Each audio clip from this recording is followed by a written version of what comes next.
it's you, Cass. I finished the anthology of poems you lent me. Here it is. I thought you'd be too preoccupied to find time for reading. Precisely because of these obligations, I felt compelled to read it swiftly. Wouldn't all these preoccupations slow your pace? On the contrary, knowing that time is limited can push one to overcome their limitations. The weight of these responsibilities seems to have enhanced my reading efficiency. I understand completely. During my time at the Grove, the closer exams drew, the more efficient I became at tackling everyday mundane tasks. Anything but my actual studies. Precisely. As I remember, you and Finon were both disciples of the new Sporists. I assume that Anaxa's exams were as unreasonable as the man himself, correct? The courses Professor Anaxa taught were Introduction to Alchemy and History of Mythology. And to be perfectly honest, those two courses were the students' greatest nightmares. The history of mythology, taught by the blasphemous great performer himself. I can imagine their fear. Now that I think about it, students would often rush to the podium during class to challenge him on those blasphemous ideas. May I ask, Lady Aglaya, has your relationship with Professor Anaxa always been like this? He openly dismisses people's faith and questions the very justification of the flamechase journey. Our positions have been destined to be at odds. While you were studying there, I assume you must have heard of his nickname. A Dromus draped in finery? As I see it, this nickname is more of an insult to the Dromas. Despite his insufferable arrogance, I do hold a certain respect for his nature as a scholar. To remain true to his principles, he is unafraid to stand opposed to the world, and that requires considerable resolve. Anaxagoras' life is almost like a satire. As a Chrysos heir, he refuses to heed the prophecy, while he disrespects the gods. The gods have chosen him. He was indeed chosen by Circes.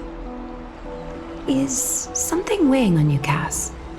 The golden thread is quivering. I sense there's more to this exchange than idle chatter.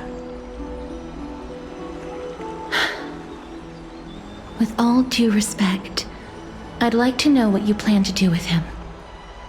In light of his assistance in the battle against the Flame Reaver, I am willing to grant him some time to find a way to remove the core flame. However, if Anaxa decides to make any move that places us in danger, I will not hesitate to take extreme measures. Just as I feared. The flamechase journey is the destined path for the Chrysos heirs. Yet he now seems more like an empty shell. Given his strong sense of self-respect, I trust that Anaxagoras will make the right decision.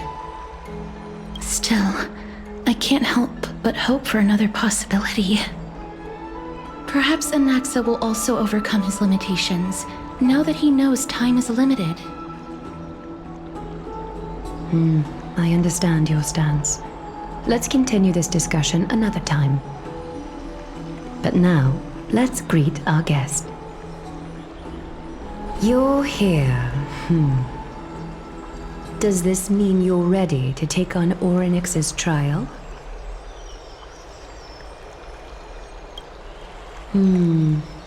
It seems that this sacred beast is just as indispensable, given their intricate ties to the Titan. Memmy mem, memmy mem mem mem mem, memmy mem memmy mem. Surrendering the core flame is a Chrysos heir's duty. Your selfless assistance is deeply appreciated. However, I urge you to carefully consider the risks of accepting the trial. Becoming a demigod means forsaking your humanity. You will inherit Orinix's divinity and bear the time of Amphoreus, all on your own. From that point onward, your fate will be forever intertwined with ours, never to be separated again, until the end of Genesis. It's exceedingly rare to find a capable Chrysos heir. If this path proves unattainable, I am willing to lower my expectations. There are still many priests of Yanissopolis and their descendants in the city. If I'm left with no other option, I'll try to find someone worthy among them.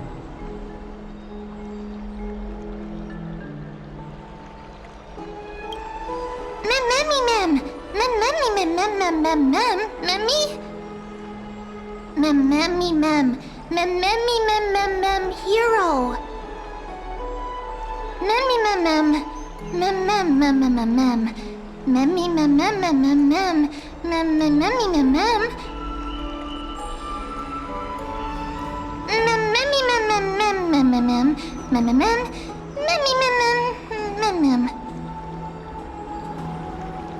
It looks like you know that Titan rather well.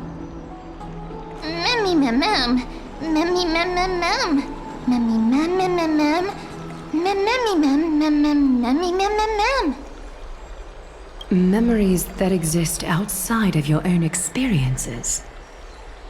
I can't explain why, but I can vouch for Mem's words. When I was in the Abyss, I heard the Titan's groans, full of pain and grievances, yet without any ill will.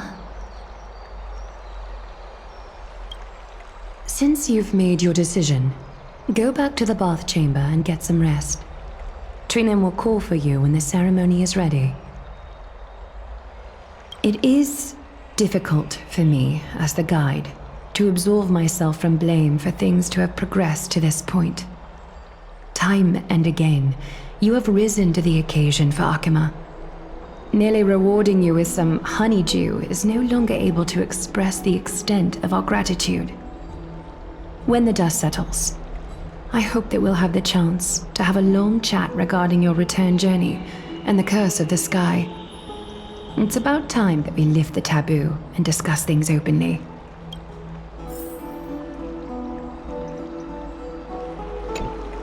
Miss, may everything go well for you and Mem. It's nothing. I only came to discuss some matters with Lady Aglaia. Previously, I lent her an anthology of poems that Lady Trianne had gifted to me. Tracing back, this anthology was something left for Lady Trianne by a bard before their passing. Although personal properties should be cleared out once their owner has passed on, Lady Trianne gave this book to me since she knew how much I like to read. No, it's just an ordinary book. It's definitely not some kind of unique copy. It just contains an allegory. In a faraway land, in a city known as Stixia, a dragon corrupted by the black tide descended one day, swooping upon the city like death itself. It swallowed the princess of the city whole before it was suppressed. After taking down the evil dragon, the warriors discovered that the princess's life had already met its end. Overwhelmed by grief, the queen hired an alchemist to resurrect the princess using the dragon's flesh and blood. However, having lost memories of her previous life, the resurrected princess turned into an evil dragon herself and wreaked havoc on the city. As a result, the prosperous Stixia met its demise.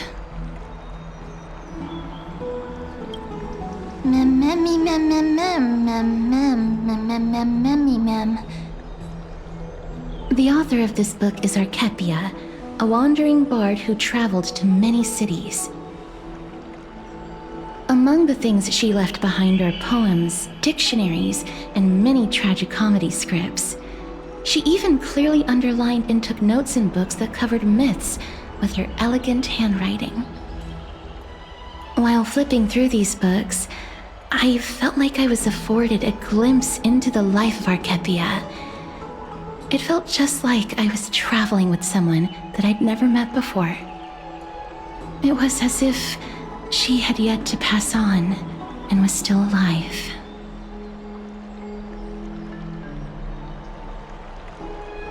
That's right. Writing, drawing, and taking photographs. It seems like human nature to try and leave records of things. Speaking of taking photographs, when I was helping you to take the photo previously, I did not look through the photos in your photo stone out of courtesy. But I'm also very curious about the story of the rosy celestial maiden. Despite having visited many cities in Amphoreus, I still understand nothing about the world beyond the sky. If there is an opportunity... forget it. Let's talk about this in the future. For now, I only hope that you'll be able to complete the trial safely and obtain Orinix's blessing.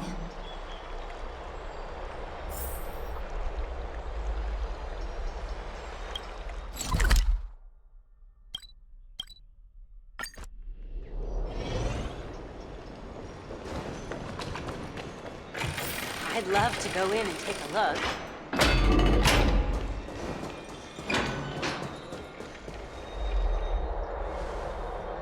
That's right. Oh, partner, you're back, just in time. This is something that the both of you should probably know. Good news? I wouldn't call it that.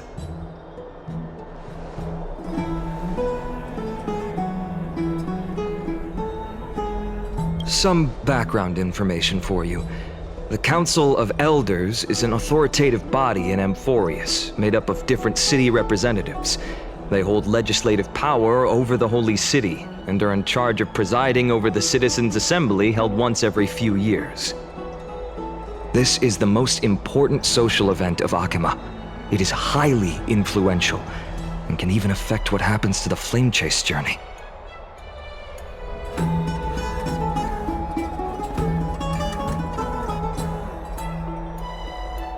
Every 5 to 10 years, the Council of Elders organizes a Citizens' Assembly at Dawncloud.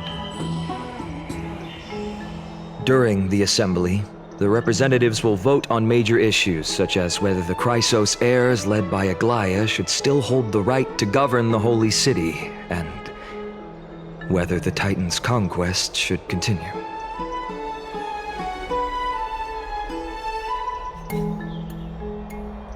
That is correct.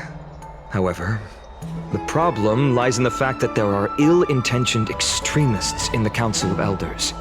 They view the Citizens' Assembly as a way to restrain the Chrysos heirs and hope to take complete control over the flamechase journey. We can refer to them as the opposition. During the assemblies held in the past 100 years, the voices supporting the opposition have been growing stronger in the shadows. It's only thanks to Aglaia that the flamechase journey has been able to continue to this day. The Citizens' Assembly is just around the corner, but this time, there seems to be a new variable to the situation.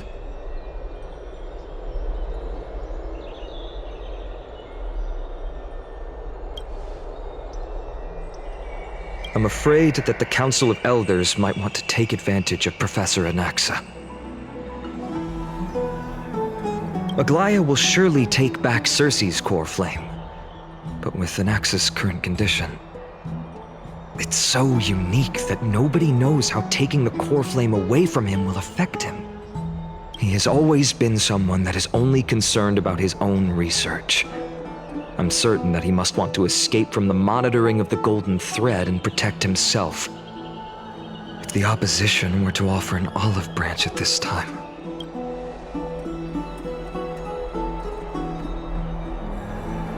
Anaxa has never believed in the prophecy, so technically it cannot be considered a betrayal.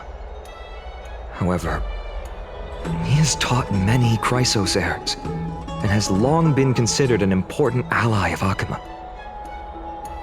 I truly do not wish to see comrades turning on one another.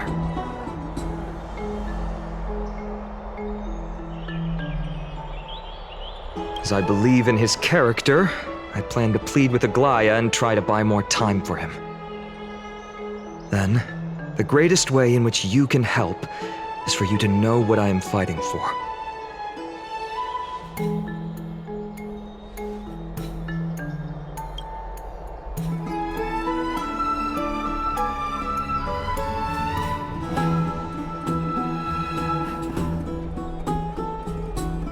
Allow me to apologize for the fact that we always seem to be troubling you. I hope that Orinix will show more benevolence and be more accommodating. I remember that they seemed quite fond of you back in the Abyss. Go and rest and regain your strength. We'll meet at the Vortex in a few days. Oh, right.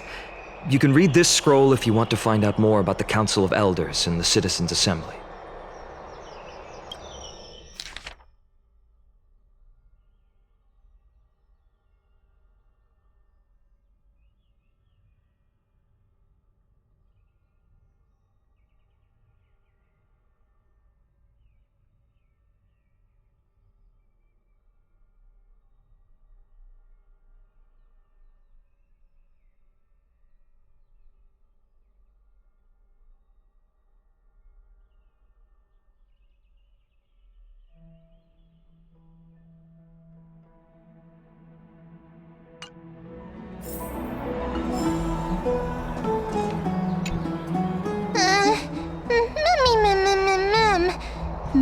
Nervous.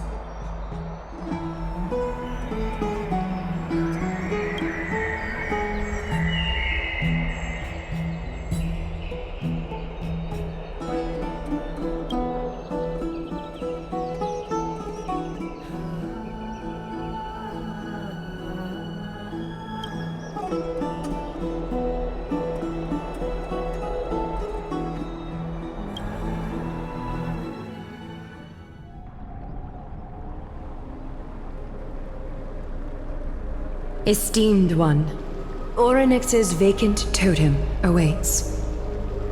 If you have already made your preparations to become a pillar of Amphoreus, please, step forward.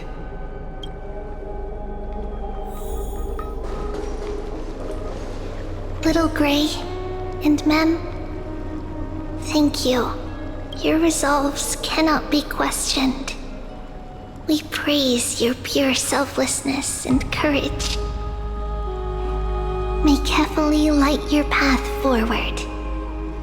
Get ready to assume Orinix's divinity, Trailblazer.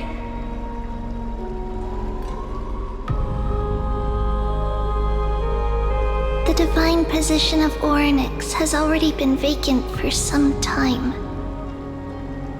We can feel the space of the trial closing.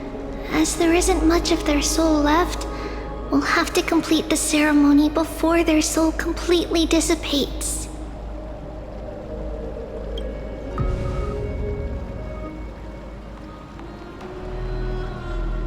The 8th core flame coveted by the miracle, that once belonged to the great Veil of Evernight, Orinix. It shall now be returned by the 2 elected heroes of the Chrysosairs. A traveler who is upright and courageous, and a sacred beast that invokes miracles.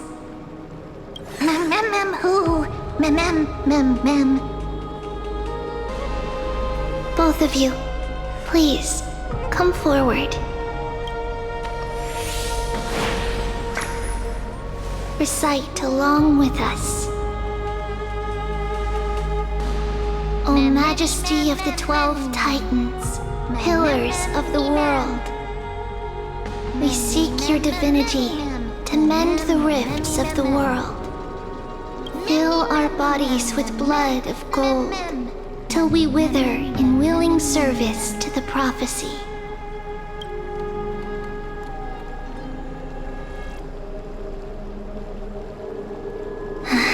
These are just words meant to make the prayer seem more solemn. Please, focus.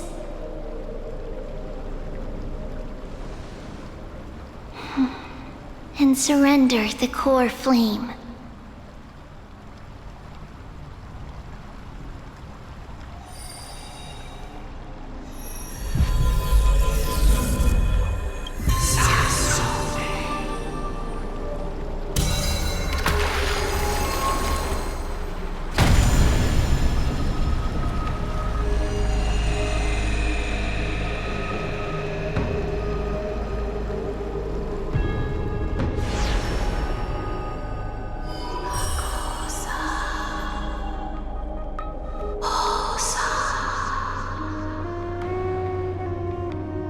Orinix. Their soul has been waiting for a long time. Perhaps they're also quietly waiting for the arrival of their successor.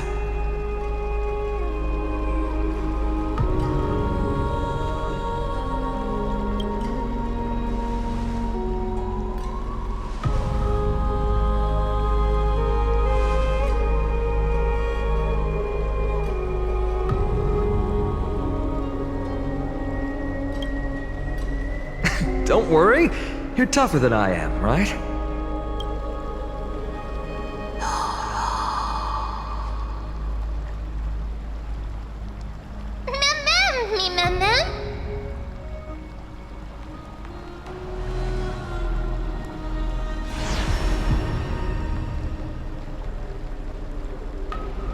Traveler from beyond the sky, let us pray that the Titan acknowledges your worthiness.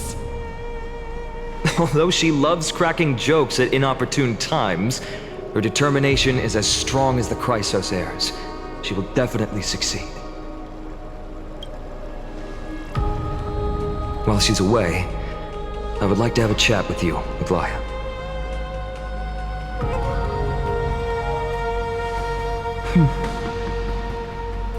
Speak. I'm listening.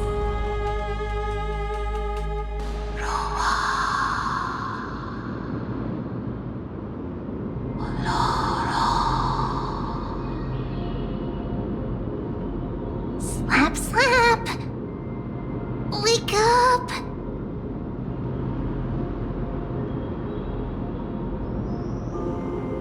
How is it? How do you feel? Right? I think that it's amazing too! Testing, testing, 1, 2, 3! Testing, testing, 1, 2, 3! I have such a cute voice! It must be because of all the memories that I collected. They allowed me to grow beyond expectations. Also, listen. The words of the Titan are becoming clearer. Mother, it hurts. Have I finally reached the end? Are the years of isolation coming to an end? Orinix. Oh, how heartbreaking. Ever since the figure draped in the black cloak robbed them of their core flame, they have been relegated to waiting in isolation in such a confined space. We are going to help alleviate their pain, right? Memories broken. Mother, where? Mother? Who are they calling out for?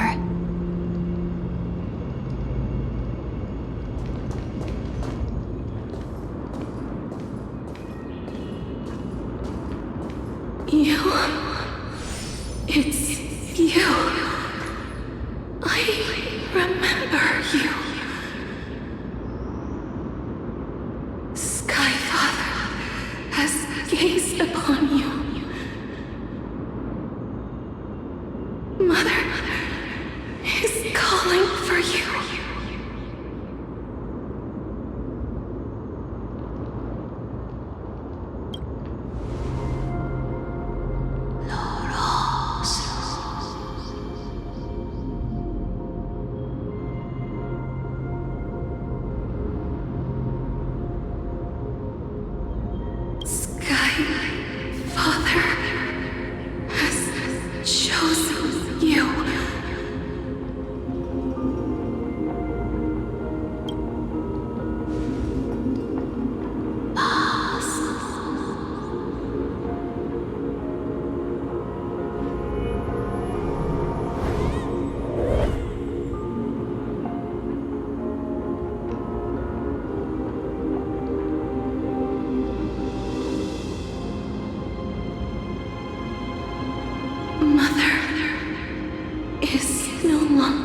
responding.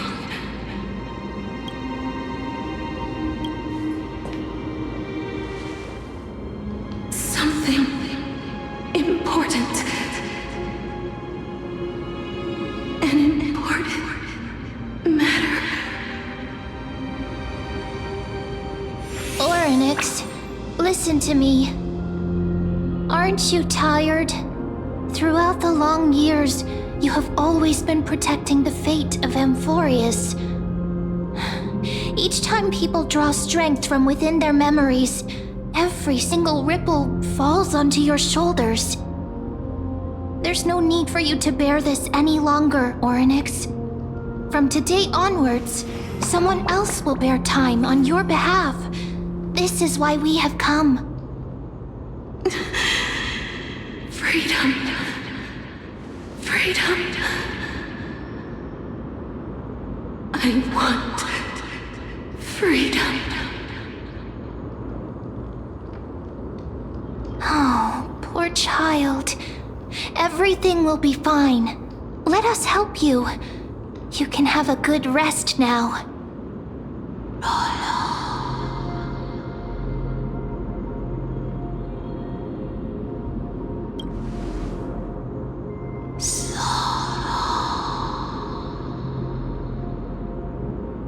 You have potential, strength,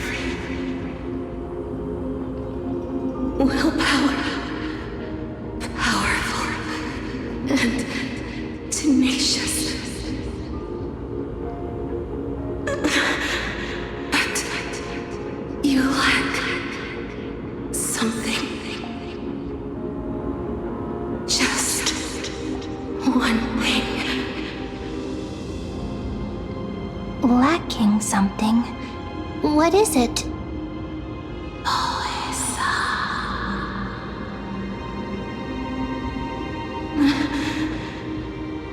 What you lack is a future.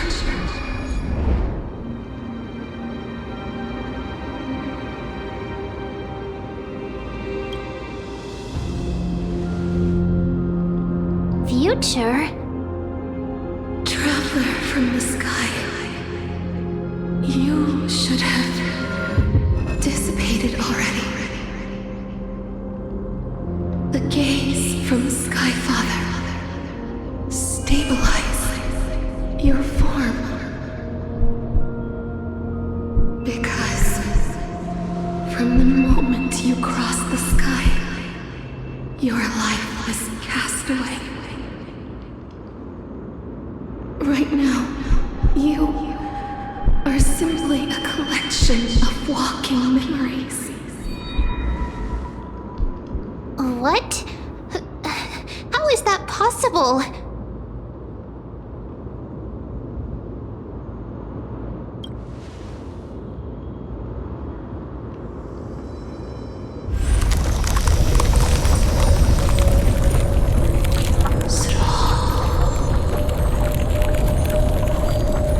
The space is collapsing.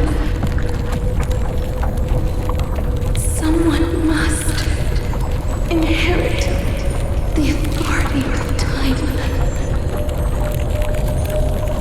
If the pillar is lost, the laws of time will collapse.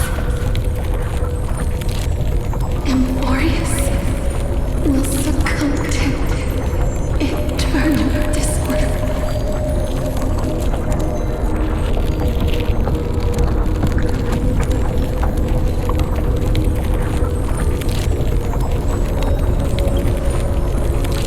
Time never compromises, never bears grudges, never forgives, never makes a choice. Child of humanity, Titans, Mother, Sky Father, time restrains everything that exists in this world. Orinix's divinity is dissipating? Is the trial coming to an end? Pathstrider of remembrance, my strength, I shall entrust it to you. The fate of the world, if you wish to, save it. Go and find your future that has been stolen. Even if that means you'll have to cheat death. You'll have to challenge that hand of shadow clasped with unyielding fingers.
Hey, are you alright?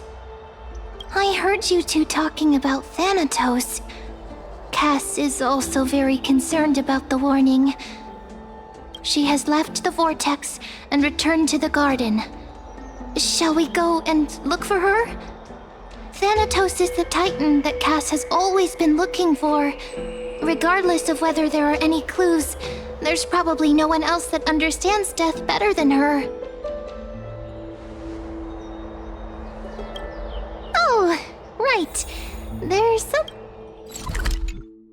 that I have to tell you. The Chrysosairs already know everything that has happened to you. I was too worried, so I told them everything. Please don't hate me, okay?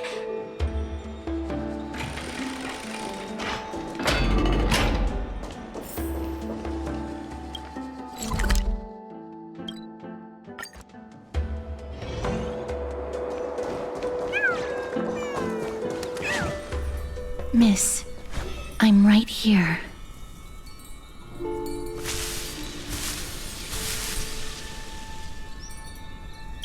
Please stay there and slowly turn around.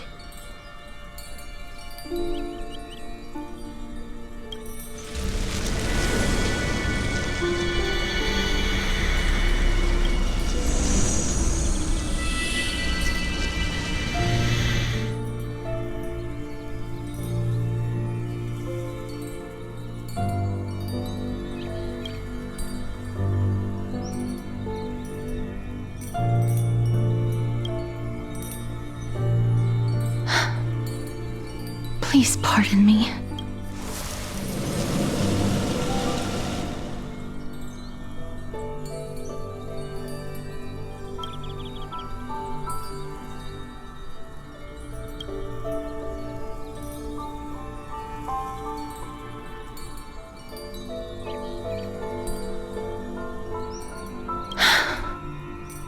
Just as I expected. I cannot feel anything. Back at the Grove, I was puzzled as to why you were not affected by my curse. I thought that it might have been the special ability of a traveler from beyond the sky. Never did I expect that this would be the true reason. I'm sorry. I should have noticed that something was amiss earlier. Miss, if my abrupt behavior just now offended you, I hope that you can forgive me. I'm just thinking, if your soul has really left your body, as a mortician, I might be able to trace where it has gone to. Cass, did you find anything? My apologies. Not as of yet. Perhaps I have overestimated my capabilities. But, Miss, would you be willing to let me try again? This time, I'll increase the area of contact slightly. Perhaps the result might be different this time. I have never touched the living in this way before. If my actions are in any way disrespectful, I hope that you can forgive me.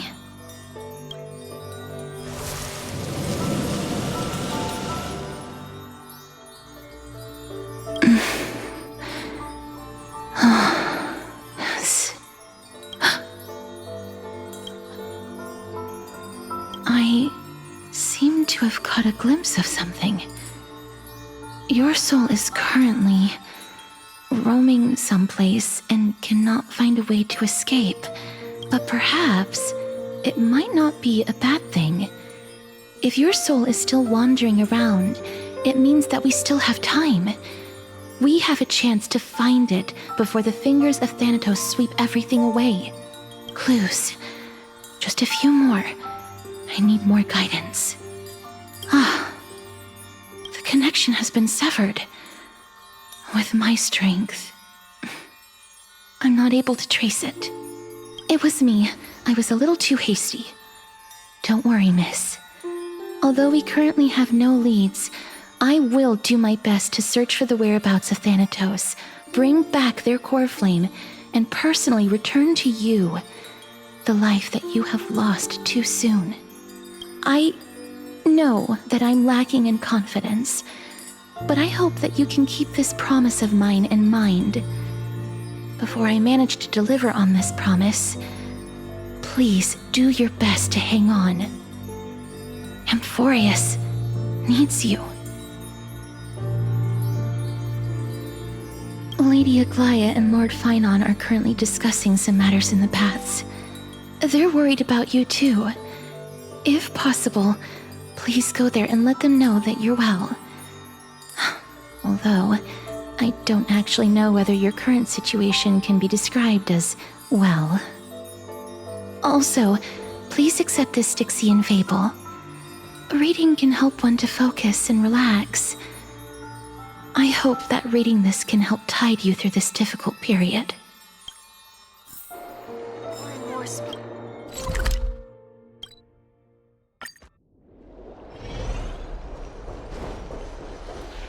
They're here. That partner!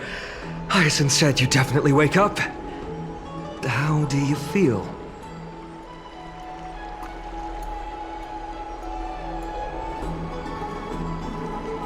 Well, at least you look no different from the living.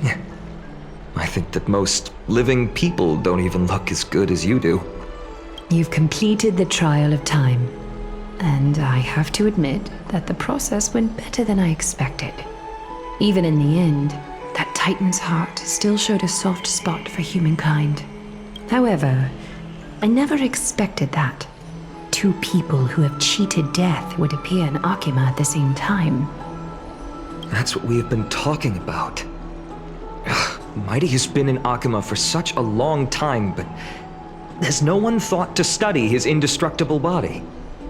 If there were even any minor breakthroughs, we wouldn't be as clueless as we are right now.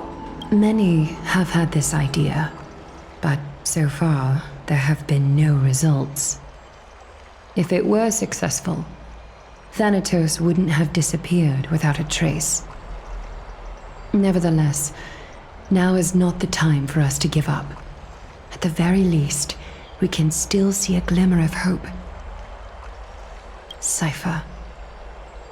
If anyone in this world knows the whereabouts of death, it would be her.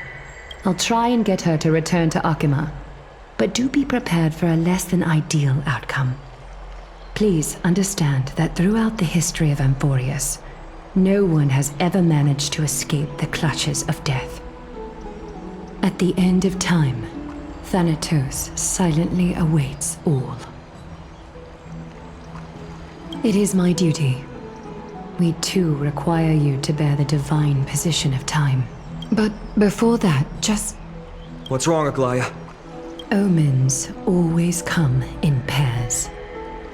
A tiny air current will eventually brew into a storm that tears the sky apart. It's Anaxagoras.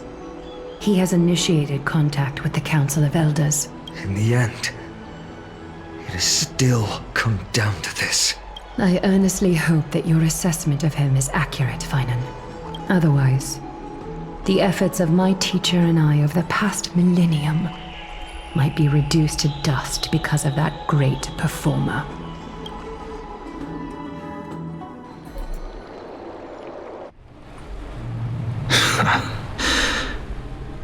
I'm back here again.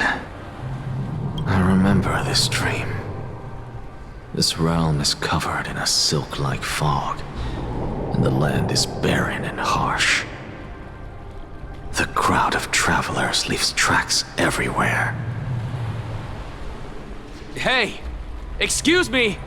What is this place? Where in Amphoreus are we?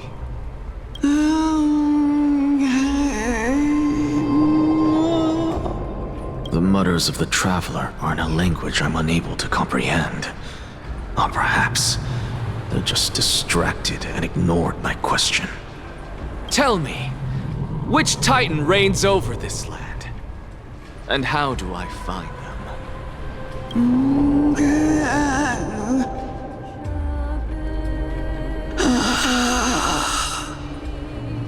Hand of Shadow.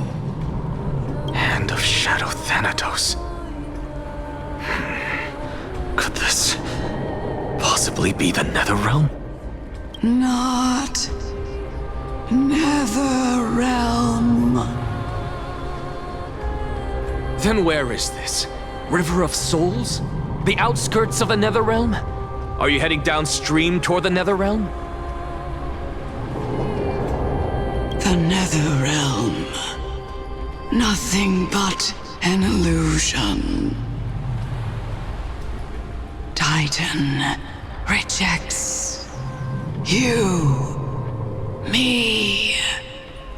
Listen. What? The traveler lifts their wrinkled fingers and remains silent. I look in the direction they are pointing and listen closely. There. A massive shadow brought the sound of rushing tides. The sound of tides. I can hear it. I hear it, deep within the tides. Beyond the closed gates of the void world. A voice, about to recount something. Child of humanity, is it death's embrace you yearn for with such urgency? Oh, you have awoken. Welcome back to the mortal realm. Your consciousness is dissipating much faster than I expected. Ultimately, it seems like the Titan's core flame is incompatible with a mortal body. How much longer can my consciousness remain in the mortal realm? In my estimation, at best, you'll see 15 more entry hours. 15 days and nights. What is it? Are you finally starting to become attached to the mortal world now? On the contrary, 15 days feels a little too long for solving a singular problem.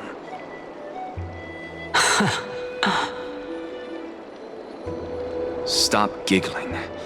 It's time for us to go. The messenger from the Council of Elders is almost here. Let me ask you one more question.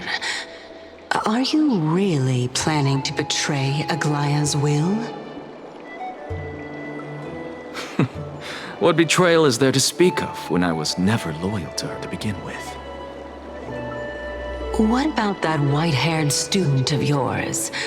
Acting so recklessly, do you not care about what might happen to him? There will be a price to pay for blind faith. This is also a lesson for Finan.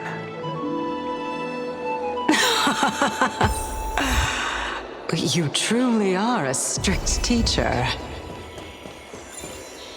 Of course. This is how I've always been.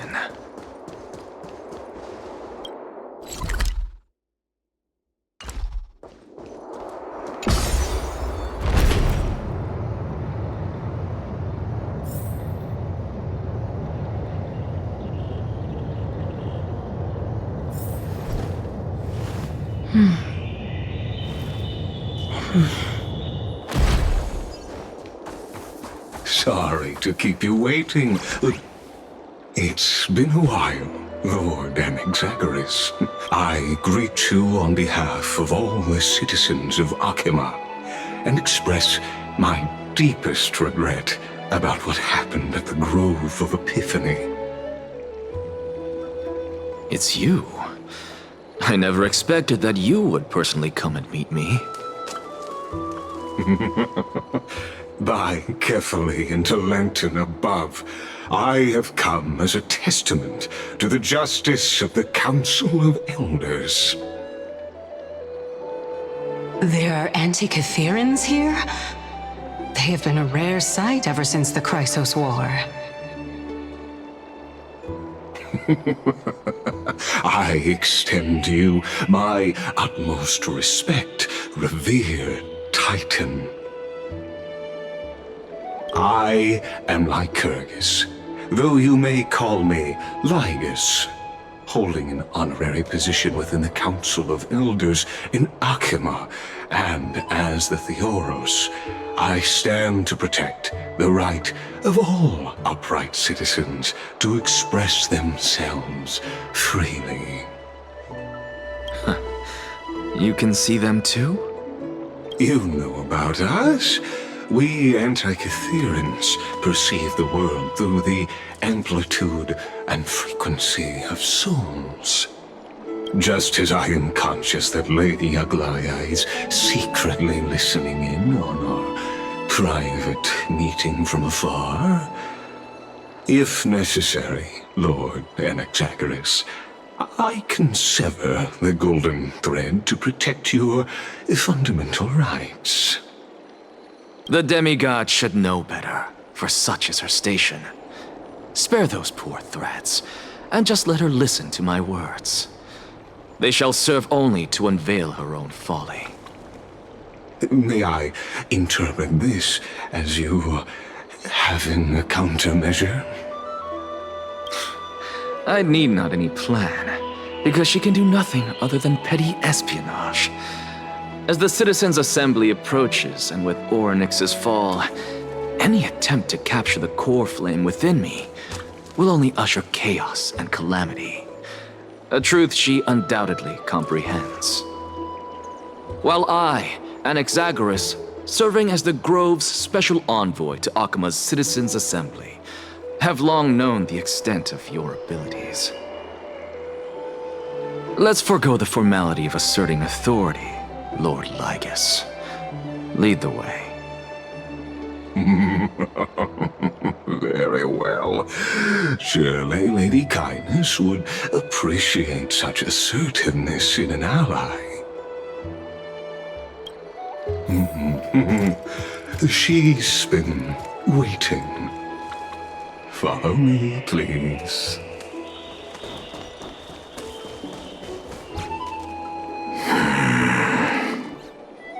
Is there something on your mind, Lord Anaxagoras?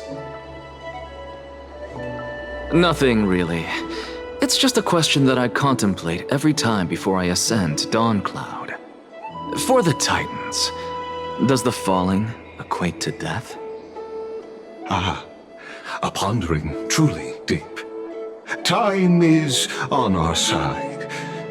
Do you mind sharing your reflections with me? While all living beings must ultimately face their demise, Kefali has yet to meet theirs. Their journey continues unhurriedly along this long path. Are you suggesting that Kefali may not have truly passed? Yes. For dying implies an ongoing process, an action, whereas death signifies a static state, a definitive termination. In contrast to mortals, Titans exist on a grander scale of space and time, thus elongating their passage into death. The notion of their fall is but a misinterpretation born of mortal ignorance. Ah, an intriguing concept, albeit challenging to substantiate. After all, Kefali has maintained a profound silence ever since the era Arasa, while scholars and priests alike have conveyed the message of the gods' imminent fall. Perhaps the gods, in their arrogance, deemed it beneath them to reveal their perspectives to mortals. Could you elaborate on your statement? Circes, the kin of the Sky Father as recounted in myths, now resides within my brain. Were I to inquire, Kefali would have no cause to refuse. Oh. That very well could be true. But what if the world-bearing Titan still chooses to remain silent? In that case, the myths crafted by the people of Amphoreus are nothing more than pitiful jests. It's worth a try. I believe, and I'd love to witness the fruits of your theory and the change it may bring to this imperiled world. Because I completely concur with you on this aspect. If the Titan has indeed met their end, any response from them would be impossible.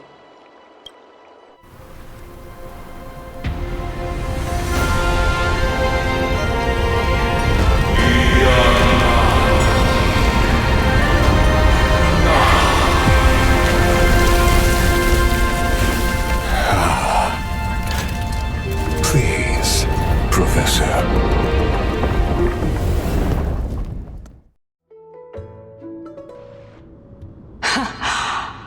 Children of humanity have indeed created a spectacle. Welcome to Dawncloud. The atmosphere here carries a greater sense of solemnity than the mundane clamor of the Marmorial Palace, with entry permitted only to the invited. Only esteemed beings grace this place, and among them I've received priests, scholars, warriors, and now we even have the honor to be in the presence of a Titan. Oh, what a joyous occasion. Once deemed a blasphemer, now a surrogate for revered divinity. The honor should rightfully be mine, shouldn't it? I'll notify Kindness and the others of your arrival. Kindly wait for a moment. A soldier will be here to guide you shortly. In the meanwhile, you're welcome to explore the vicinity, but kindly remain within the guard's view. Delaying the crucial meeting is something none of us wish to see, I presume. I'm well aware of Kindness's methods. There's no need to emphasize that. As you wish. Your cooperation is much appreciated.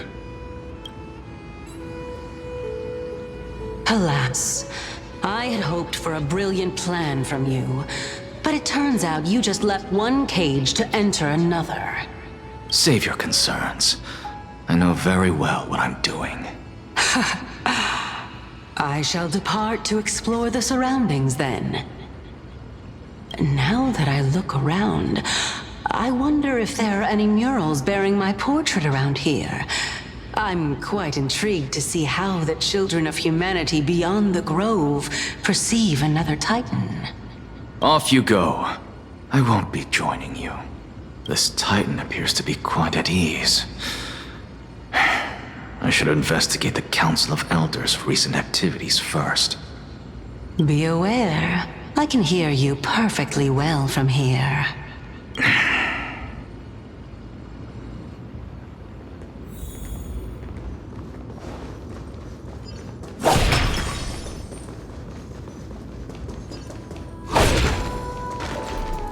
Professor Anaxa! Over here! Professor Anaxa? Word has it that the scholars of the Grove valiantly perished resisting the Black Tide.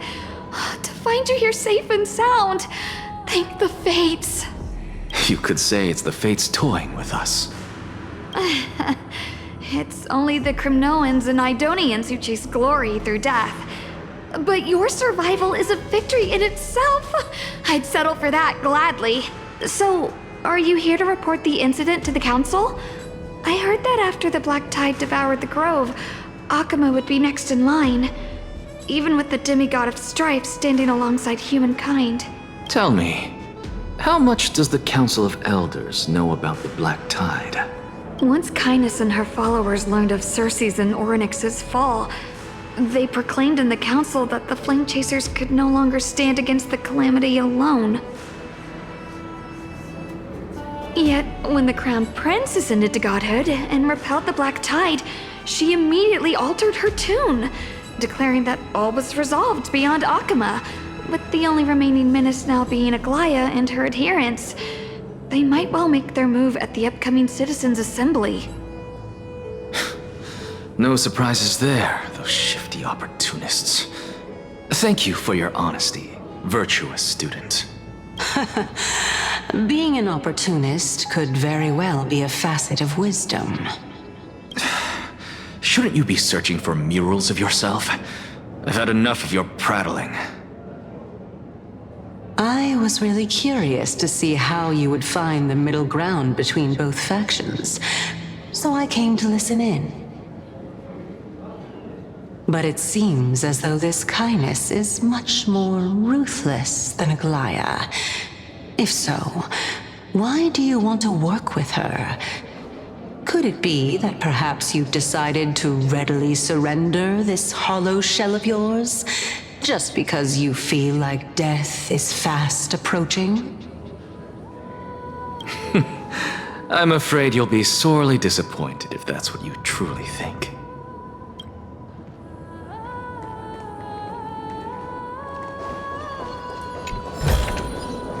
Don't forget to let your friends in on the action.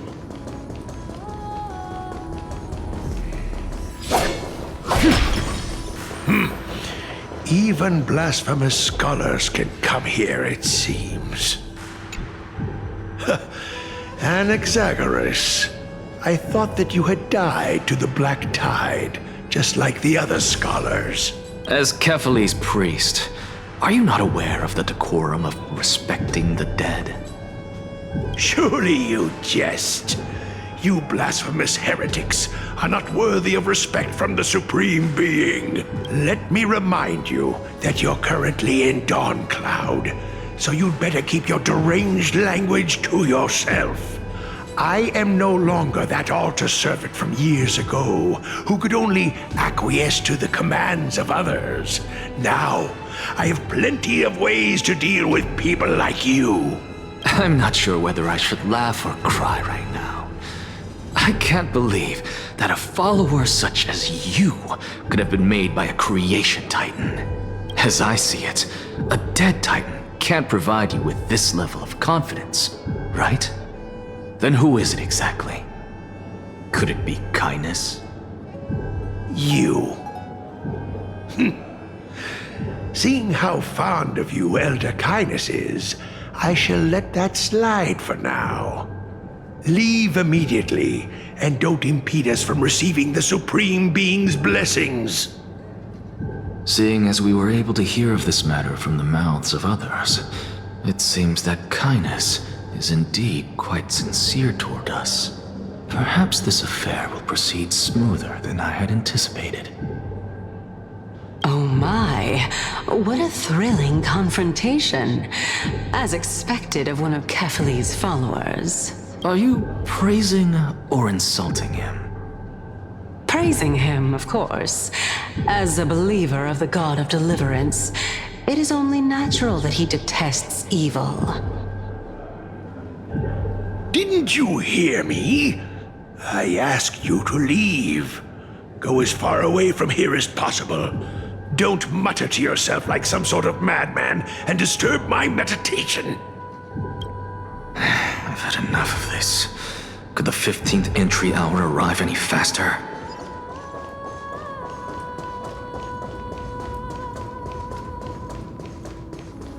Oh, my.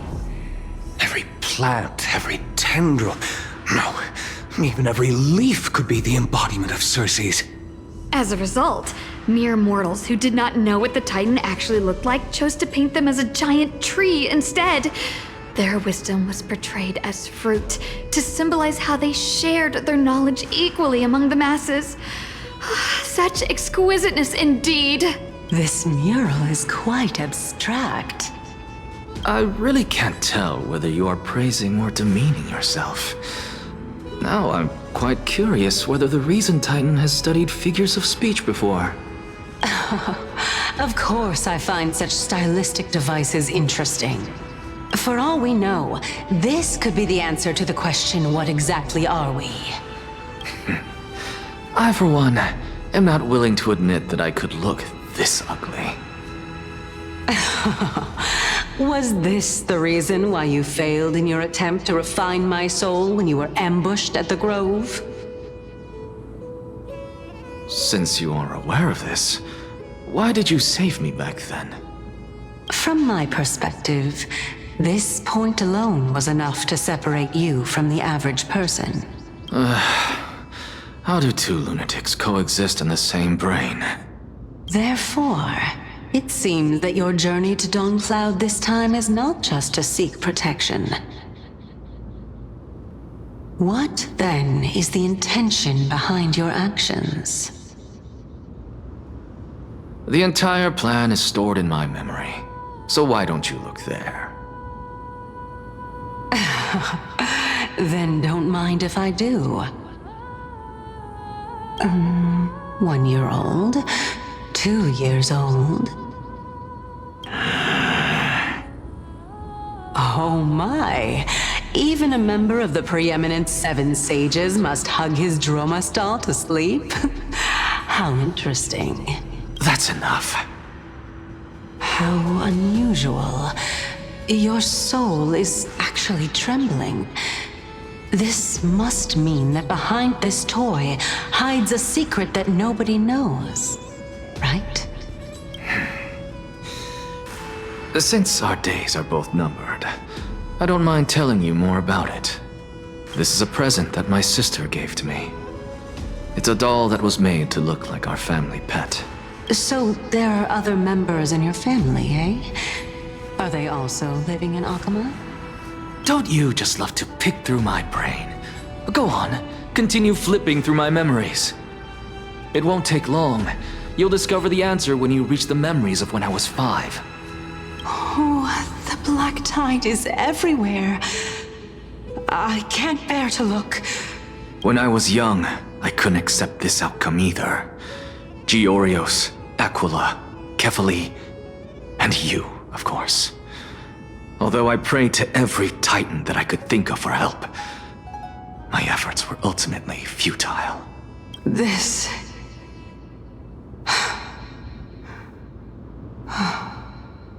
Could this be the inception of your research into alchemy? Indeed it was. Everything started from that verdant courtyard of yours.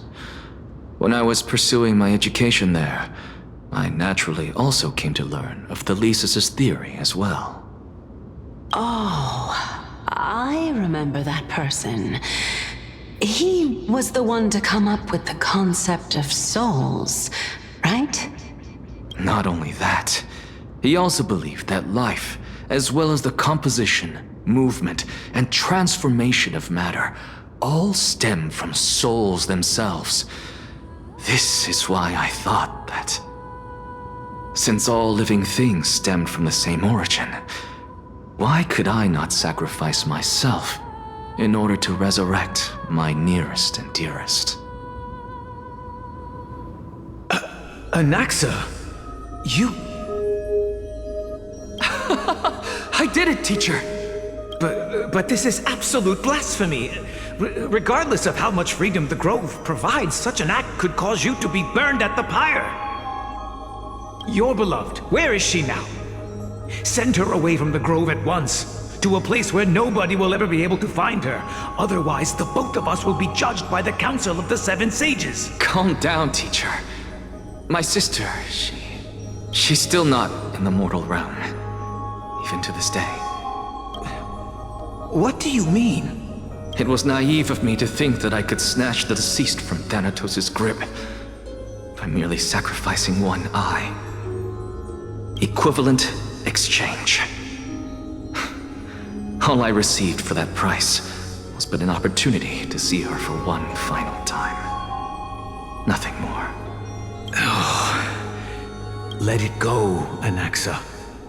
As one of my best students, I cannot watch you go down the wrong path without doing anything to stop it. Never do something taboo ever again. Don't disappoint the deceased, and never harm yourself. If you can do that, this classroom will still be yours, and you'll have a chance to live out your own life. Since I was able to see her one last time, I have no other desires. You're right, teacher. It's time for me to start a new life. I am sincerely glad for you, child. Now then, what topic would you like to study? I wish to continue the Lygus' research. Continue the research into souls, but you know that the Grove has long since understood his philosophy like the back of their hands. Even if you continue digging into this subject, your efforts will likely be futile. No, teacher. After my fleeting glimpse of the deathly fog, I finally understood a single truth. Since ancient days, our understanding of the souls is but the tip of the iceberg. I may have lost an eye, but my view of the world has become clearer than ever. I have grasped the truth with my bare hands. Watch as I turn this farcical world upside down. Who would have thought such a secret lay concealed beneath that hefty eye patch of yours?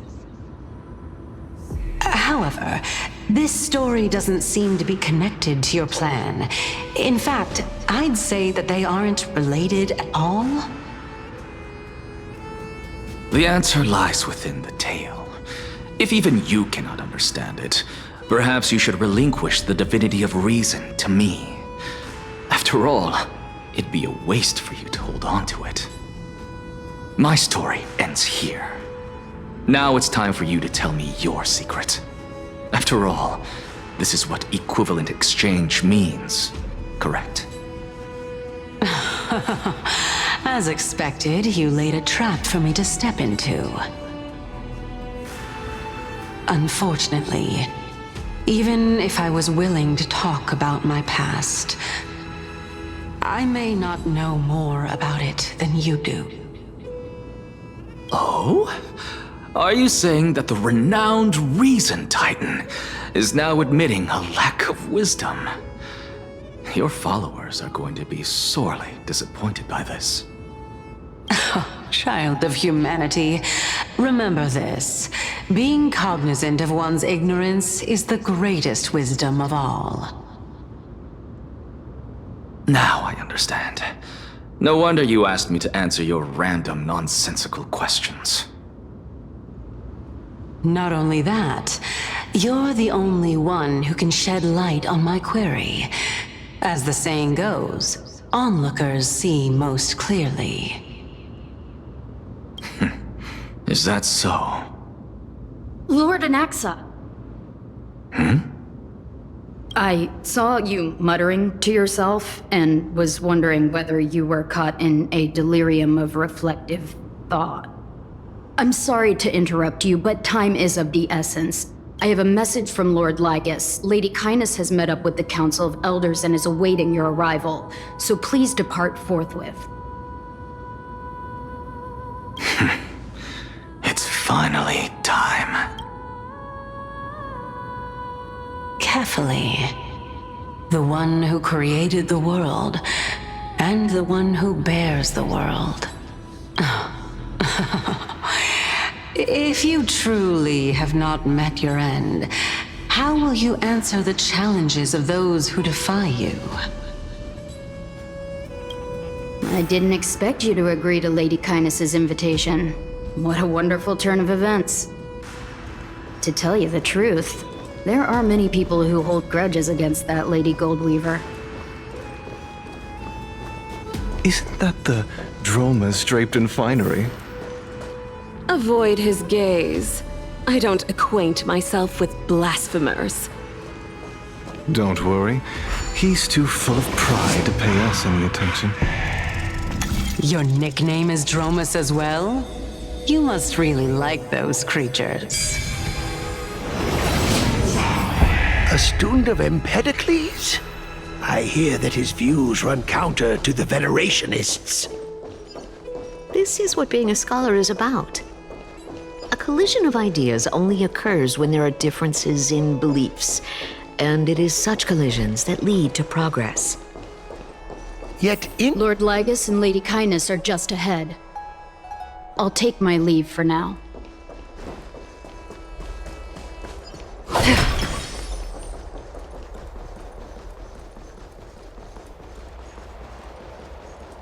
Welcome to the Demigod Council, esteemed guests. Lord Anaxagoras, I've heard so much about you. Head of the Nusporists of the Grove of Epiphany, notorious blasphemer, a Chrysos heir who bears Circe's core flame, a survivor of the Grove calamity. Did I miss anything? Well, if so, please be so kind as to enlighten me. Since Lady Kindness is already well acquainted with me, I won't waste any effort introducing myself again. But then again, perhaps the customs are different here. Back in my hometown, there is a form of etiquette known as honoring guests.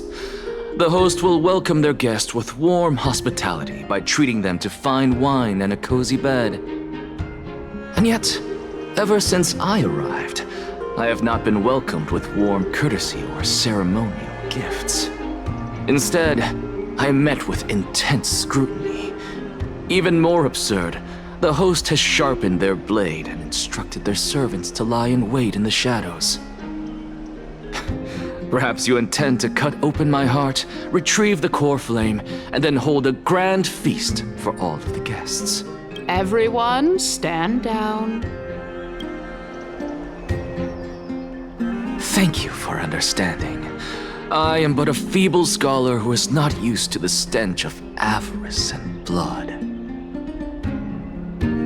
No need to be humble, my lord. From my perspective, your courage and gumption are worthy of the reputation of the Seven Sages. Your bravery is more than adequate to accomplish our perilous endeavor. So, you wish to start a war? Well, since the Chrysos heirs are calling for war, we will respond in kind. Conflict is inevitable. Since Aglaya endeavors to suppress the virtuous commoners with blood of gold, we will not hesitate to display the rights and metal the citizens of Akama are so entitled to. As to your question of whether peace is still a viable option, well, to that I can only say this.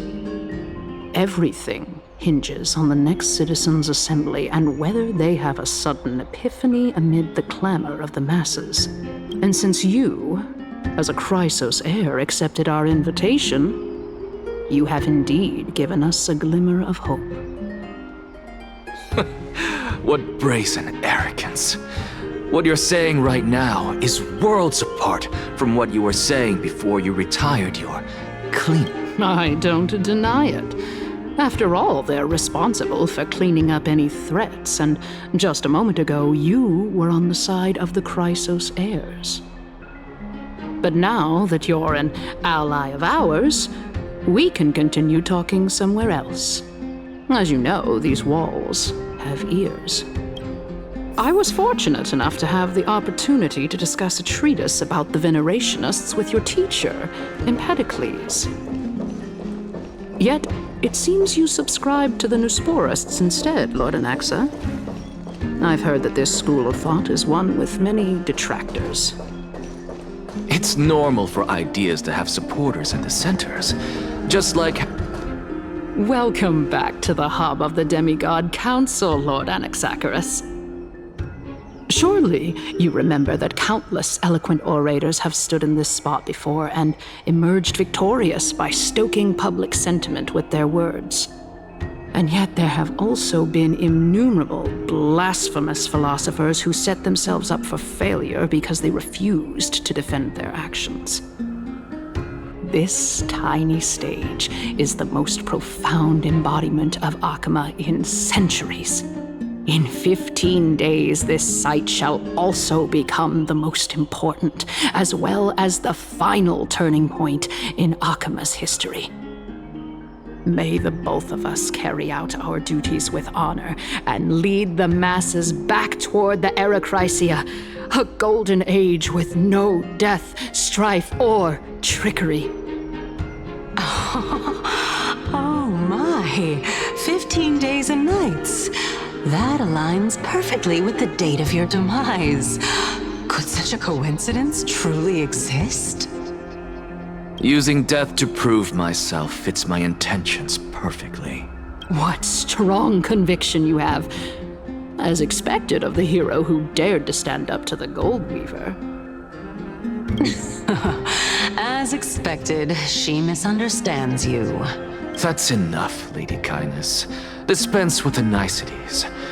I only accepted your invitation so that I can serve the commoners alongside the members of the Council of Elders. Don't test my patience with such superfluous formalities.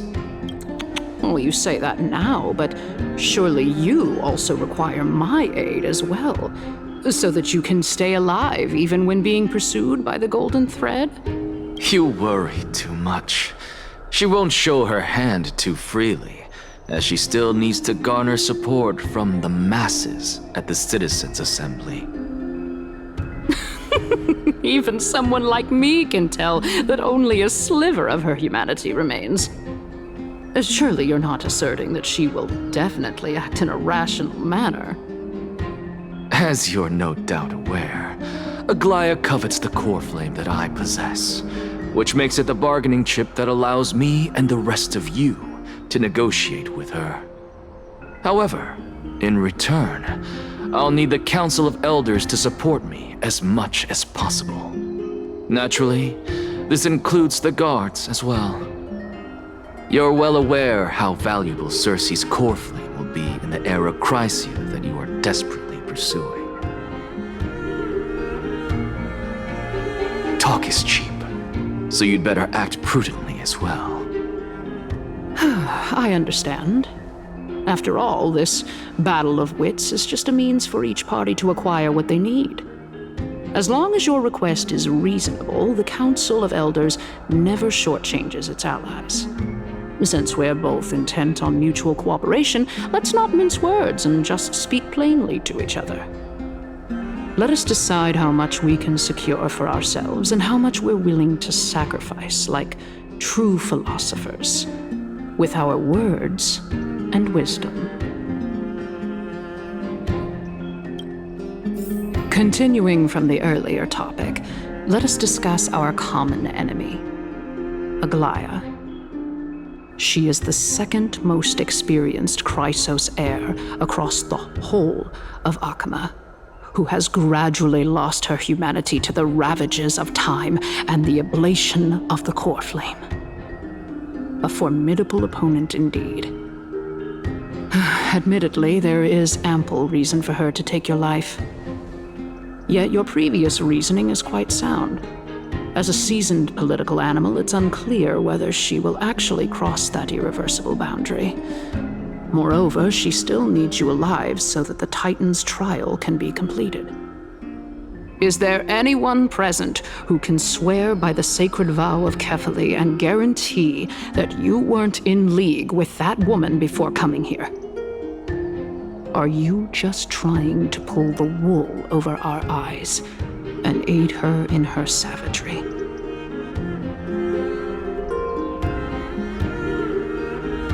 I believe you're aware of Castorice the Executioner. Long before I returned to Akama, Aglaia had already dispatched her to monitor me. If I weren't able to reach this place in time, I would have been forced to meet Thanatos first. As compared to a comprehensive plan with uncertain results, if you decide to cut open my chest and remove the core flame, wouldn't that settle her nerves even more? Everything is in place. She just needs the right timing. I understand what you mean. At the very least, the both of us agree that this tyrant who wallows in extravagance and greed is the greatest threat to achieving peace in Akama. The Council of Elders is willing to defend your right to live, just as we defend every oppressed citizen. However, I regret to say that sentiments in favor of the Chrysos heirs and Aglaia are only growing in magnitude. The peace that we are aspiring toward, as well as everything that we hold dear, will be destroyed completely. The city will be burned to ashes, and the citizens' blood will be shed. Tell me, what are you willing to do for our esteemed citizens so that they can vanquish the enemies of our fine city?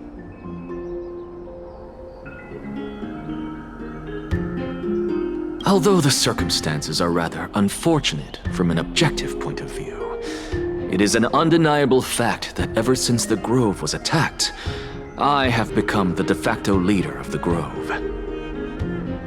The Council of Elders needs more backing if it wishes to topple Aglaia, and it's evident that the Academy wields considerable influence. At the very least, I have served as the Grove's special envoy to Akama for a significant amount of time.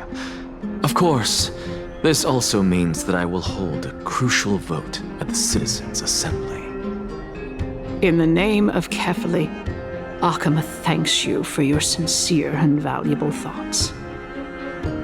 At this stage, it's clear that you and I understand the benefits to be won from this discussion. Let me put it plainly. The Council of Elders has always been renowned for its fairness, and that fairness is built on a foundation of sincerity. The Council of Elders has vowed to all citizens of Akama that it will always remain loyal to them. As for you, my lord, how will you guarantee that you will be able to live up to such earnestness and will not betray Akama's indomitable citizens when the opportunity presents itself? just as you now betray Aglaya when it suits you. Surely you jest. My loyalty does not need to be proven. The fact that the Council of Elders is asking for proof of my loyalty is itself akin to a form of betrayal. I am incredibly honored to have witnessed the both of you bury the hatchet in a civilized manner. However, I am afraid that I must interrupt for a brief moment. As the Theoros, I have observed the following.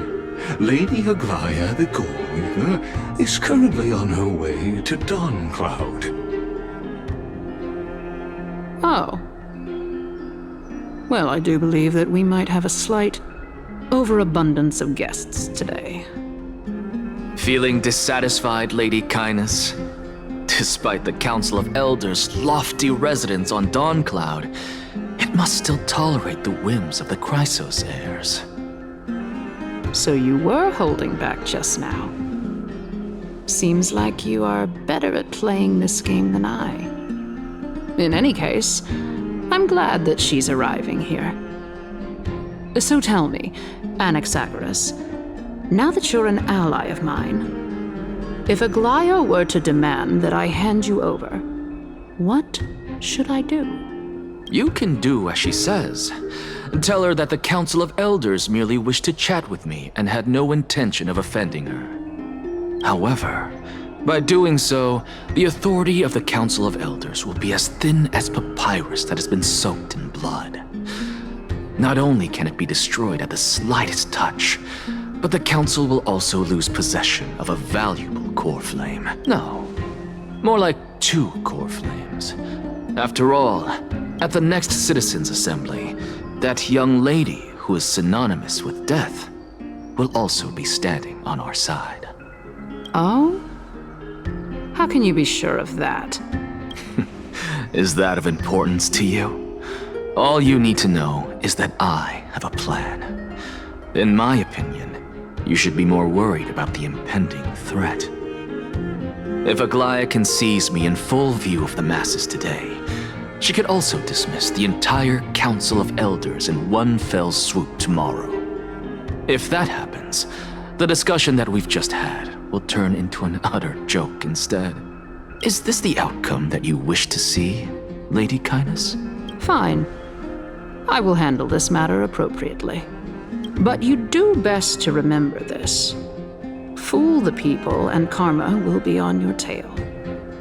I'll overlook it this time, but don't count on there being a next time. Unless, of course, you crave cruel punishment and consider suffering the perfect state to ponder the true nature of souls. Well, what do you know? That happens to be one of my rare talents. We shall see, then. I've got to say that you've managed to really impress me again. But shouldn't you be going after more? Dying to know what I'm after, I mean, I'm the reason Titan after all. It is in me to ask and seek answers. Easy there. You'll learn the answers soon enough. I didn't bring it up with her purely because she doesn't have the means to give me what I truly want. It's as they say, onlookers see most clearly. The true masters of Dawncloud have always been the Theoros, who watches over everything.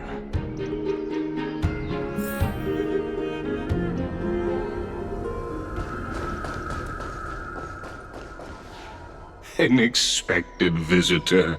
Welcome once again.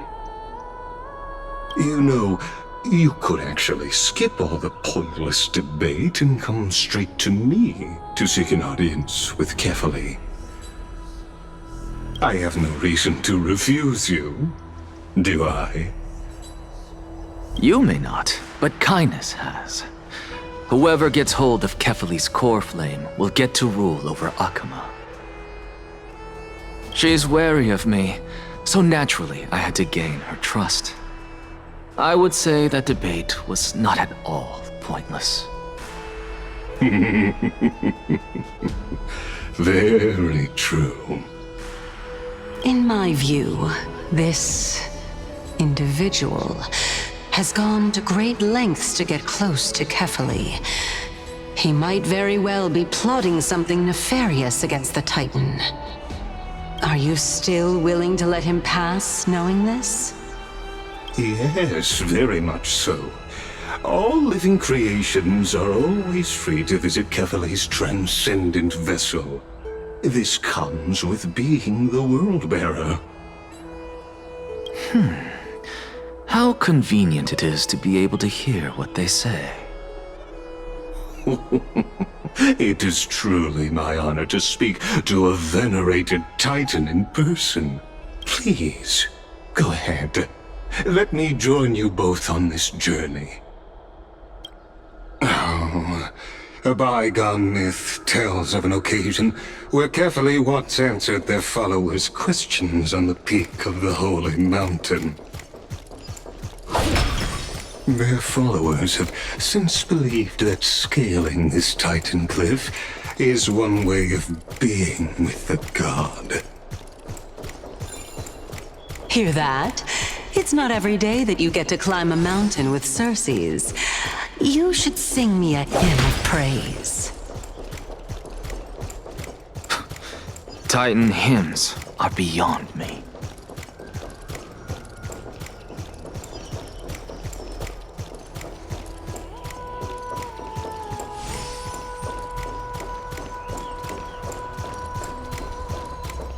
Go on ahead. Take this Yanis shortcut, and the long pilgrimage stairway will be waiting for you at its end. I have to admit, I never expected you to not ask me anything.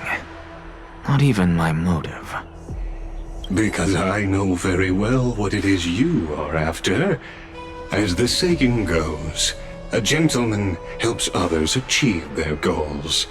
I have a feeling that your theory will be validated at the end of this journey. I believe Kefali will not deprive you of your right to ask your question, especially now that you're on the brink of death. You must be closer to Kefali than anyone else. Wouldn't you agree? I hope things go as you say, then. Putting a child of justice into a farcical world is bound to turn it upside down. It is my hope that you bring a much-needed change to this world which is on the brink of destruction.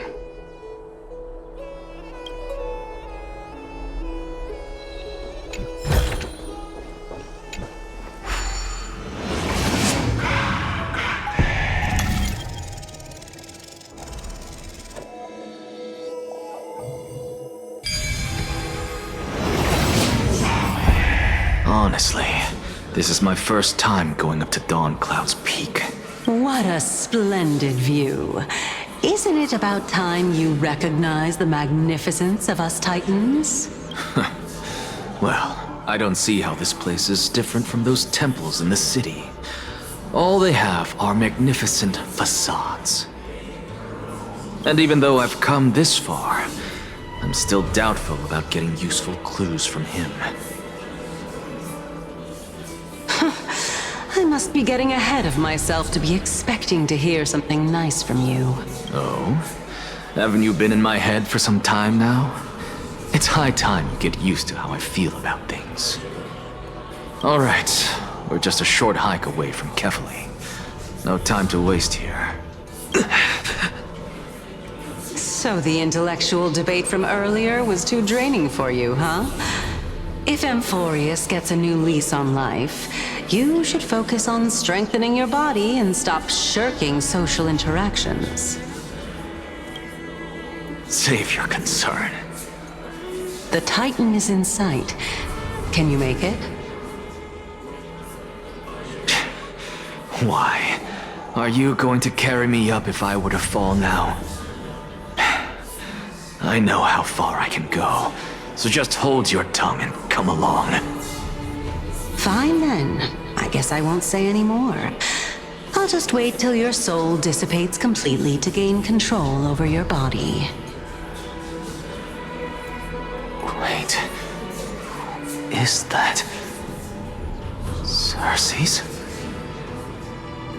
Hey, look at that. Huh? What should I be looking at? Am I hallucinating? Or do we even get to see souls when we're close to dying?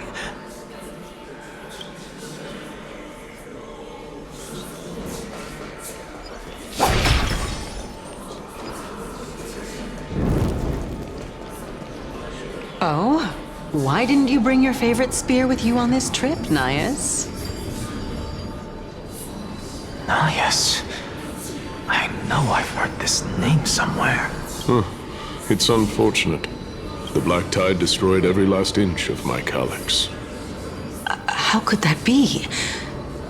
Even a creation of Georios, from their prized ores and molten fire, couldn't escape the fate of destruction? Hey, Circe's. Do you know a certain Nias? Nias? No, not that I remember. How did you even think up such a strange name? I just saw him. Nias. A warrior-like figure who was just chatting with you here. No, I have no such memory. Could you be hallucinating?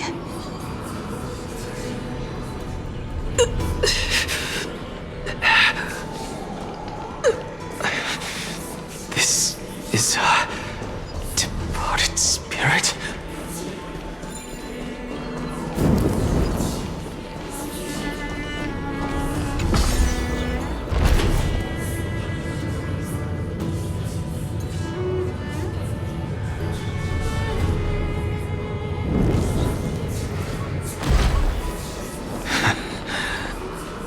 Enough about me. Did Kaos ever reply to you? Well, regrettably. Seems like the price of becoming a demigod is a lot heftier than we thought. Kaos. Demigod. I've never heard of this person. Which Titan's authority did he inherit? Look on the bright side, Nias. Since we've come all this way, I doubt he'd snub his old friends, would he? Let's just hope we mean as much as the world to him. Hey!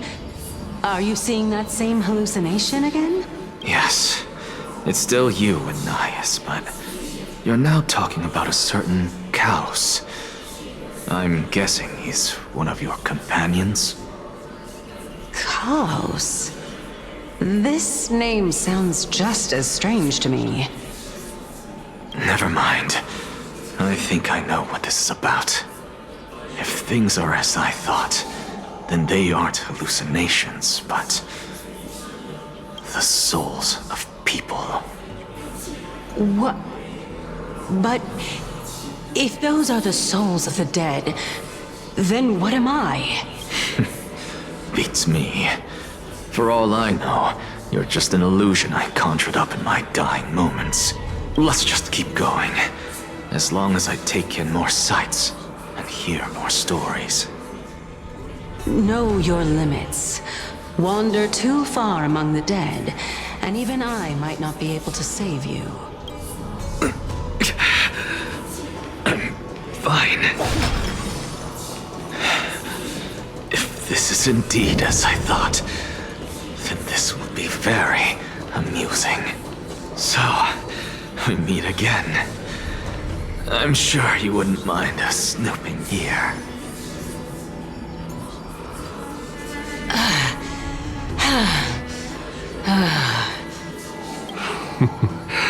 Can you keep going?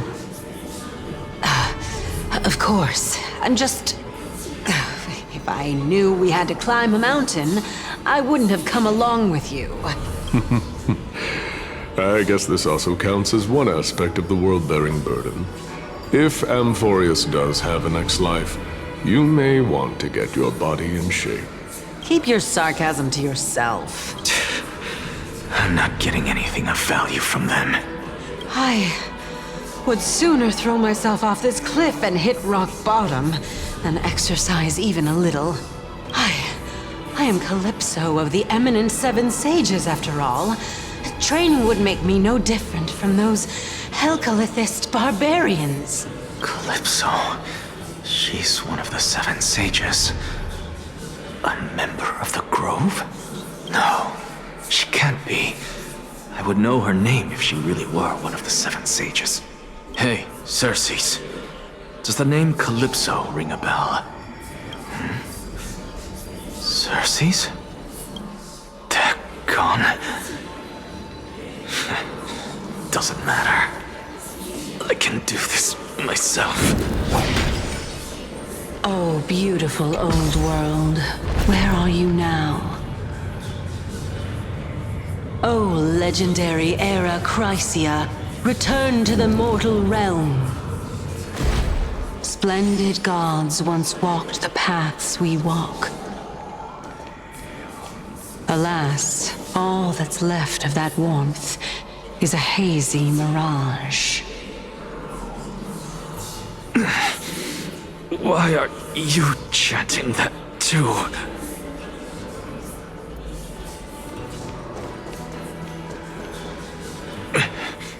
We're here, finally. So, I don't get to ask the Titan my question, but all of you make for a pleasant surprise, nonetheless. Very well then, let me uncover the truth for myself.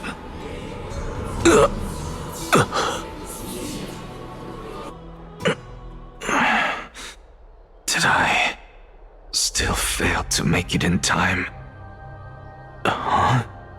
So, I'm back here again. This is... I can hear it. I hear it from the depths of the tides, behind the closed doors of the void world. A voice ready to tell me something. This time, the voice is a lot clearer than before.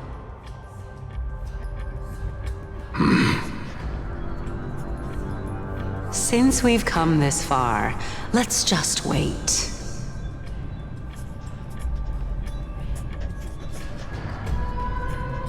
Lord Nias and Miss Calypso, are you both here to visit Chaos too? Yes, and we've been waiting for quite some time now. Regrettably, he hasn't answered us. The worst-case scenario is that he's already been overwhelmed and crushed by the world-bearing burden. You're overthinking, Lord Nias. I can still sense Chaos' soul in the area. And besides, we both know Chaos' nature. A deliverer like him wouldn't fall so readily, much less give up on all that he holds dear. Isn't that so? Yes, I have faith in him. That reminds me. Why are you making this trip alone, Polixia? Oh, my sister needs more time to make sure the flowers are fine.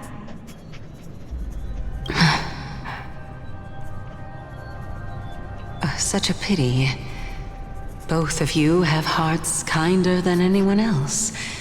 Yet you are born only to take over Thanatos' divinity.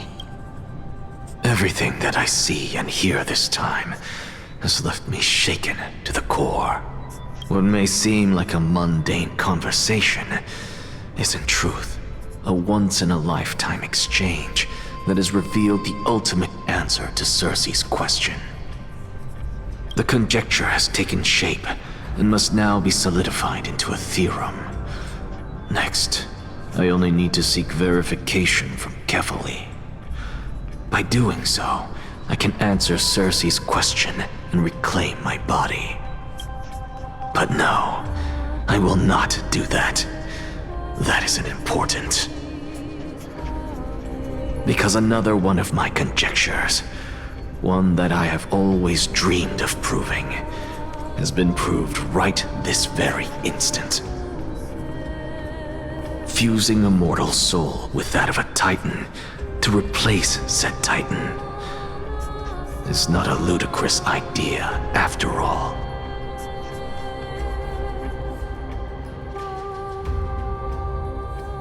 What are you thinking about?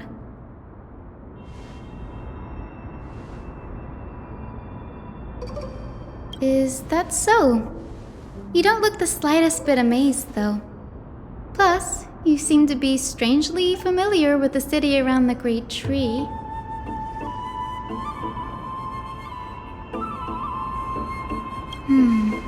Events of the past, huh? I was also a child when I looked up at Circe's.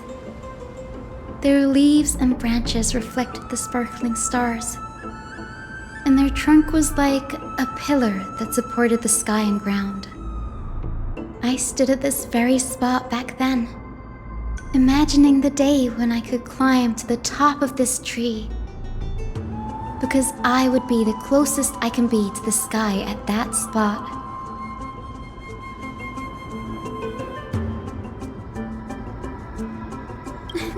Don't read too much into it. I mean, can mortals even hope to reach Aquila's realm? They're a strict and draconian god, nothing like Circe's. Reason is willing to share what is theirs with others, but Sky only expects people to revere them. You get what I'm saying, right, Denny? After all, the Titan that imprisoned you and Grey here in Amphoreus is none other than Aquila themselves.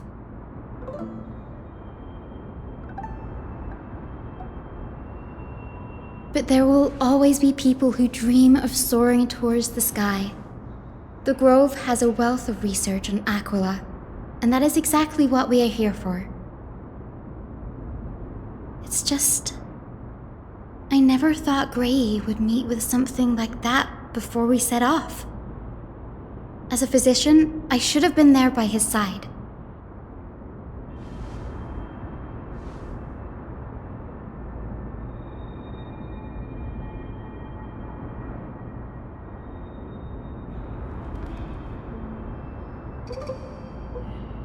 Yeah, there's no rest for the weary, huh? In any case, what we're looking for could be anywhere in this enormous grove. Let's split up to cover more ground. Danny, with your skills, I'm sure those monsters born of the Black Tide will pose no threat to you anyway.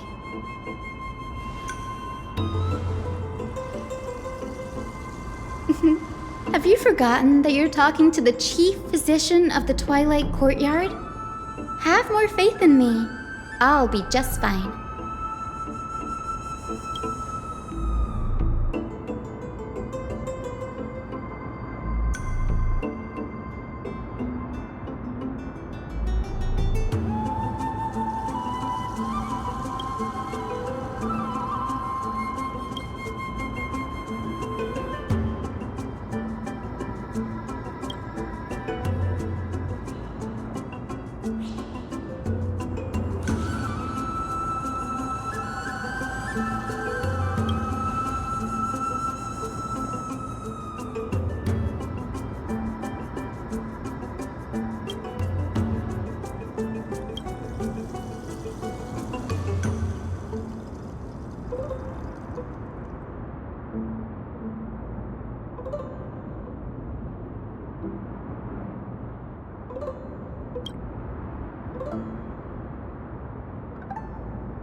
Stream 4.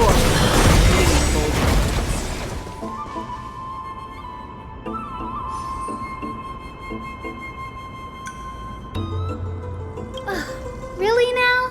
This is way more trouble than I could have asked for. Or you could sit back and watch.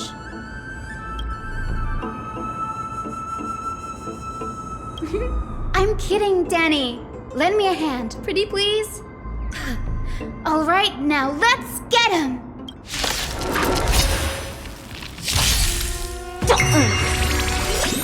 Can you find the answer?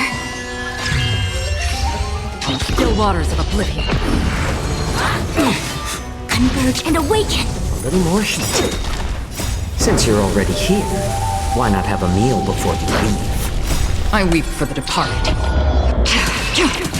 It too shall fall.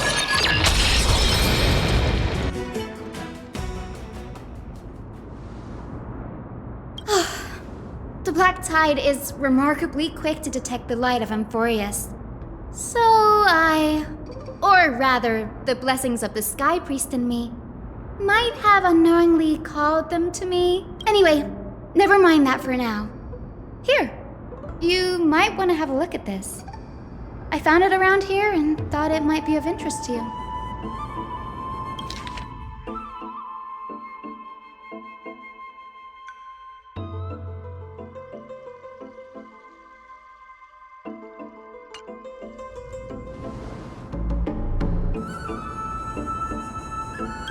This is new.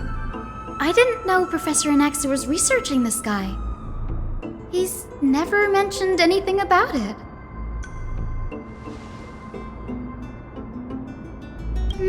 Might is an understatement. Anaxa has never been one to venerate the gods, nor has he ever found it within himself to put any faith in the prophecy. People have come to think of him as a heretic, even in a place as liberal as the Grove. Yet, It is also this very blasphemer that Circe's favors. Fate sure works in mysterious ways.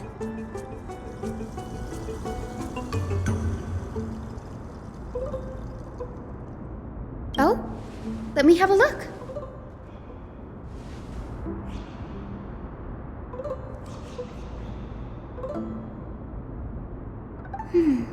By the looks of them, these scrolls are records of two conversations that took place in the same setting, one after the other.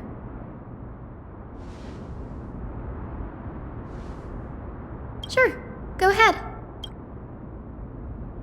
The Grove of Epiphany is home to 7 schools of thought. While all 7 schools are founded on the ideologies of Thalesis, the first scholar, each is unique in its own way.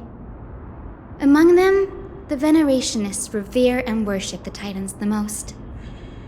As the sage of the Venerationists, Euthyphro has always been at loggerheads with Anaxa. If we were to place the 7 sages on the scales of Talanton, Anaxa and Euthyphro would be placed on opposite sides to achieve balance.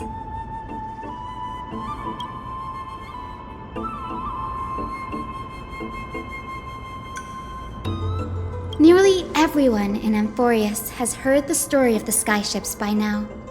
Aquila's stature is loftier than the heavens, and their divine retribution is merciless.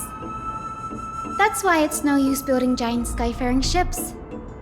Oh, but I do wonder if a supercharged mini Treaty cannon could slip past their watch.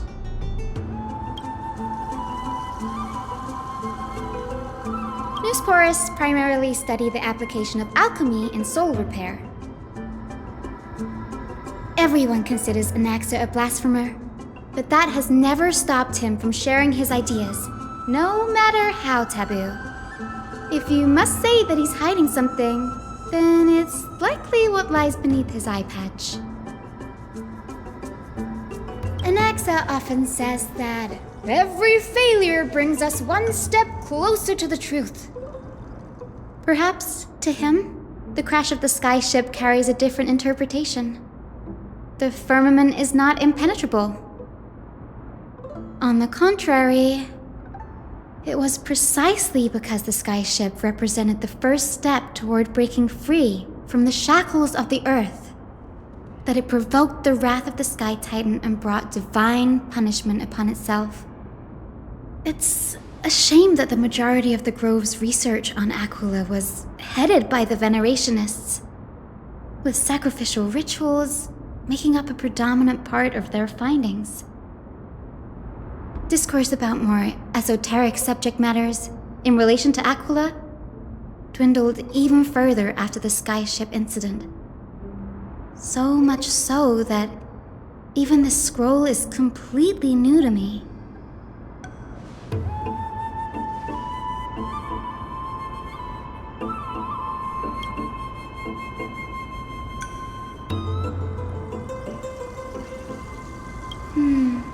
That's what I'd like to know.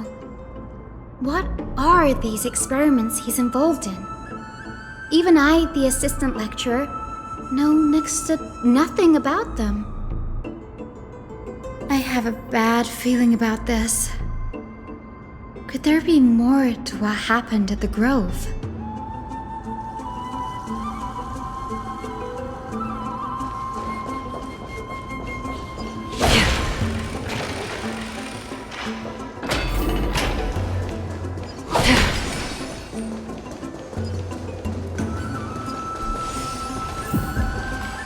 This is the Library of Filia, a place where the Grove stores its collection of tomes. Other than books written by the 7 schools, you can also find philosophical texts, ballads, and religious writings from the Outlands here. Cities that desire to learn from the Grove were apparently expected to contribute knowledge of equal value to what they sought. We've had more than our fair share of hilarious episodes over the years. For instance, it's said that the Erythrocheramists once borrowed a manuscript from a certain author, but ended up returning a copy instead of the original. What's more, the original manuscript was supposedly then hidden here. Nice? No need to hold yourself back, Danny. You can just tell it like it is. Their behavior was no different from bandits.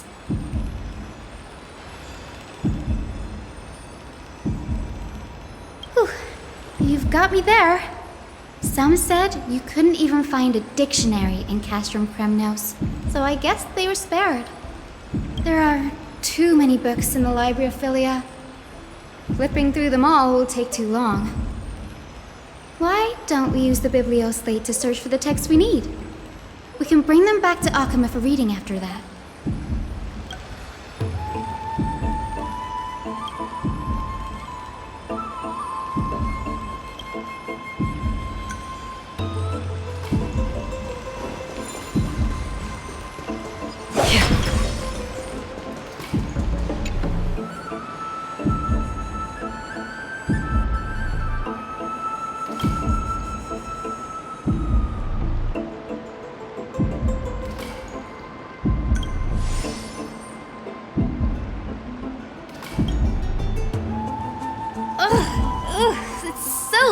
In here.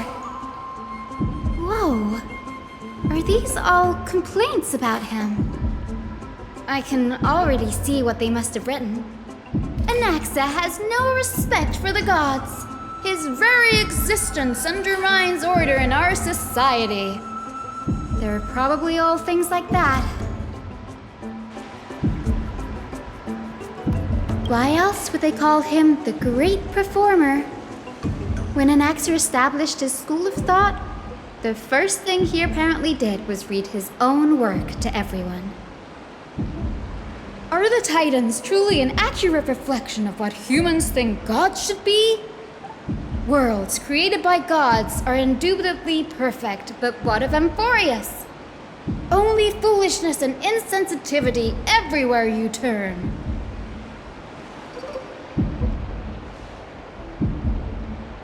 They marched him straight to the seat of judgment before he could finish. Though what he took on in the end was more of a debate than an actual trial. He had to address every one of the scholar's allegations, or face expulsion from the grove. The first allegation was... Do you agree that since the Titans created the heavens and earth, so the mountains, rivers, and seas must likewise be their creations?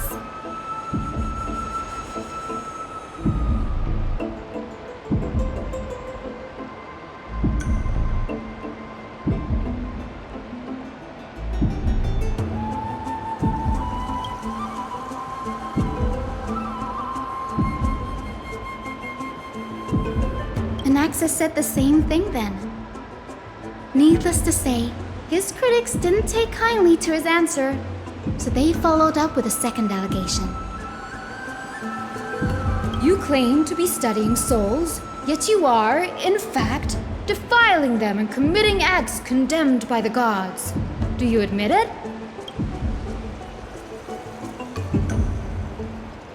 Anaxa always wears an eye patch, never removing it, even when alone. Some say he used one of his eyes as an alchemical ingredient.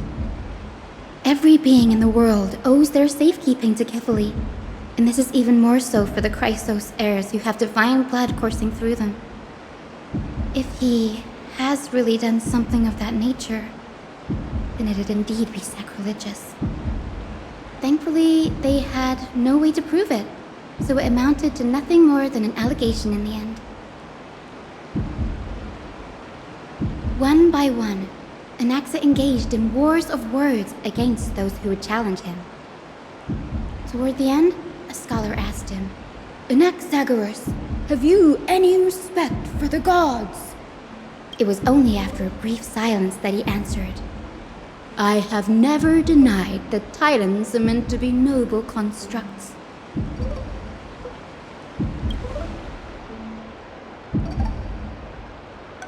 Yes, I'm not sure how that controversy was eventually resolved, But what's for certain, at least, is that Anaxa was allowed to stay in the grove where he continued his research, despite being regarded as a heretic. By the way, this stack of complaint letters has reminded me of a place in the grove. We may find clues there that aren't on the teleslate. I'm talking about Anaxa's alchemy lab, hidden between the cornerstones.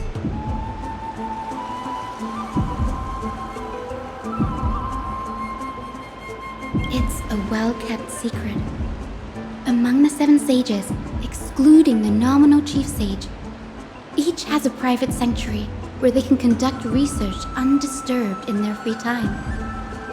Even the administrators of the Library of Filia are restricted from accessing those places and documenting the sage's research. But with the grove in this state, I'm sure Anaxa won't be mad even if we sneak into the lab for a short while, right?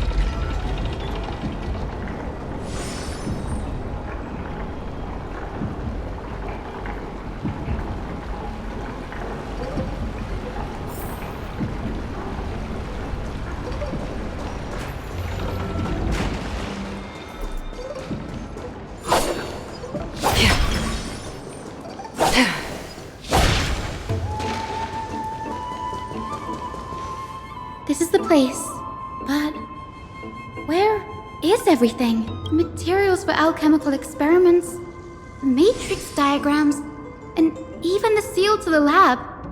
They're all gone. Did the black tide destroy it all?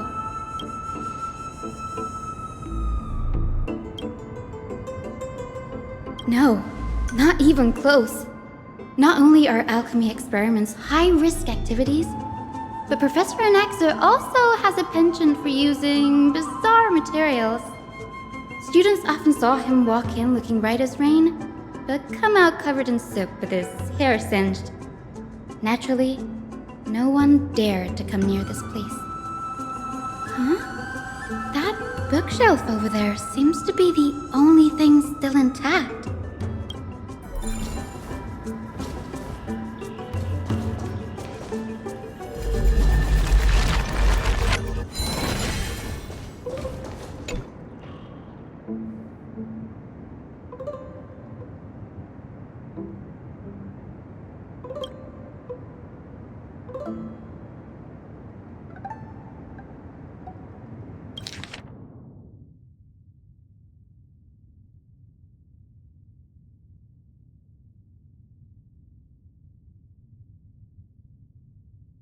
What's going on?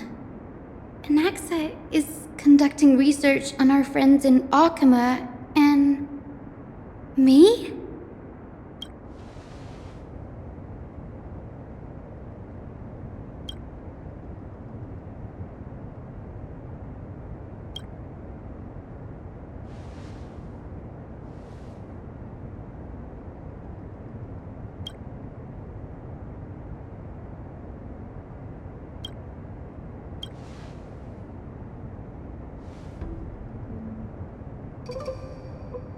It wouldn't have been so strange if he had focused only on Cassie, given her own curiosity about her origins. Plus, considering that the Noxxis have crafted omnipotent medicines capable of curing diseases, it also makes sense that he would conduct research on immortal Chrysos heirs. But now, it seems Anaxa's objective was never to create medicine, but to identify the origin of the golden blood and figure out its inner workings.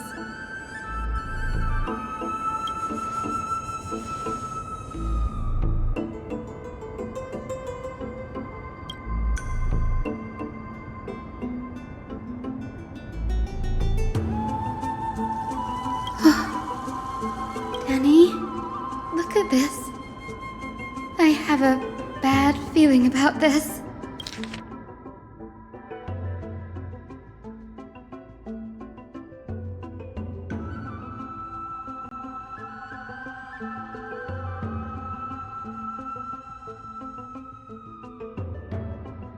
My biggest fear. It's come true. After going through his notes, I think I can piece it all together now. Anaxa was carrying out experiments on soul transmutation. Yes, this is what he was secretly conducting research on. Something he had to keep hidden from others. Compared to his public speeches, this is the real blasphemy. Oh, I just thought of something. Do you remember when the Black Tide was approaching? The Grove had planned to send Circe's core flame to a safe place. But an accident happened along the way, and Anaxa lost his life in the process. That's right. But what if Professor Anaxa's fusion with the core flame of reason wasn't an accident? Put yourself in his shoes. Knowing that the Black Tide was closing in and your time was running out, what would you have done? Exactly. When the Black Tide came, the true reason Anaxa headed to the Luminary Throne was to transmute and fuse himself with the Titan's core flame. No. Judging from how he reacted after the event, the results came as a surprise. Maybe he failed to consider the possibility that Circe's would make a similar decision. The manuscripts detailing all the alchemical formulae have been taken away. His research is still ongoing. Like, what? There's only one Titan left in the world now. No. No way. He's after Kefali. Sir, this sky above us, it's not real, is it? Of course not. This is just an image from a projection device used for educational purposes. A simple trick. The day-night cycle has been lost to this world. So that students like you may still learn about the night sky, astronomers have harnessed the Titan's miraculous power to manipulate the light, projecting the nights of the past here for you. Much like how the sky above the Holy City is also illuminated by Kefali's dawn device. So, the skies of Akama are fake too. You mustn't conclude that, Anaxa. You should know that only a child would expose a trick and be proud of it. Often people know more than they let on. They simply choose to feign ignorance because they have no other choice. Then they're just deluding themselves. People believe in Kefali's tale of Genesis, accepting wholesale whatever the priests preach. But we're different. We've already walked out of the firelit cave of ignorance. We have already realized that we live in a world where Titans make the rules. Even when we look at the sky, we're only seeing what they allow us to see. Rather than gazing at this mockery of a night sky fabricated by them for the rest of my life, why shouldn't I be the one to take control of the projection device instead? So much time has passed since you sowed the seeds of doubt in my heart, child. Many a night, I find myself penning down all my theories and wild ideas, only to burn them to ashes when I open my eyes in the day. Why? Because we'll face death by burning if word gets out? As a sage of the Venerationists, my soul has already become inextricably linked to the great tree. Every word I say and every move I make is certain to influence every leaf, every branch, even the tree itself. But above all else, my days are numbered. Instinctively, I have my doubts about the golden blood and the human soul, yet I have no means of verifying them.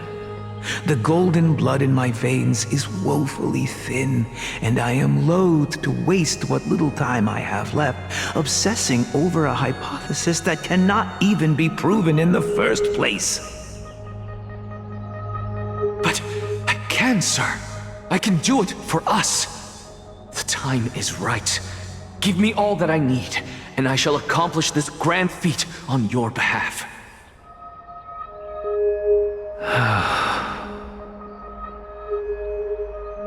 You're right. I shall do just that.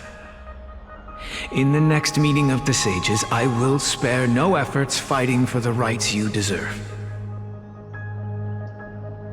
Go. Establish your own school of thought.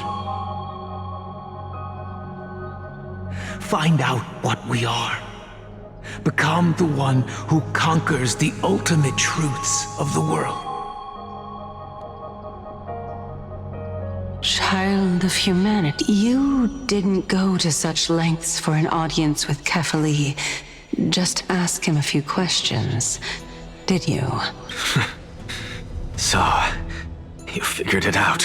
If I were as foolish as a Dromus, perhaps I'd throw myself down and prostrate before their greatness, begging for the gods' prophetic wisdom. Well, sorry to disappoint, but I'm no Dromus. Alas, I am a human, standing tall on 2 feet, possessing both intellect and pride. Before such power, does it make any difference whether you're a human or a Dromus? I'm sure you're familiar with the story of the Stixians. When the raging waves threatened to swallow them, they didn't just give up and become sitting ducks. No. They constructed a dam that kept the roaring tide at bay, chaining down the mad Fagusa.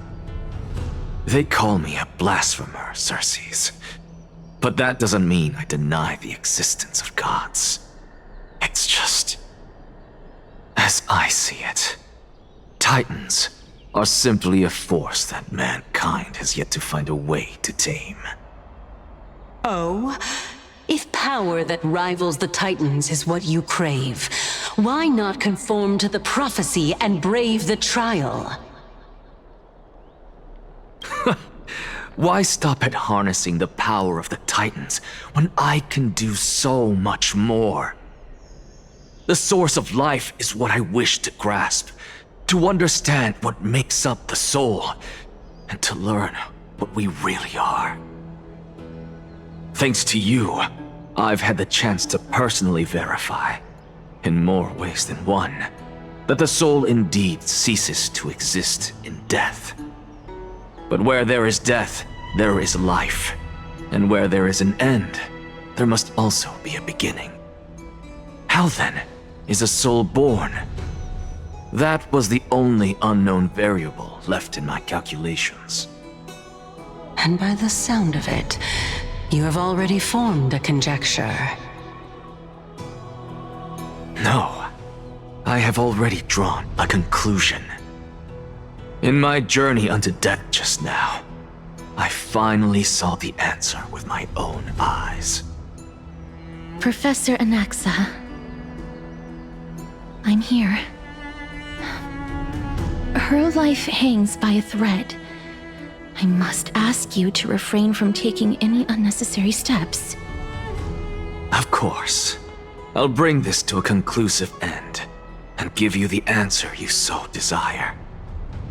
However, in accordance with the principle of equivalent exchange, I must also demand from you what I need. As you wish. Don't you care to know what the price might be? It's a matter of uncovering the truth about the Death Titan and her survival. This may be the only time I can ever save someone's life. There is no need for me to think twice. I see. In that case, let the show begin. Indulge me. Am I correct to say that you intend to prove Thanatos' whereabouts and prove the nature of our existence now? Before I begin, I must confess I had been stuck in a cognitive trap all this time. As unrelated as these two propositions may seem at first glance, they are in fact logical equivalents. They are merely two different ways of telling us about what the soul is at its core. The reason I say this is as I've mentioned earlier. The answer was hidden in my journey unto death. Anaxa, you were in the Netherrealm? Yes, I am but a living dead man now, but that's not important. What truly matters is, I overheard a conversation between heroes. That's not all. Remember how I said you were a part of that conversation too, Circes? And I've told you that I have no recollection of such an event. That was likely just an illusion conjured up by the mind of a dying man. Of course you wouldn't remember. Because that wasn't you. That was Calypso, one of the 7 sages of the Grove. Calypso? Huh? Oh, that's the name I made up on a whim when speaking to this girl. How do you know of it? And surely you jest. Don't you think I, of all people, would know if that were the name of one of the 7 sages under the shade of my tree? Don't you claim to know the Grove's past like the back of your hand? It seems you've lost even the memories seared into your soul. Use your head, Circes. Since all of this took place in the realm of the dead, it stands to reason their likenesses are of souls from the past. The living cannot step foot into that world, so who could they be? Think about Calypso. Why does she share your likeness, yet you have no idea who she is? The answer is evident, is it not? Those fallen heroes are the mortal incarnations of the Titans before their ascensions to godhood. The gods aren't master creators born out of thin air. And they are no different from humans, because they all evolved from one. Does this answer disappoint you? Yes, because you've answered nothing. If I truly was once human, as you claim, then where do the children of humanity come from? Even on the off chance that you speak the truth, this brings us no closer to grasping Thanatos' whereabouts. How are we to find them? I knew you would say that. But it matters not. I know what I'm doing. Actually, why don't we have this supreme being standing before us tell us everything? You can revive a Titan? Humans cannot return from the dead. Neither can gods. But all we need to do is look at this from a different perspective, and the problem will resolve itself. The solution is simple. Just like what you did to me. If I'm reborn as Kefali, I can rebuild the world and all within it as they once did. Simple, is it not?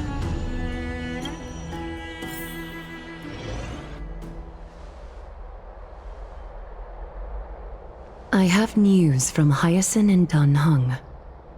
Anaxa might be trying to do something with Kefali's divine body. Kefali? But what could Anaxa want? Is the Council of Elders going to sit around and let such a sacrilegious act unfold? That is not possible. He is indeed the great performer, capable of fooling anyone and everyone with his tricks. I'm sorry. No need for guilt, for this is good news to us. The Council of Elders has found themselves a traitorous ally. Anaxa's ambitious desires will be something we can exploit. What we should be doing now is to keep our eyes peeled for whichever trickery Kynus is up to, and react accordingly to thwart her plans. Being Akima's political center, the Demigod Council holds just as much significance as the Vortex of Genesis. Someday, after my duty is over, this site will take the place of the battlefield where you hunt gods, become the next challenge you ought to overcome. Till then, it's best to get used to this place as soon as possible.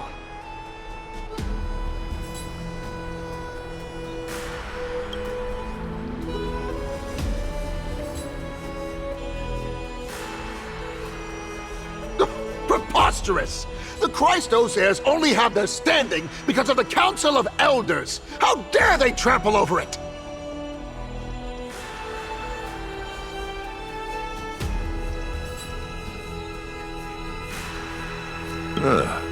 It's been a while. What is that supposed to mean? Is this really the sort of person that the young lord praised as a ferocious warrior? It has indeed been some time, Lord Krateros. What brings you here in such haste? Shh, keep it down. Be more vigilant. See those duplicitous dogs over there? They do the dirty work for Kynus.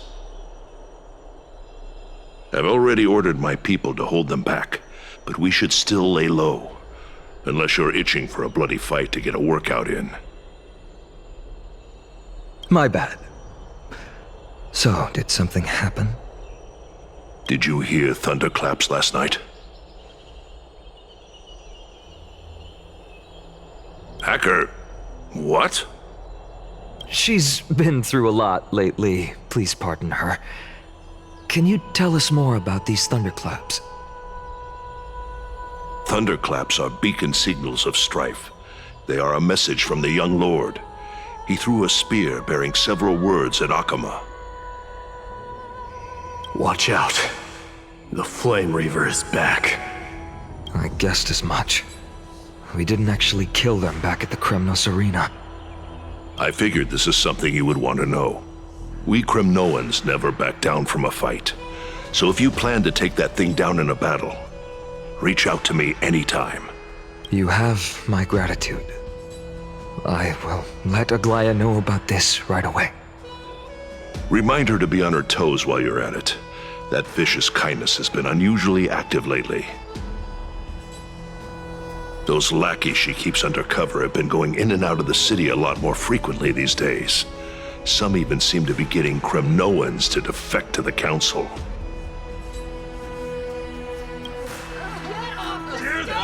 How dare you! No place there! That's her. Looks like you can see it for yourself. We should get back. Thank you for the intel, Lord Krateros.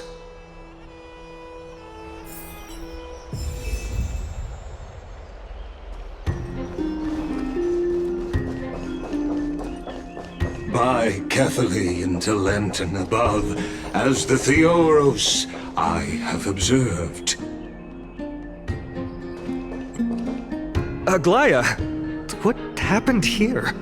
I know about the poisonous fangs of that king snake through the golden threads. In the past, I would be confident about keeping her in check, but I admit I am now unable to do so. What do you mean? It is no longer about eloquence or arguments. I have been a demigod for far too long, that I hardly have any humanity left.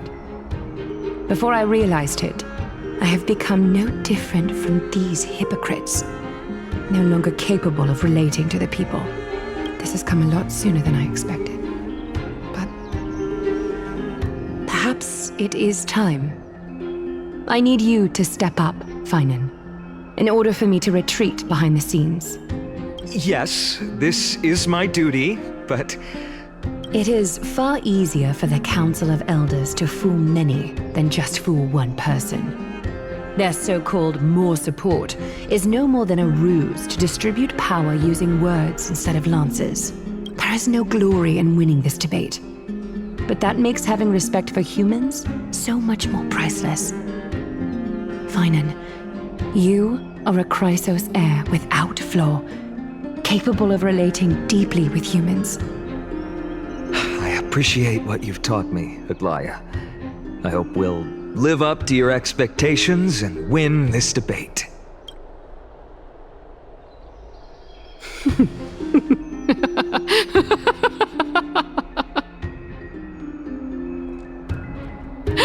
Oh, you've done well, Lord Calictus. Let me take over and personally close this debate for today.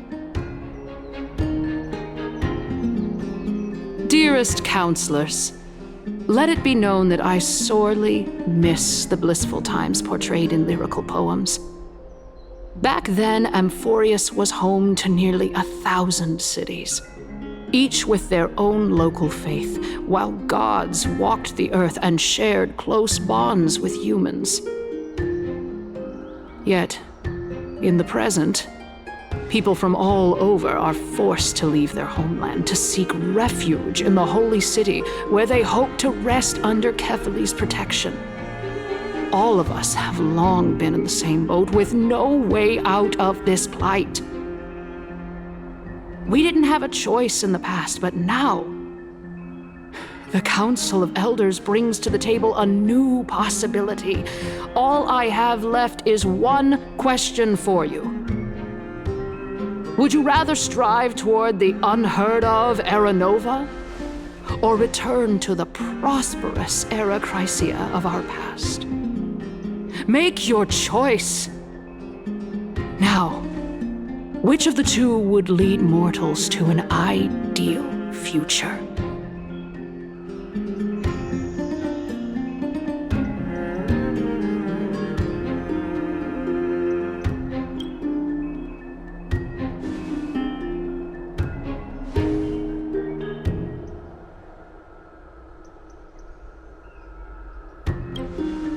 We all know that Era Chrysia is a thing of the past, Lady Kindness.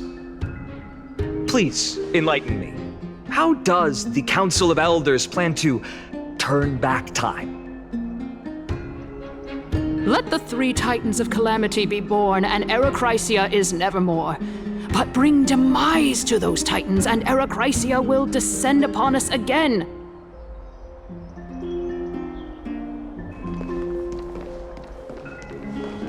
Know that the Council of Elders is never one to make empty promises. Look at who we have on our side. Anaxagoras, one of the Grove's 7 sages, and Castorice, Idonia's goddess of death. With the help of these two heroes, I can promise all of you that Era Chrysia will exist once more. Aren't they Chrysos heirs? They're supporting the Council of Elders instead? It's clear from the start that these heroes do not get along well in their group. All the more proof that Aglaya isn't fit to speak on behalf of every Chrysos heir. I am in favor of Era Chrysia.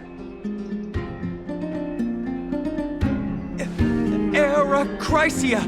Era Chrysia! Era Chrysia! Era Chrysia! Era Chrysia! Era Chrysia! Era Chrysia!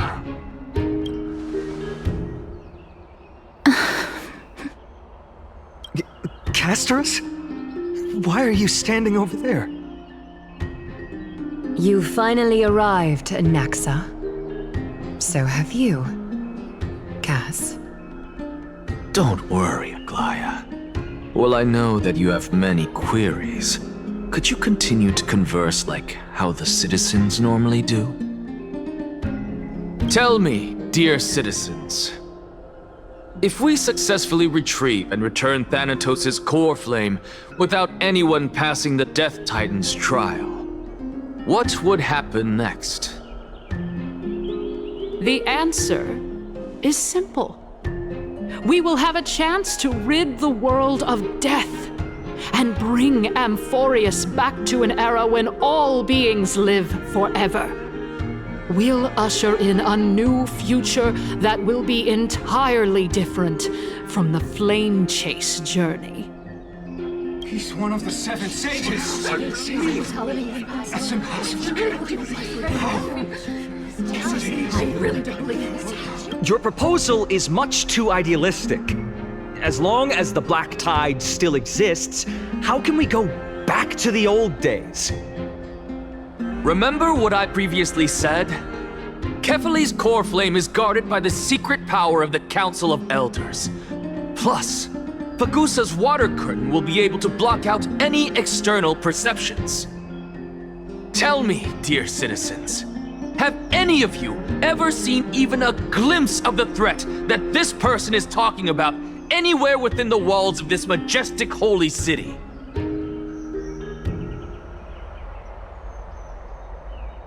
Oh. Could it be that you heard that from the Flame Reaver themselves? Citizens, let's loudly sing the blessed hymn. Oh, beautiful old world, where are you now? Oh, legendary Arakrysia, return to the mortal realm. After the destruction of the 3 Titans of Calamity, the Flamechase journey will have to end. Arakrysia! Yes! Yes! It has to end! It has to end! It has to end!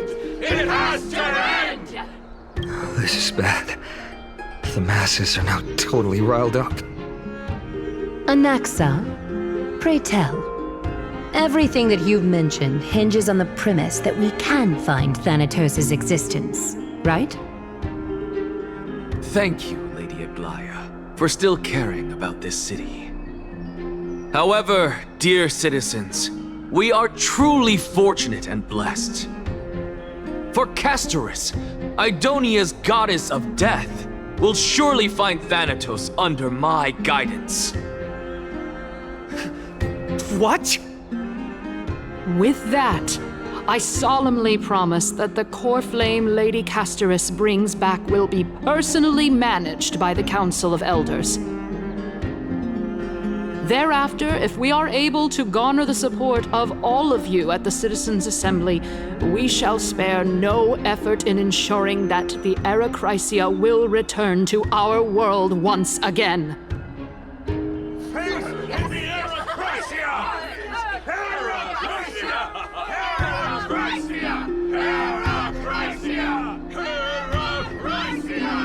With the balance shattered, the result is clear.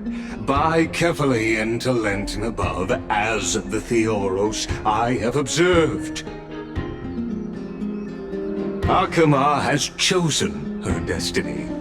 The issue up for discussion at this Citizens' Assembly shall be modified to the suspension of the Flamechase journey. This resolution shall be put up on the Wall of Heroes, such that all citizens are aware of the city's way forward.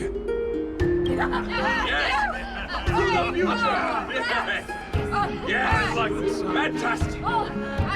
Yes. Aglaya, dear Aglaya, what has caused your heart to soften? You also don't seem to be as quick-witted as before. Wag your tongue as much as you like. Since the Flamechase journey has been preordained by the prophecy, our failure has never been on the cards. Well then, I guess we'll find out if that's true at the Citizens' Assembly.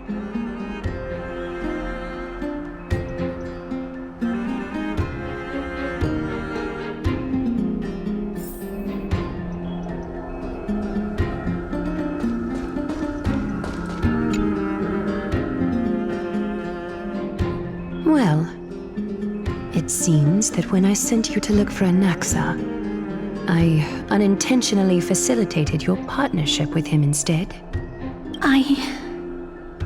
My apologies, everyone. I know that you have many questions to ask me. I will answer them to the best of my knowledge. In that case, please tell us as much as you can. In actuality, he showed me a past that was both long and heavy. The reason I say this is as I've mentioned earlier. The answer was hidden in my journey unto death. Anaxa, you were in the Netherrealm? Yes, I am but a living dead man now, but that's not important. What truly matters is, I overheard a conversation between heroes.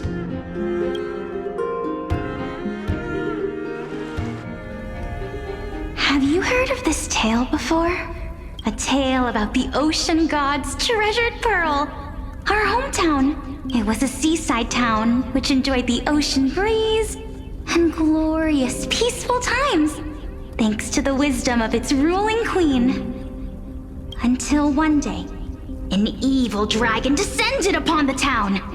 Its wings were large enough to blot out the sun, while its claws were sharp enough to rip the waves apart. It barged into the tall tower and devoured the queen's beloved daughter. It even settled itself in her bedroom, like a tyrant king. The queen assembled 300 warriors who managed to subdue the evil dragon by chaining it up. However, when the queen slit open the dragon's belly, she realized that the princess had long since been digested, and all that was left of her was a pile of bones. Devastated, the queen wept for several days. It was then that a devious, smooth-talking scholar arrived at the palace and suggested that the princess could be revived through the use of dragon bone and dragon blood. That liar called this process the secret art of alchemy. The princess was reborn! The queen was overjoyed, blissfully unaware that the evil dragon's soul still lurked within the princess's body. As revenge, the evil dragon swallowed the poor queen, the glib liar, the courageous warriors, and all of the town's innocent civilians in a single gulp. Worse still, the souls of the deceased were refused entry to the Netherrealm because they were filled with regret. Forced to roam the mortal realm, these resentful souls ultimately converged into a river of souls that would not retreat for a long time. The terrifying death had consumed all. Thereafter, our hometown fell into ruin as well. Until...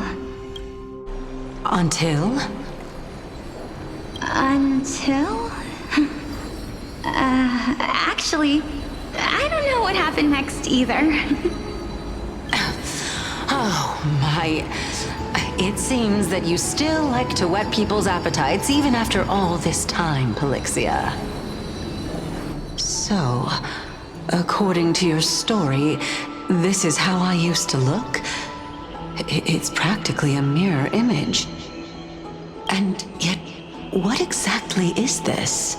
A miracle that I created with alchemy. As for what it is and how I was able to accomplish it, I'll keep the answers to myself for now. Oh, my goodness. Is this cliffhanger really necessary? Quiet, Titan. Continue to enjoy this splendid play, and the truth will naturally reveal itself. Dragon, huh? I've heard this legend before. In that case, what do you think of it? I think that this so-called alchemy was a tenuous analogy added to the story by future generations. After all, you've never heard of a tradition of alchemy in your hometown before, have you? Indeed. Before I left home to pursue my education, I never even knew that anybody was looking into this area of study.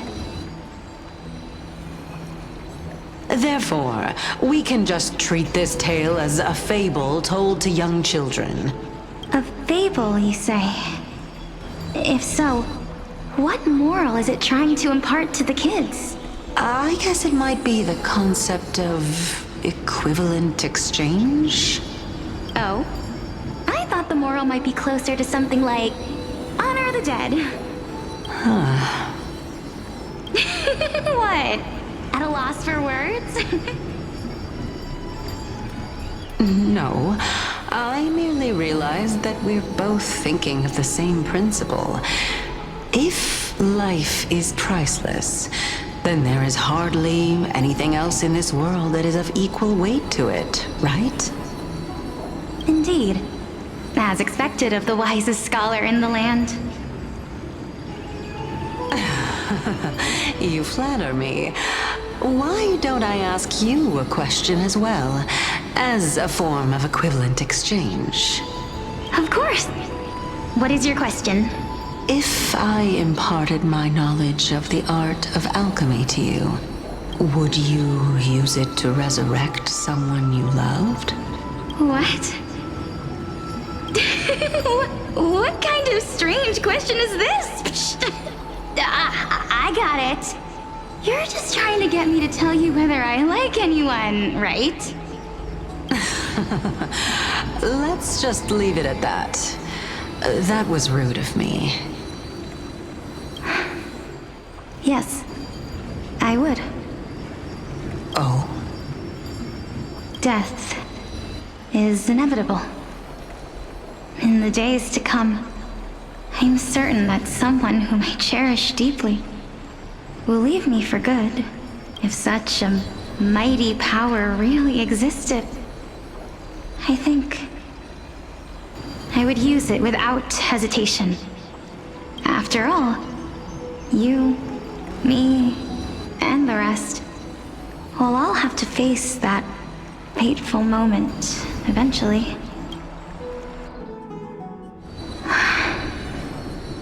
My time is finally here. However, perhaps because of my firm belief in the immeasurable value of life, I am unable to complete the trial. You shall wither, and through that, the dead will sprout again from the remains, and be reborn with the dead flame. It is a pity that fate is such a cruel mistress. Is there no other way of interpreting those words?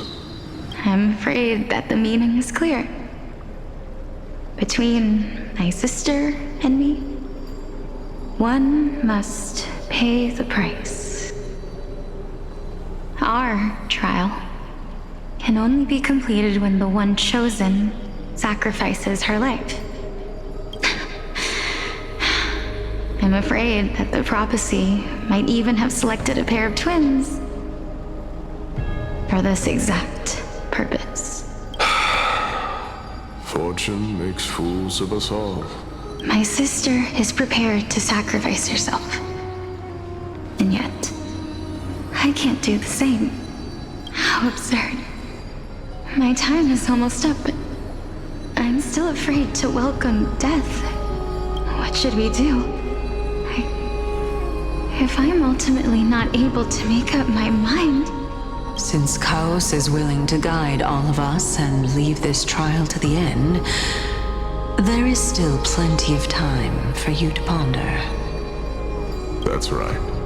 Don't allow the fog of an uncertain future to cloud your mind. Trial, prophecy, the topics that they're discussing seem familiar. But these three people must not have left their names in the epics. Otherwise, I would have some recollection of this. Amphoreus' history before the Titans were born was complete chaos. Is that not strange by itself? I have long held three hypotheses about this. However, let's continue watching for now. Calypso, Polixia, and this warrior.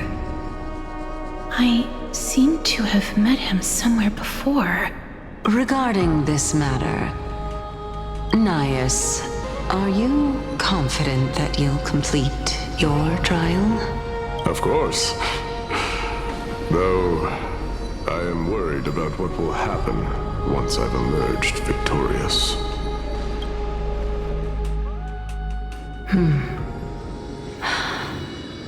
Looks like you have made up your mind. Yes, this is the safest course of action. Completely separating courage, honor, tenacity, sacrifice, and reason. You really know how to make things difficult. Please, young lady, witness my fall and demise. Lady Calypso, you shall host the soul-rending ceremony. I do not understand. Why would you dare to sacrifice yourself for a future that you won't get to witness? Because this is our destiny. The power that resides within me is so intense that I will one day be engulfed by it. Furthermore, a valorous death before glorious return has always been the path I chose to walk. A journey I began long ago. If your sister or Kaos were in my position, I believe they would make the same choice as well.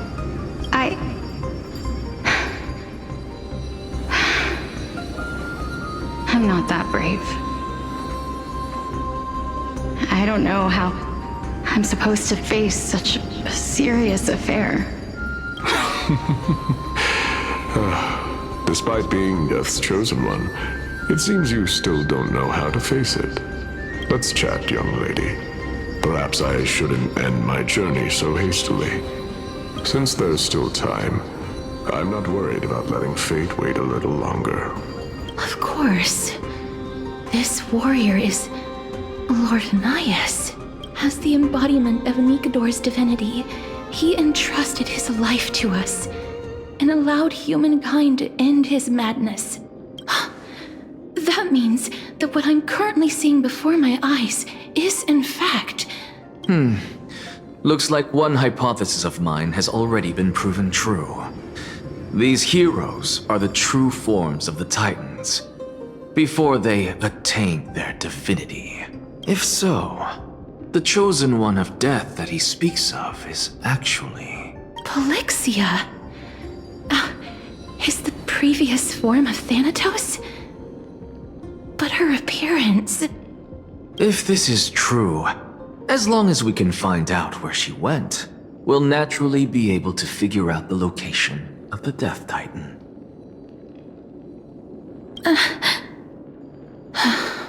But before that, we first need to witness what ultimately happened to Lord Nias. Nikador's courage is a testament that they have never once retreated from a battle. I've heard that these words are still engraved in Castrum Kremnos even today. It didn't occur to me that they were actually part of an alchemical formula.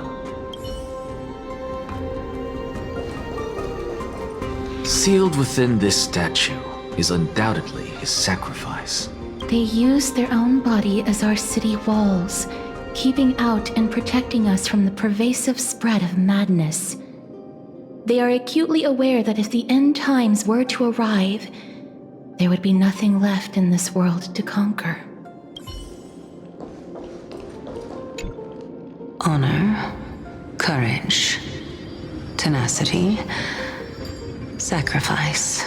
And finally, the only thing that remains is reason. Cheer up, young lady. There is no need to shed tears over a glorious death. All farewells in this world are sorrowful, Lord Nias. No, young lady. As a warrior, I have witnessed too many bitter deaths. But now, all I feel is peace. I did not know until this moment that mortals could live their lives in such a way. Although only a sliver of your soul remains, you remain so optimistic. Or maybe the truth is that you aren't able to feel sorrow anymore. To be honest, I don't know either. But I am certain of one thing. This is not an acceptance of death nor apathy toward it. It's not even a feeling of despair. I am just enjoying what remains of my life to the fullest. Enjoying? Indeed. Along this journey that we've taken together, not only have I changed the world, I myself have also changed in the process. And now I have reached the journey's end. When I look back and see the grand epic that I've personally written, how could I not revel in that fact? But when you depart the mortal realm, won't all of your accomplishments be reduced to nothing?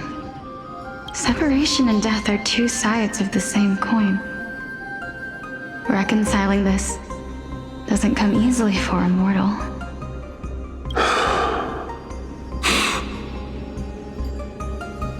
Finally, let me recount to you a story of mine, young lady. The first time I returned from the battlefield, I felt extremely hollow. The calamity had devoured everybody on the battlefield but me. When I returned to the city alone, the citizens held a banquet for me that was far from pleasant. I felt as though I was still on the battlefield, and the person who had returned was nothing but an empty shell. It was late into the night by the time the banquet ended. My head still reeling, I returned alone to the barracks. On the way back, I encountered someone. It was a crazed scholar looking at the night sky and muttering to himself by the side of the road. Although I tripped over him and fell, I wasn't angry in the slightest. And maybe because I saw myself in him, I inexplicably asked him a question. Do you think that it'd be better if we just died on the roadside like a couple of stray dogs? To my surprise, he shrugged his shoulders and sighed. To someone who is currently experiencing death, dying and living afford the same amount of bliss. Now please go away and don't block my starlight. Are you trying to say that there is no difference between living and dying? For they are both journeys that lead toward death? That's exactly what life is, and death is, but a scale to measure how valuable the journey was. Journeys and epics are only glorious and magnificent because all things eventually fade to dust. Therefore, young lady, don't detest your fate. Instead, willingly and respectfully embrace it. The embodiment of strife telling me about the majesty of the world. Indeed. I believe that when the fated moment eventually arrives, you will be able to understand my words. It is time for me to knock on death's door. I will set up a long table at the end of the road and humbly await your arrival. When that moment finally comes, let us drink and be merry then.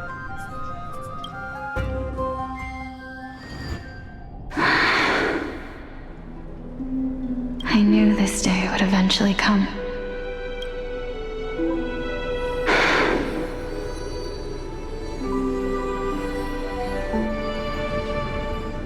Are the both of you ready? Mm-hmm. Elixia. I'm here. What? This...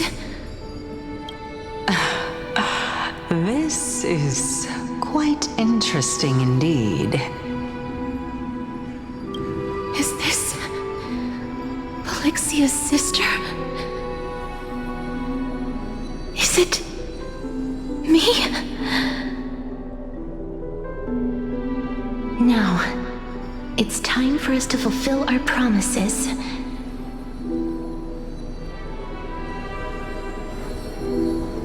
Are you afraid?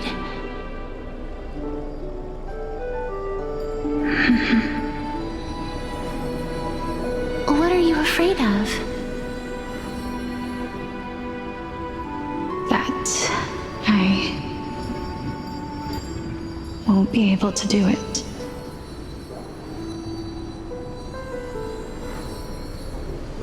You shall wither, and through that, the dead will sprout again from the remains, and be reborn with the dead flame.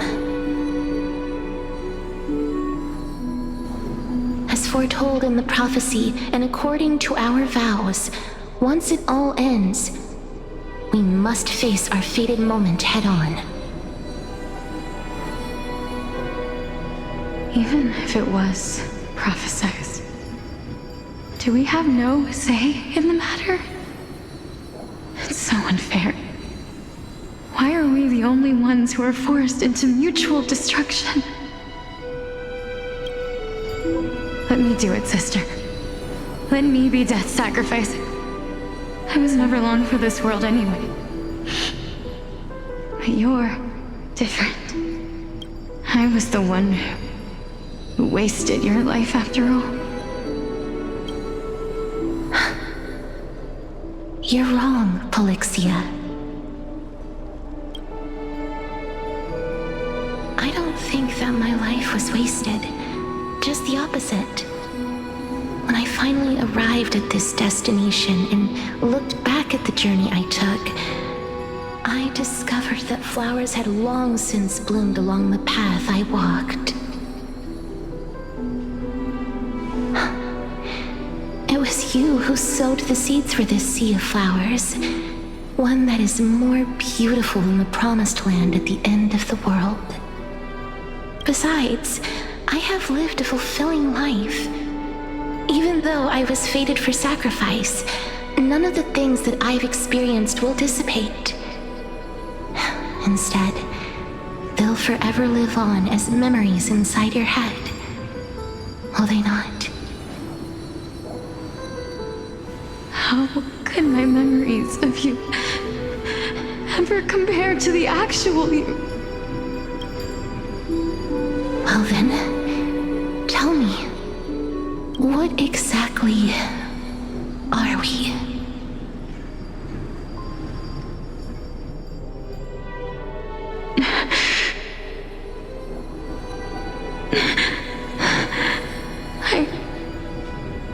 I don't know. I don't know either. But regardless of what the answer is, regardless of how we're shaped by others, or even by this world, ever since we were born, the fact that we existed was predestined, and nothing could erase it. This is why I will always, always be by your side. We're twins, after all.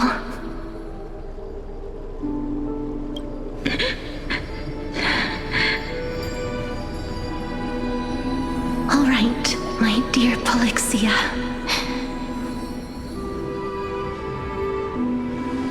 It's time to extract my heart and light the flame of death. After that, use it to plant the first bud in the prophesied new world.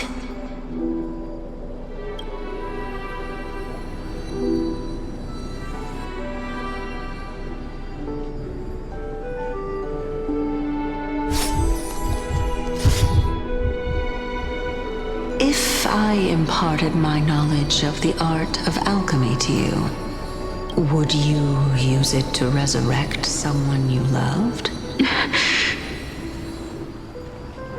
Death is inevitable.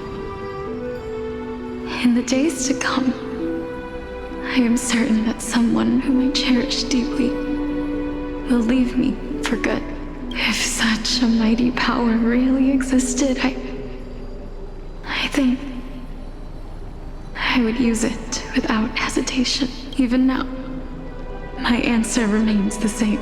This is why, sister, I promise you, in the prophesied new world, I shall plant the first bud on your behalf.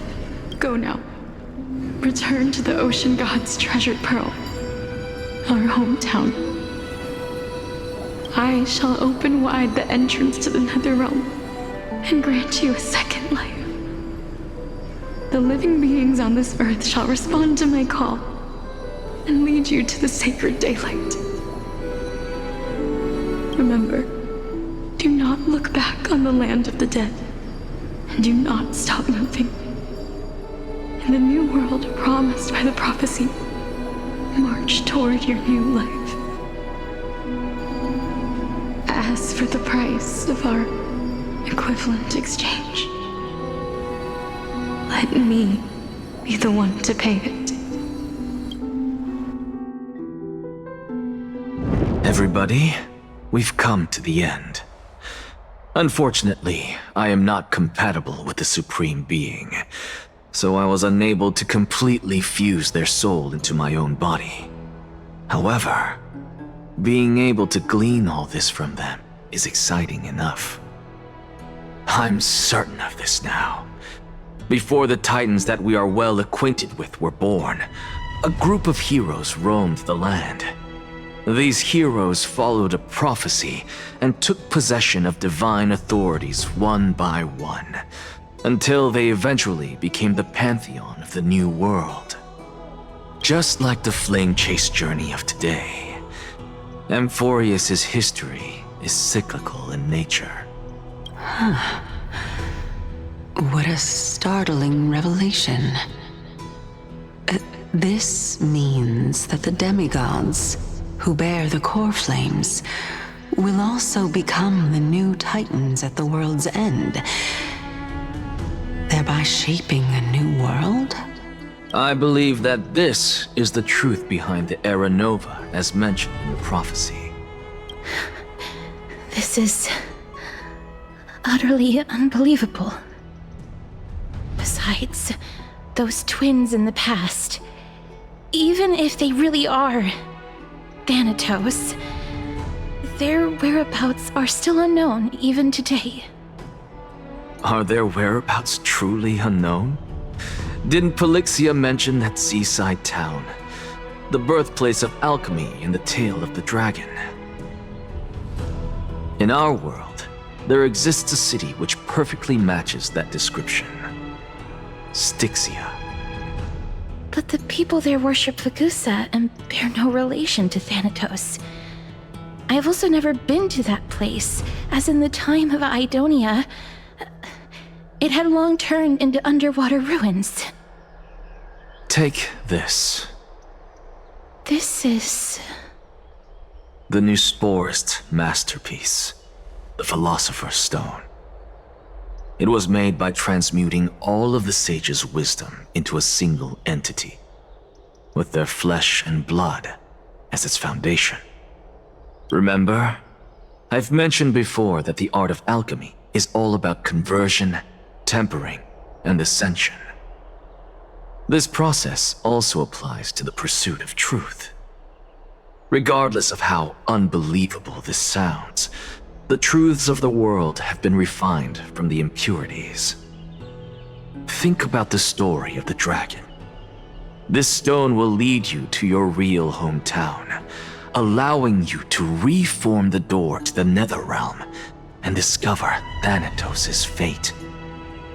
You still look as confident in your victory as ever, but what if your conjecture is wrong? Simple. I shall merely admit to the entire world that my experiment was a failure.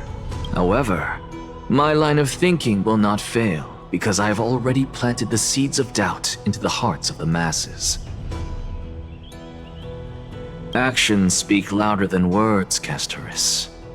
With the assembly about to begin, don't forget the promise you've made. I've already searched for so long. I'm willing to try one more time. While we converse, her life is also slowly slipping away. But before I leave, I have another question. What exactly did we witness just now? That was the world imprinted in Kefali's soul.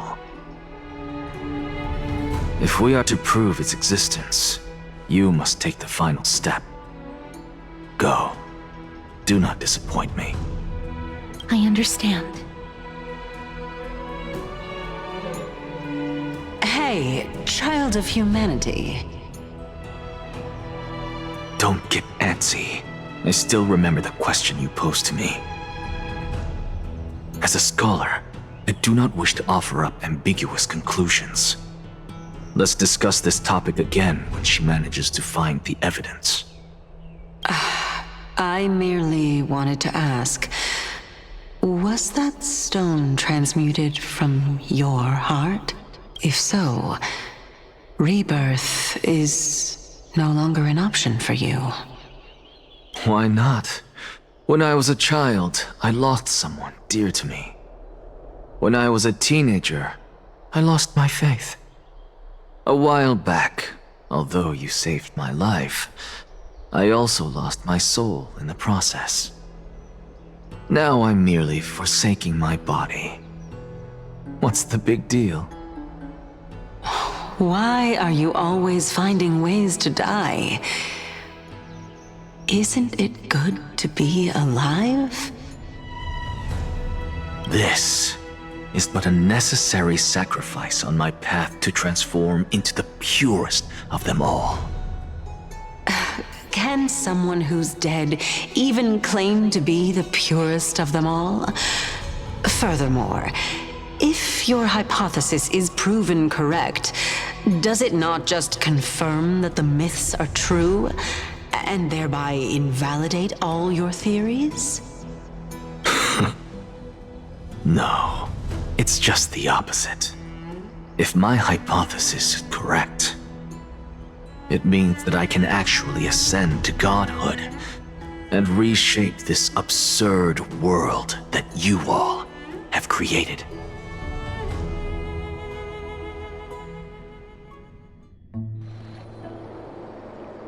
That's a lot to take in at once.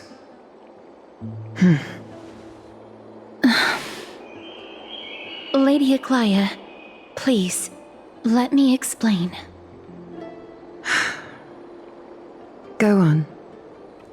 You know that the core flame of death has always been the greatest unknown regarding the Era Nova, which is why both you and Kindness desire to gain the power to control that core flame in the approaching Citizens' Assembly. Professor Anaxa has come to a consensus with Kindness. They want to suspend the trial once Thanatos' core flame is reclaimed, hoping thus to eradicate death from this world. If they're successful, then the flame chase journey will cease, and Akama can enjoy everlasting peace. But I know this runs counter to your wishes. So long as we do not usher in Era Nova, the Black Tide will never be eradicated. Even with Lord Mighty on the front line, and the Black Tide not posing an immediate risk, the danger nevertheless remains. Honestly, it's difficult for me to assess the pros and cons in this decision. But someone must bring the core flame before we can begin negotiations over it. The Titan could be very near. I cannot let this chance slip by. Besides, someone has to make this trip to bring back Mrs. Soul. Well said. You already had every reason to seek an audience with Thanatos. It's that great performer who has weaponized your wishes and placed us in this difficult situation. A world without death. Do you desire that too? If fate dictates that my path must oppose yours, I will do all I can to resist it and protect what I aspire to achieve. Lord Mighty showed me that without taking the first step, all talk of what follows is moot.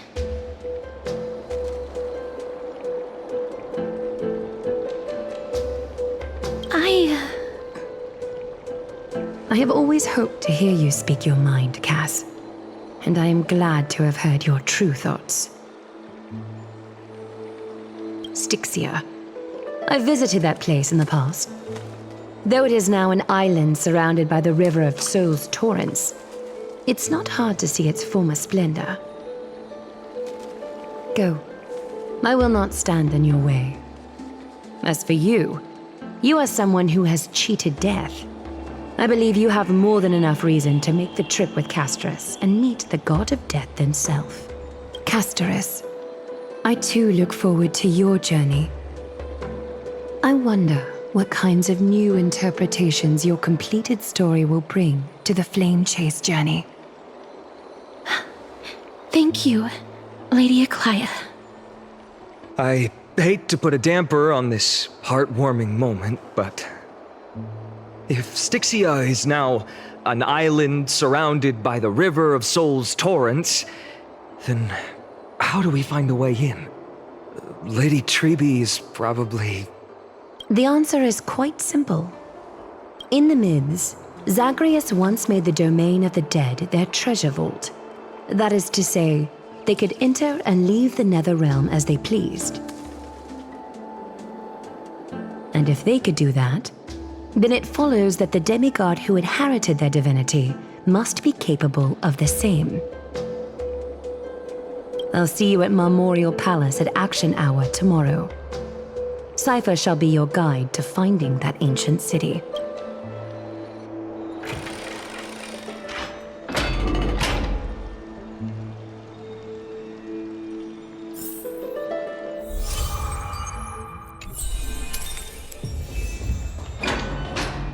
Hey, friend! Is the debate finally over?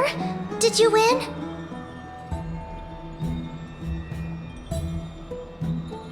What a glorious defeat. You sure know how to look on the bright side. Well, moving on. I was hard at work even while you were at the debate. I borrowed a mountain of books from Cass to see if I could find a way to solve your problem. Let's see. I still have only 32 books to go. Really? Oh, that's fantastic news. I knew it. Hard work always pays off. Especially if you're as diligent as Ma'am. I feel like a huge burden has finally been lifted off my shoulders. Why are my eyelids so heavy all of a sudden? Oh, you're right. Then I'll go back to...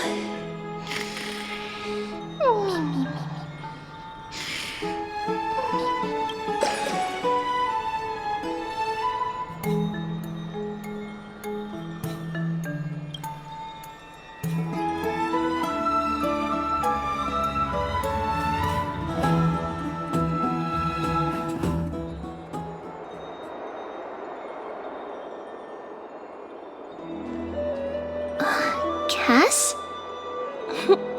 What a surprise. Lady Trebe. Is something troubling you?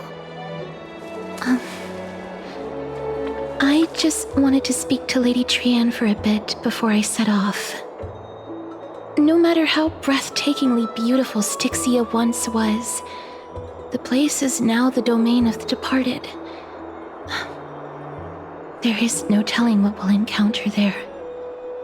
I don't want to have any regrets.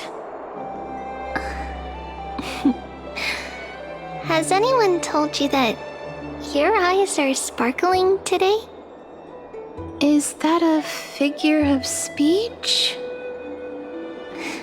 In the past, when you did smile once in a while, all of us could see that your heart remained troubled even as you smiled. Lady Treeby, you know perfectly well that see you tomorrow is nothing but a white lie. I hope your toughness is not a mask hiding a lonely heart. Cass, you hardly ever talked of your past. None of us knows what you went through, apart from Maggie. But we know it must have been filled with pain and hardships, as it is the fate every Chrysosaur is destined to live out. We are just happy for you that the core flame you're meant to inherit has finally surfaced. Isn't it a little too soon to say that? But you already know where tomorrow is, don't you? There is no need to rely on anyone else. Just give it your all and leave no regrets. We have always believed that your embrace is just as warm as everyone else's. Because we embrace others to comfort them. And Cass, you're the kindest Chrysosaur we know. Thank you, Lady Treeby. This feeling, it's hard to put into words. I suddenly found myself with so many wishes. So much I want to accomplish before setting off. Then go do it, Cass. Trian was actually working on a surprise gift for you. It's a pity she didn't get to finish it.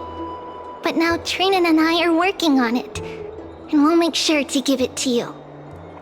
So, let's meet back here when you return from Stixia. Safe travels. See you tomorrow!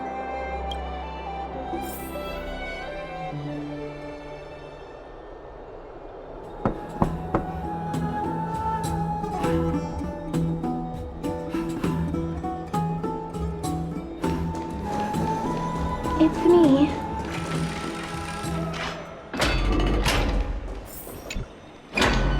I hope I didn't wake you. Huh? No. No. I'm here because of private matters, actually. If it isn't too much to ask, I'd really like it if you could come along with me to retrieve something. Aren't you going to ask me what it is? It isn't a long way from here. Shall we?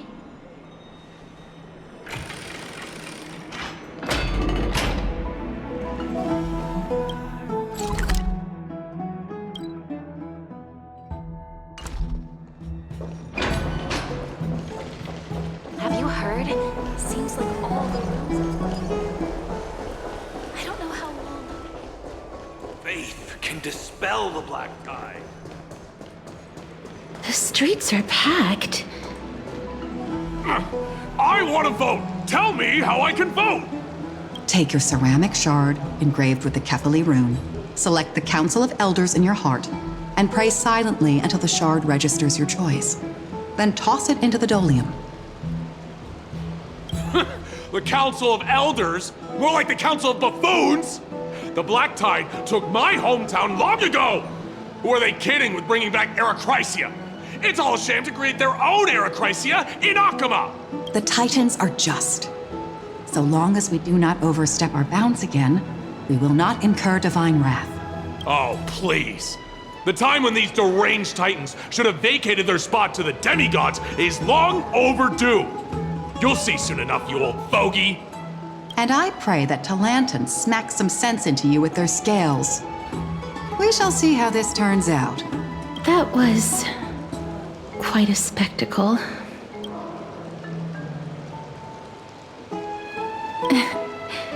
I suppose peaceful is technically correct if no actual violence happened.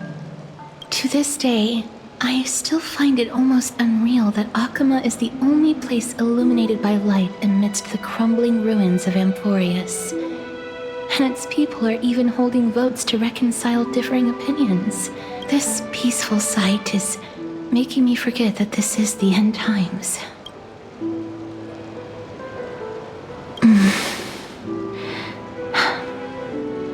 Before coming here, I had lived for many years in Idonia, a city of rime and frost. The people there were devotees of Thanatos, and were well known for their unique burial rites and traditions.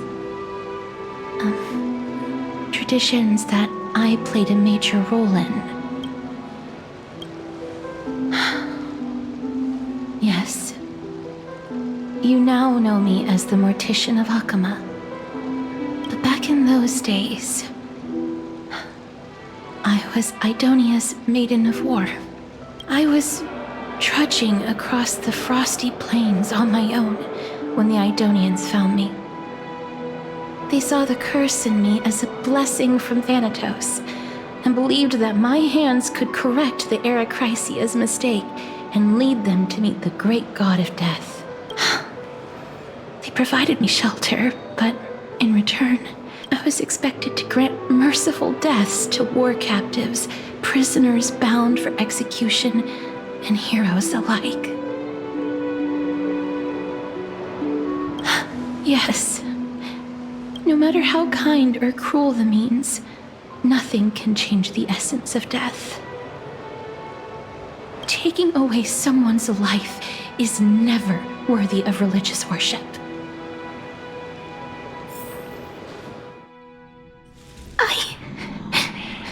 I can't do it. Their voices, they pierce my ears. The pleading. The thanks. I know that feeling, child. I was once as lost as you are now. But you must respect those walking towards death, just like how you should respect yourself as the Holy Maiden granting humans glory and liberation. What you're asking me to do is no better than the task of an executioner, and yet you want me to respect myself. No matter the titles, I am still taking away human lives. This won't be the first time that Idonia's fanatical nether warriors have faced death. On the contrary, recruits new to the battlefield often run away from their first fight. Death is the mightiest and gravest power in this world. The fact that you can wield it means you are deserving of respect. That's such a twisted reason. Then let me tell you a story. In Idonia, the great swords commonly used by executioners are called Draconian, in memory of Drakon, an elderly executioner. The sword has 3 air holes along its body. If the sword is swung down swiftly and accurately, the holes would make no sound, and the executed would also depart this world quickly and painlessly. But should the executioner have any hesitation, the holes would produce a piercing whistle. On that cue, the screams of the executed are sure to follow. Every executioner after Drakon is to hone their sword skills every day in preparation of future executions. Every swing of their blade must be more resolute than the last, for failing to do so will bring pain. Pain for the dying, as well as pain for themselves. No. I can never get used to this. You misunderstand, child. I am not telling you to get used to it. I'm asking you to consider the source of the dead's suffering and use that knowledge to fortify your future touches with more and more determination. Go, walk with the dead and love them as you love life. then you'll no longer hear those noises. Please! Don't kill me! I don't want to die! This is your duty. Remember, consider the source of the dead's suffering, then give them the respect they deserve. Thank you. I beg you, don't listen to her. No!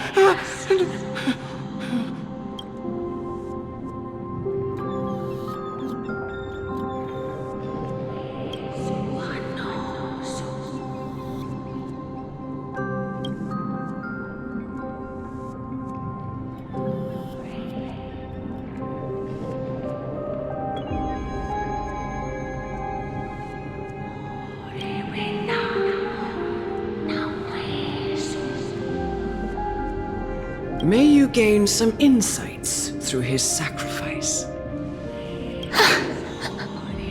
Is this all? No. Come with me. This is just the beginning of your life as the Maiden of War. You executioner!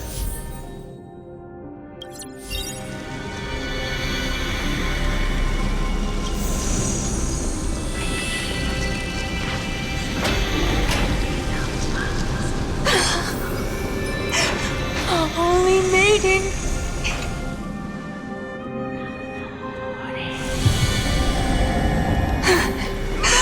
Do it then, executioner.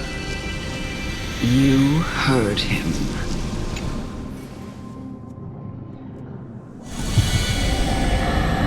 I curse you. Why? Please, grant me release.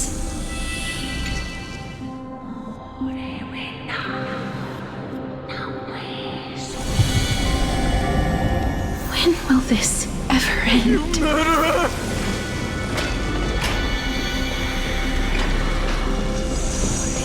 Come.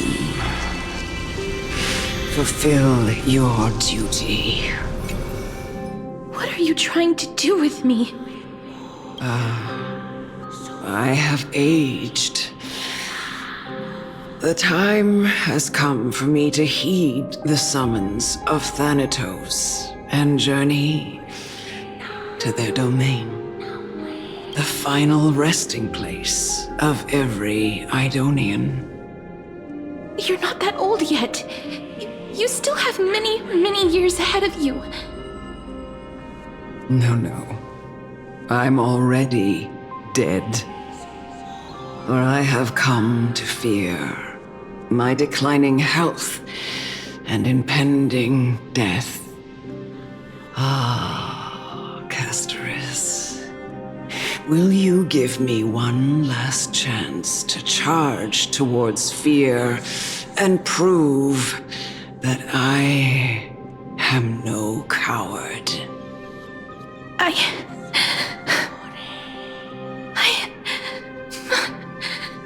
can't take this anymore!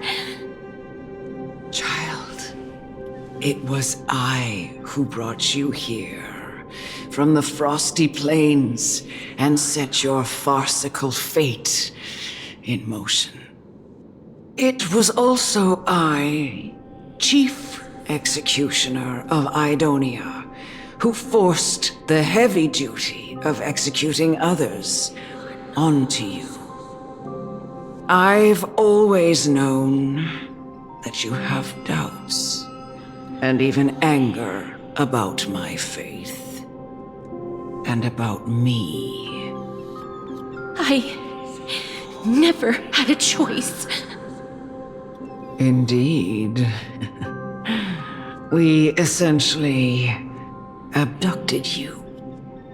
Yet you can end any sinful life with just a touch of your fingers. Shouldn't it be easy for you to escape from here? I'll never do that. It doesn't matter how lightly the Idonians take death, or how readily they accept it. I simply can't do it. I knew I was right about you. What do you mean? I've taught you and cared for you as my own daughter all this time because of this blessing that's been with you since your birth. I know no one else in the world would understand the weight of life and death more than you do. In the eyes of an Idonian, death is the end of all life. A destination we will all eventually reach. Humans should not resist it, but learn how to face it. You can only live your life to the fullest after understanding this principle. And when you do, even if you eventually leave Idonia's protection, even if you must carry the curse forever, you can live with your head held high, like everyone else. No! How can I? Come now. It's time. I've already taught you all that I know. Show me that you are a fitting holy maiden.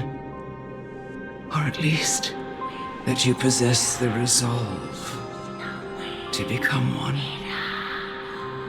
Come now. It's time. I've already taught you all that I know. Show me that you are a fitting holy maiden. Or at least that you possess the resolve to become one.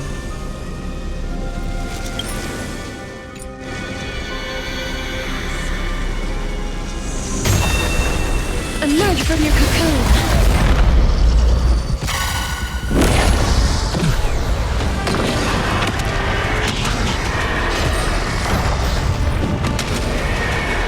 May death protect us! Like that, huh? As you wish. I weep for the departed. It too shall fall.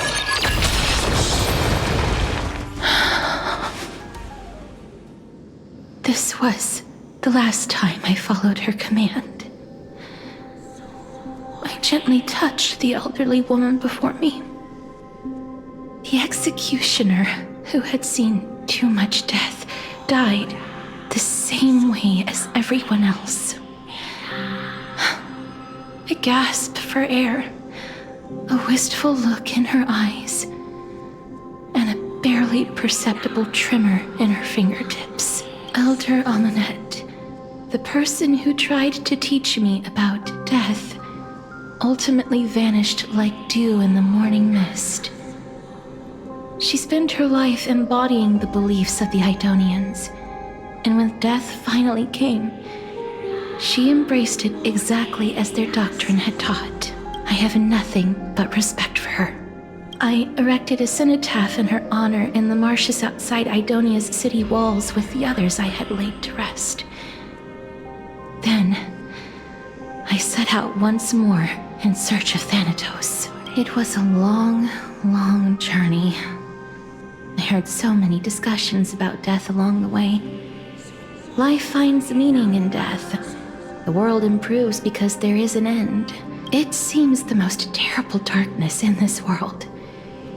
Everyone talks about its heavy weight. Some resist it, some worship it, and some even revere it. How did a disappeared titan become the deepest fear of humankind? And why do they haunt my dreams? I continued my travels to seek an answer. Initially, I was running away. Then, I started searching for it. And now, at the end, I just want to know if my touch, if my embrace, can do more than taking things away. Can I make anything? Can I leave anything behind? I don't want to die. Please, I fucking you just let me go. I don't want to die, please. I don't want mercy like this. Just let me go. I need him. I don't.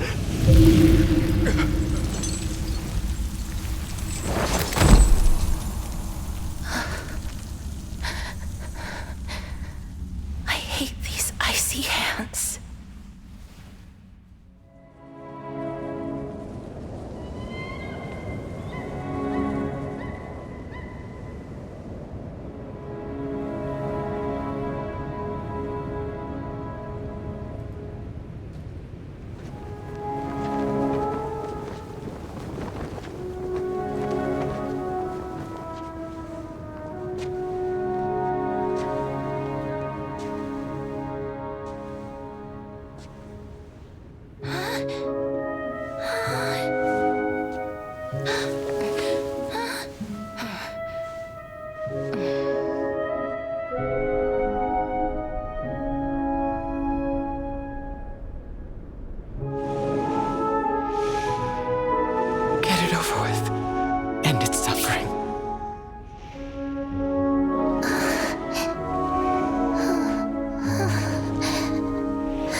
The Reaper has blessed your hands.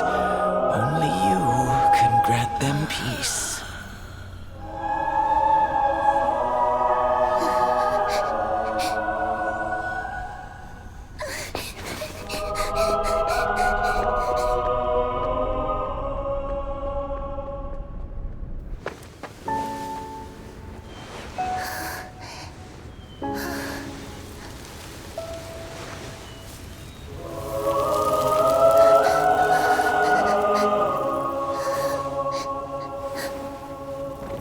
Embrace death. Walk alongside it.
Is that you, Castorice?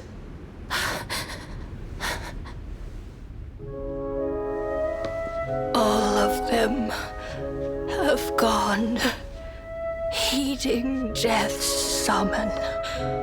crossing into their domain. I must go too. I don't fear it, just I have some regrets. Watching people leave this world again and again, it must be lonely for you. You must want to desperately embrace them before they go.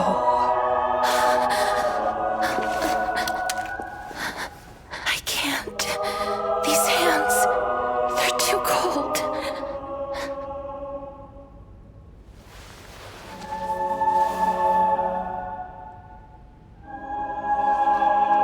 But Big Sister Castorice, your hands are so warm. Just like anyone else's. So go on. Don't hold back. Give me a warm hug.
Like these really be warm?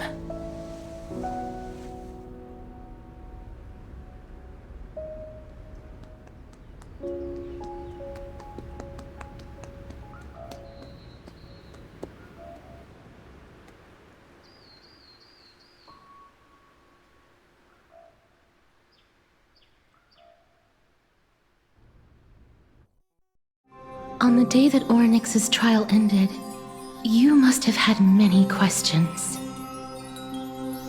I felt just as confused. Why, as someone from beyond the sky, were you so cruelly dragged into Amphoreus' fate? I wished I could take action, but no matter how hard I try, I cannot simply interact with the living as ordinary people do. Even when we brushed against each other unintentionally in the grove, and it was obvious that nothing had happened. When an almost unattainable hope finally welled up in my heart. When I thought that perhaps my touch would no longer bring sorrow,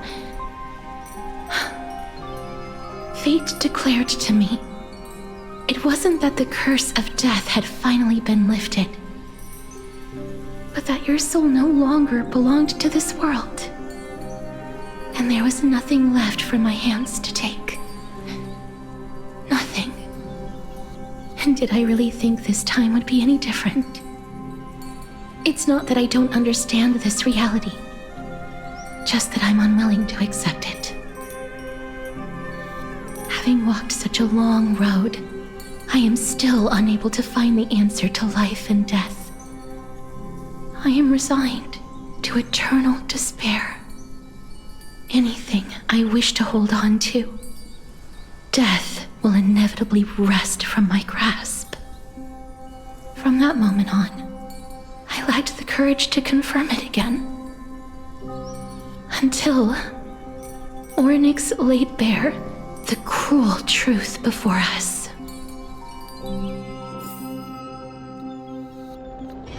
But now, perhaps I might have one last chance. Long ago, Trinan read a prophecy to me.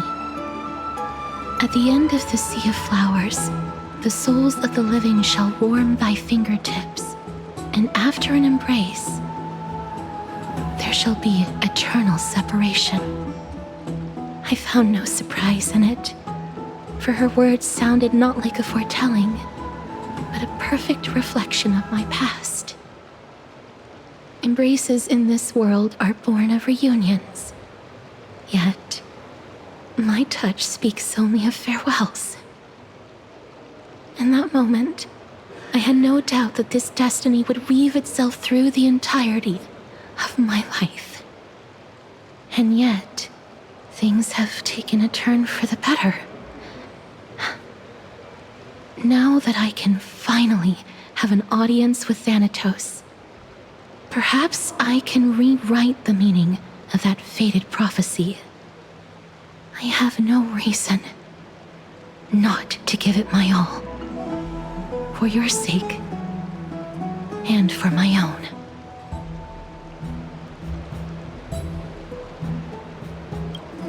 With that, I won't have any regrets.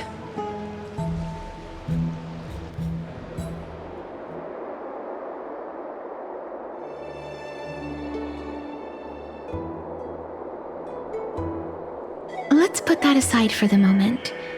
We've arrived. I want to retrieve a small gift I specially prepared for you. I made it myself, like the trinket I gave Lady Trianne. I want to leave something for everyone, if possible. The journey to seek an audience with the Death Titan cannot be an easy one. I want to make full use of every moment I have before we depart, so that I don't have any regrets.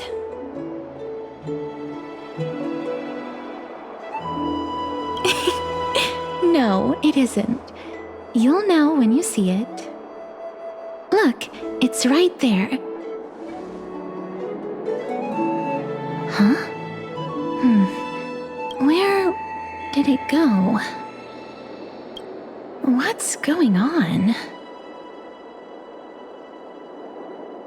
This is the coin of Zagreus and a slate. So it's her. No doubt about it. This is her favorite symbol. It's Lady Cipher, the demigod of Zagreus whom Lady Aglaia had spoken of. She's a master thief who's left legendary tales all over Amphoreus. So many years have passed, yet she's still announcing herself in such a crass manner. Let's just do as the slate says and look for Lady Cipher.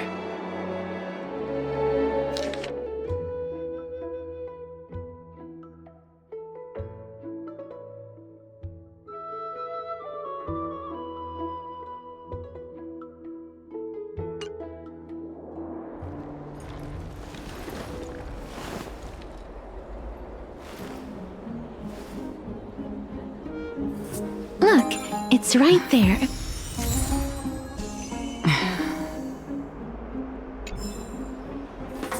There seems to be a new show at the Bats today. We must pursue her.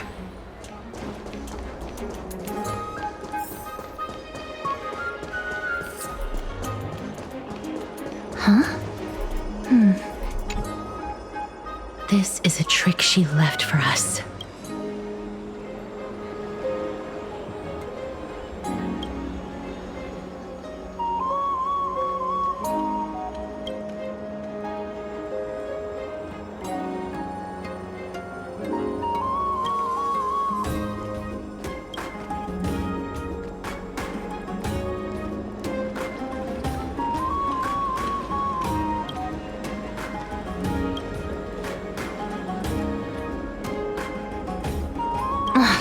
She's incorrigible.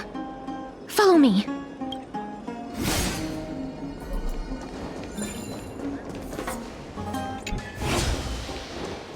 This is how it should be. We must pursue her.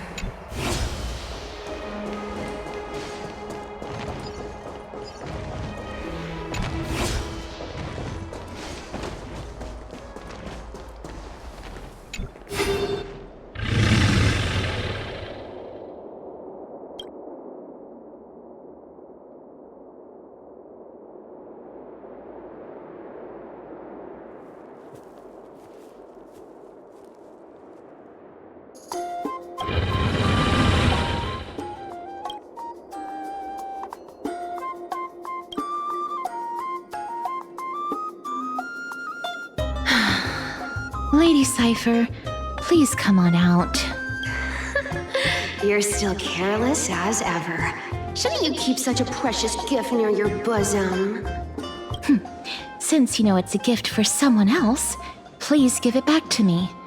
Stop hiding among the people and letting the wind carry your voice. Now, since I know it's a gift, that just means I need to milk its worth. The children of the wind never stay for long in one place. Unless your offer is tempting enough to still the wind. What say you? Name your price. I'll give you however much you want.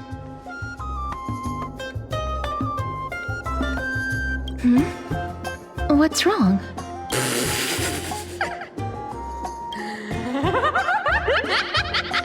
No wonder they call you Princess Homebody. Why don't you two come over to my place? It'll make a better venue for proper business discussions. You can find where I live through the winds I've sown. Right. Piece of cake. I can do that even if I can only sense your soul. Alright, I'll see you there. Oh, by the way, everyone cool with me collecting a deposit before we reach an agreement, right? Now, come this way.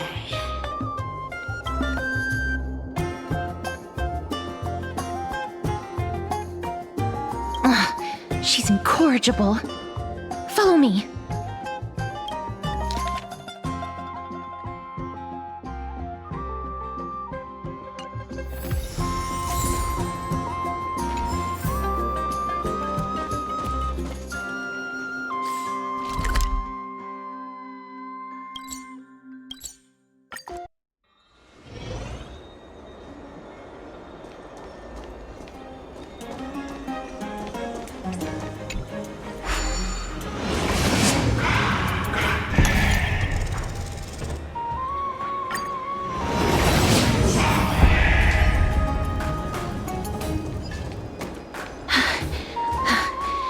Here we are. Over here! Over here! No, not that way! This way! Come on. If I really wanted to hide, you'd never find me. So relax, you two. No need to get your hackles up. I'm not that scary, am I? Meow. No way. Some people might have been into that a millennium ago, but it's long since gone out of style. Loosen up, buddy. Shall we get down to business? Give me the jewelry piece first, or everything's off the table. Oh, come now. Don't be so upset. Relax. Relax. Look, isn't the view here just great? You can see what everyone is doing and where they're going, and they won't even know you're here. Now that we've broken the ice, let's get to the point. Everything I've said so far has been a joke. I'm inviting you two here for 3 things. 1. The seamstress found me and wants me to take you to Stixia to look for the Death Titan. 2. The Council of Elders also found me and wants me to make sure the core flame of Thanatos ends up in their hands.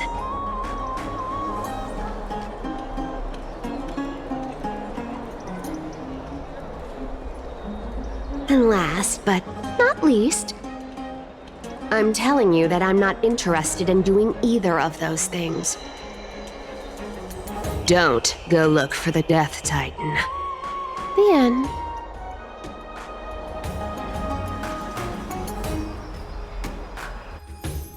Whoa, this is some high-quality stuff. And this room is full of it. How much are these worth, Did you get all this through that Aranova gimmick? Some of it is family fortune, while the rest came from my business as a dressmaster. Don't liken the flamechase work to your shady dealings.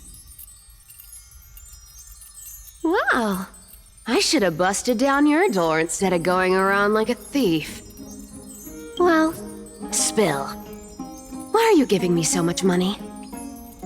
Payment for doing work. You're worth this much. Did you forget my stance to all this? I thought I made myself very clear. You wish to run away. Run away from your responsibilities, from the prophecy, and from your destiny. You shall walk with greed and die over petty change. I understand this prophecy weighs on you immensely. That is why I have never reproached the demigod of trickery for running away. But I need you right now, so don't turn me down. You know, maybe the gods got your tongue with their golden threads, Aglaya. I'm not hearing any sincerity in your words. Give me a reason why you're bowing your noble head to me. We lost Trian. Oh. The divine power of passages is running out. I need another demigod to escort Castorice and help her fulfill her lifelong wish. Oh, I get it now. You're sending Castorice to her death. And you want me to die with her.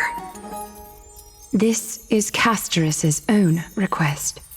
I have never seen her so determined. She brought this up herself? You're not pulling my leg.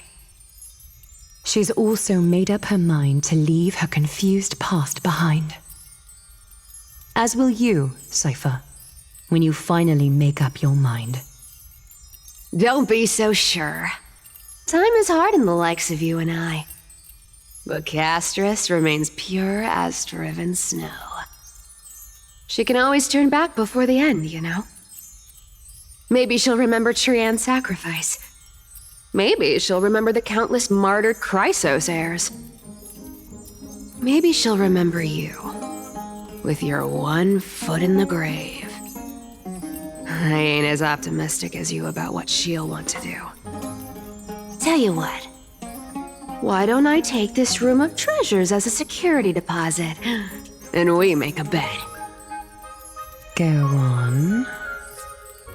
I bet she'll change her mind and turn back. Now, if I lose, I'll do what you want me to do.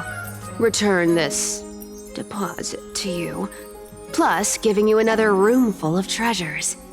How does that sound? You sound like you have all the confidence in the world. In that case, let's make a pact with those conditions. I hope you're prepared to lose it all. In conclusion, I want to win. So I hope you two can give up on going to Stixia.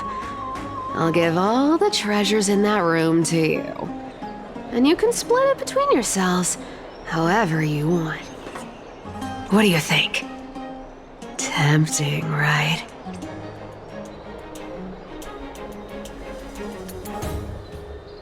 Oh, please!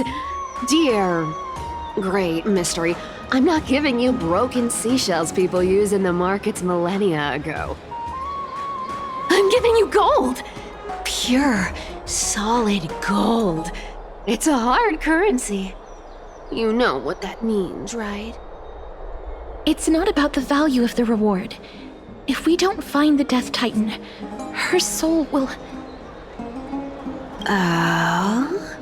I can't go into the details, but we have to go to Stixia. I really don't get how. Princess, homebuddy, you keep talking about needing to find Thanatos, about getting rid of your curse, and you don't care about anything else. But did you ever live for your own pleasure? Even for just one day? What are you trying to say? I'm saying, contrary to your beliefs, Aglaya didn't take you in just so you can die for her Aranova. The flamechase journey walks hand in hand with sacrifices. Isn't that why you're always running away from Lady Aglaya? Fine. Never mind. We all have our own problems. I ain't gonna say anything anymore. It's not like I was gonna honor that bet anyway. But listen to me. Stixia is no tourist destination. Sure, the treasures buried in there are 10, no, 50 times richer than Aglaya's vault. Yet, I've never been there. And I never plan to. Because even a demigod can't be sure they can walk out of that place alive.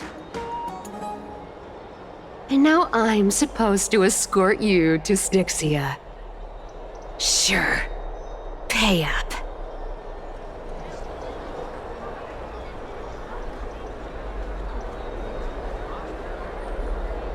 Me too. I have lived a longer life than most people. Though I'm not as good at doing business as Lady Aglaya, I still have some savings. I can give them all to you. Then how are you going to live the rest of your life? Then I'll give you no, 80%. Well, don't mind if I do. 80% of Castorice's savings and a bottle of dew of divine blood. Not a bad trade.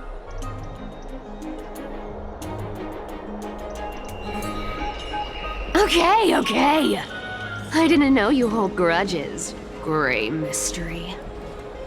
Here! Catch. Be careful with that! A minor change in plans, though. Don't go to the bath tomorrow. Come look for me at Akima's city gates instead. So, why are you changing the meeting place? Oh, nothing, really. Just a bit scared of the seamstress's frosty face. I wouldn't stay a second longer in Akima if it were up to me. Well, now that we've struck a deal, why don't I give you guys a lift back? It's gonna be a long ride. So have a good rest.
Bright and sunny.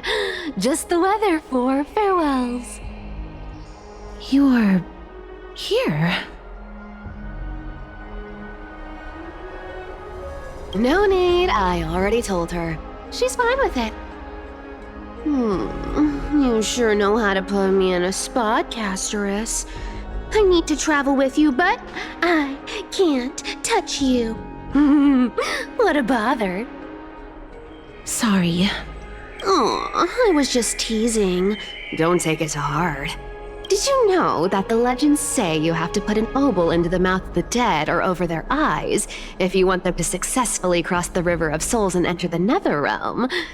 That's the fairy fare for entering the Nether Realm. However, I honestly won't ask you to pay this time. I'll pay.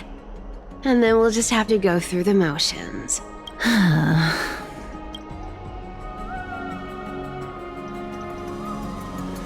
Hey! I'm just trying to make this journey feel more special, okay? Don't read too much into it. All right, pass me the coin. It's time to get the gods' powers going. A fleet-footed trip to the nether realm. Here we come. Oh, one last thing before we go. I gotta give you this piece of advice. Especially to you, Princess Homebody. You can't catch the wind by waiting. You only live once. So make the most of every moment you have. Get ready. Be steady. Hi, your turn. Don't be nervous. After all, it'll be gone in the blink of an eye.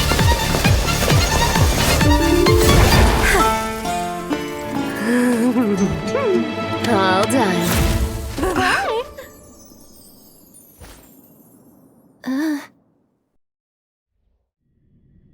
Are you feeling all right? She's the demigod of trickery. When she flips the coin of whimsy into the air, she gains incredible speed that lets her travel anywhere in an instant. Just like how she clearly had no intention of lingering here for even a second longer. We can only depend on ourselves for the rest of the way. Don't worry. Mem's here to help.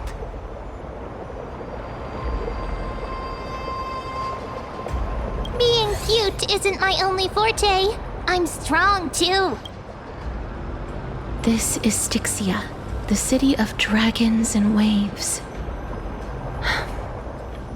Anaxa hypothesizes that the missing Thanatos is somewhere in these ruins. This is the land of their birth. Or perhaps of their death. Anaxa had used a secret alchemical art to temporarily fuse his soul with Circe's and Kephae.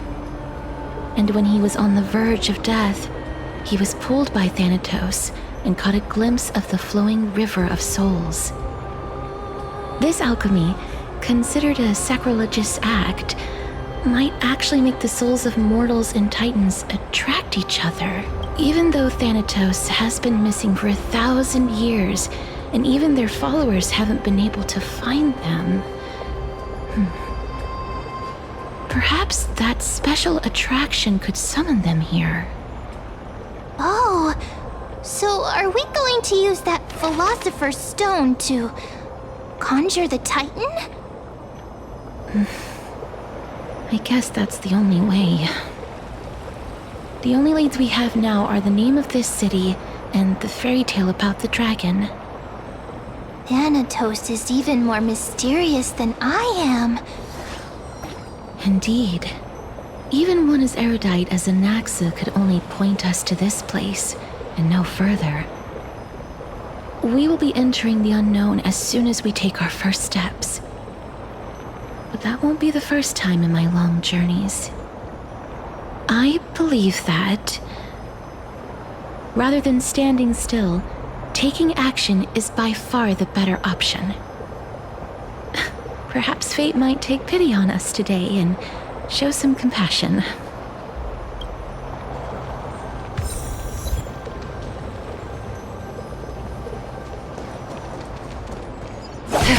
Go back whence you came. Go back.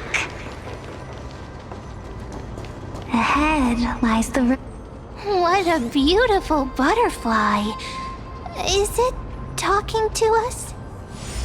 This is a eulogistic butterfly.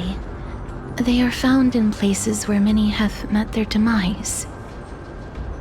In Idonia, some think of them as manifestations of Thanatos' benevolence. By turning the lingering obsessions of the deceased into these creatures, it is as if the Titan has made life into a specimen. Others think of them as Thanatos' messengers that guide the departed to the nether realm. The second theory sounds more believable. After all, the things they're saying are rather, direct. Perhaps.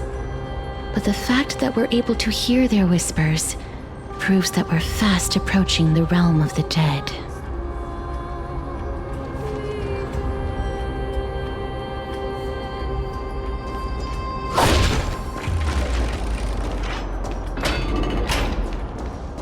These shadowy figures. Are they illusions reflected by the River of Souls?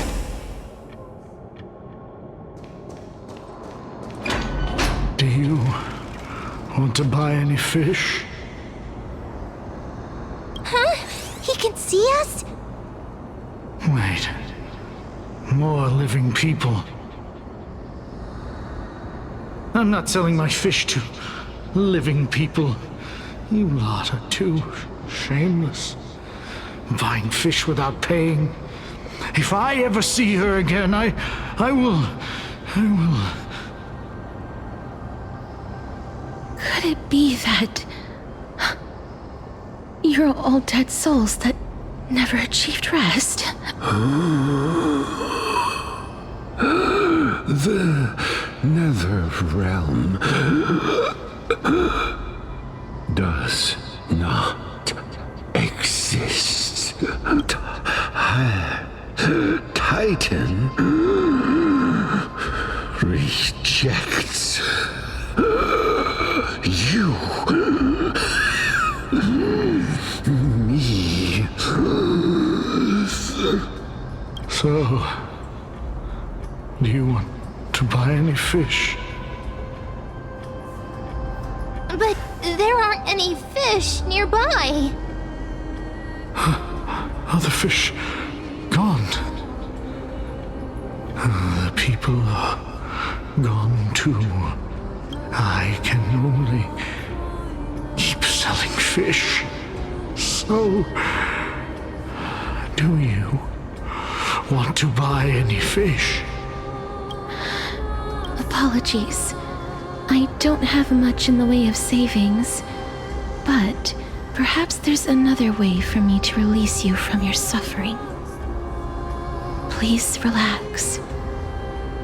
May you fall asleep peacefully amid a gentle field of flowers. This.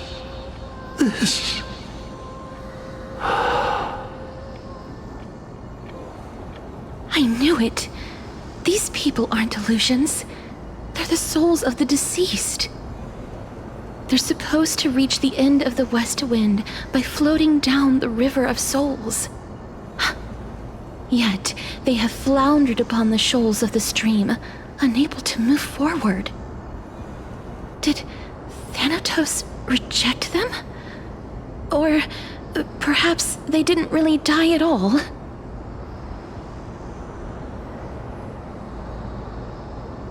I have no idea. This circumstance is completely unprecedented. Hang on. Didn't he say more living people? So that means he's seen other members of the living apart from us? Could it be that these souls are stuck here due to someone's deceit? If something is done out of goodwill, are you really gonna call it deceit? Goodwill? I can't see anything good out of... Wait a minute. Lady Cipher? That's me.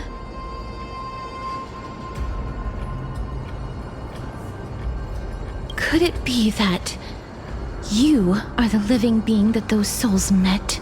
I couldn't take their behavior anymore. So I stole some things here and made up some lies there. Just trying to give them something to look forward to, you know? It's because of vile living creatures like you that we're being misunderstood by all of them. What else am I supposed to do? You can see the mess this place is in. These poor souls are denied by the nether realm. So now they're stuck in a few brief moments of their life, unable to move forward or back.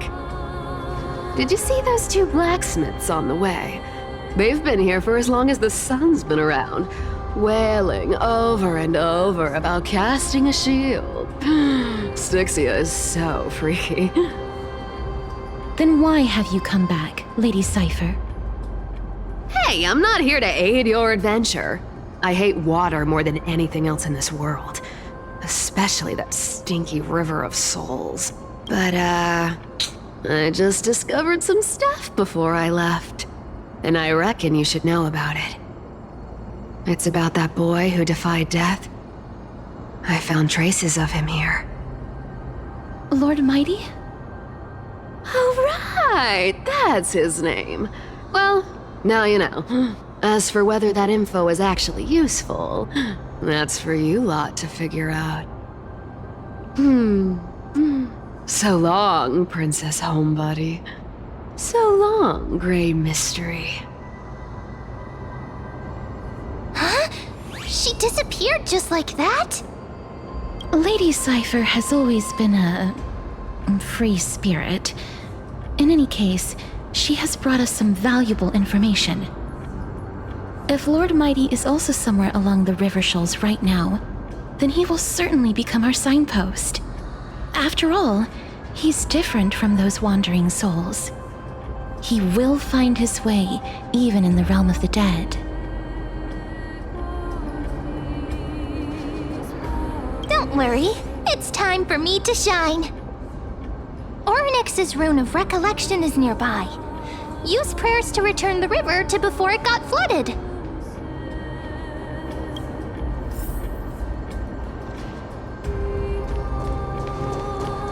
Hey, over here!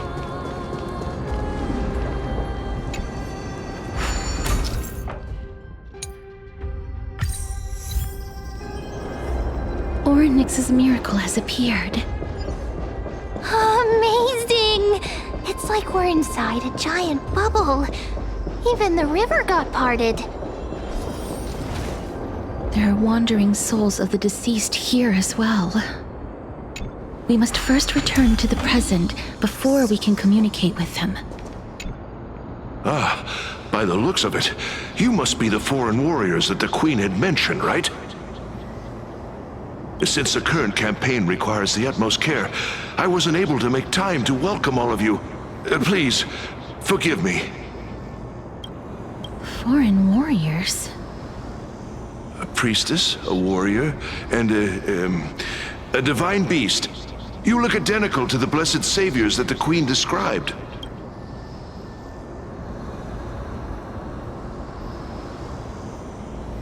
What? A campaign? Who are you campaigning against? Nobody knows, as of now.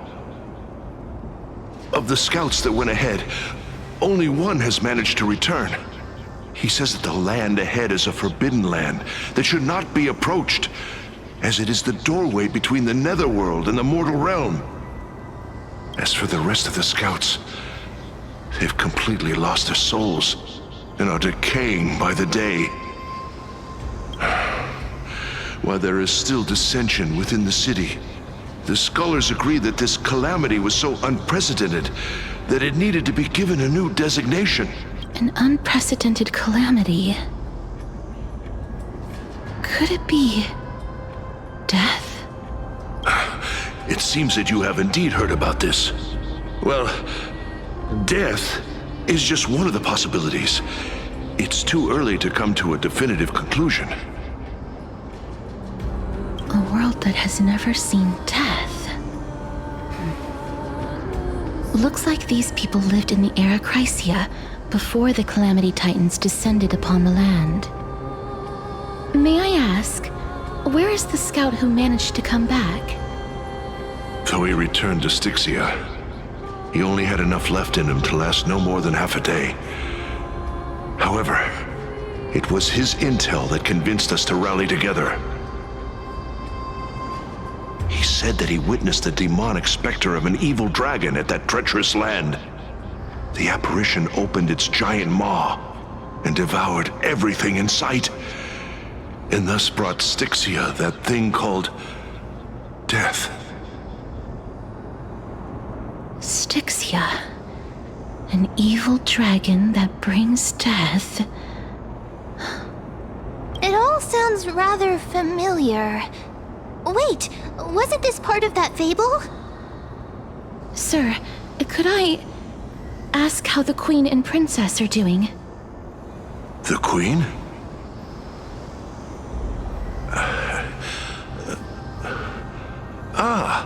By the looks of it, you must be the foreign warriors that the Queen had mentioned, right?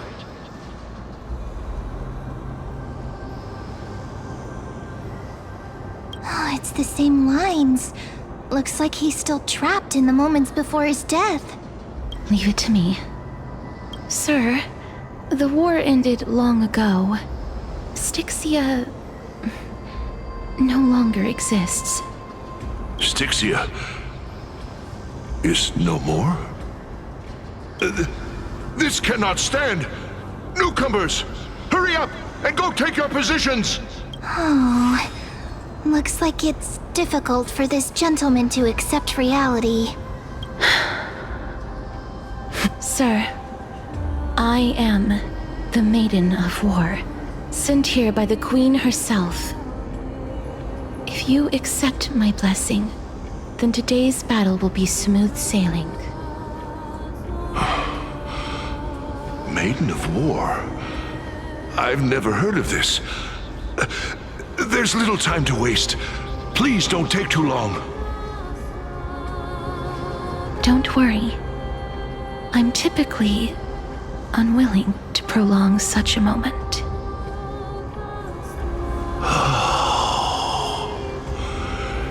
Is it over?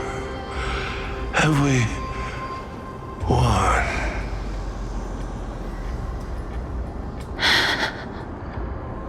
Cass! Oh, are you alright? I'm fine. I just didn't expect that I would still have to embalm others, even in the realm of the dead. Is this a remnant of his soul?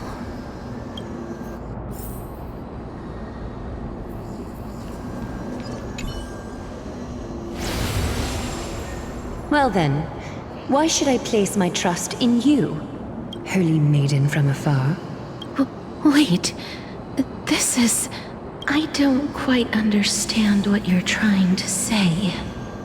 Since the prophecy has already pronounced your name as Chrysos, heir of death, Arkema ought to treat you as an esteemed guest.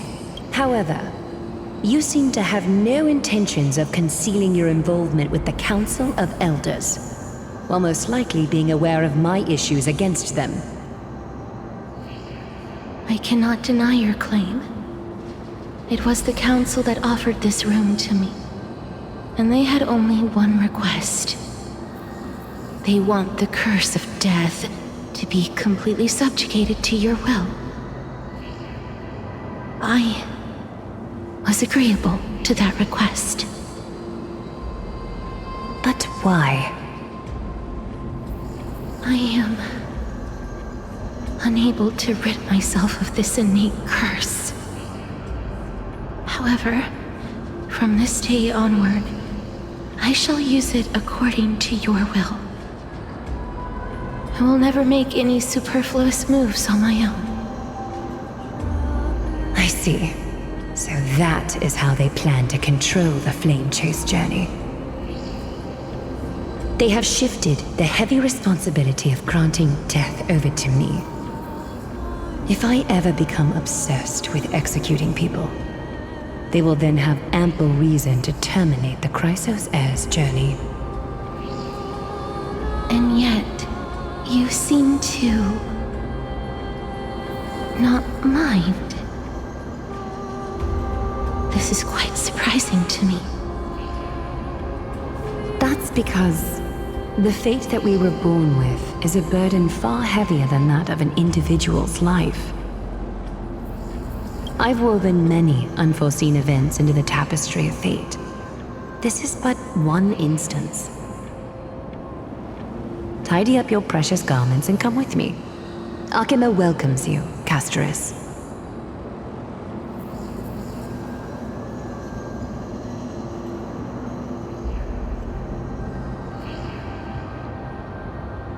didn't think we'd find vestiges of memory here.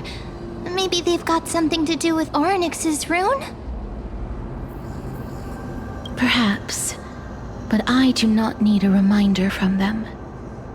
This memory is one that I will never forget.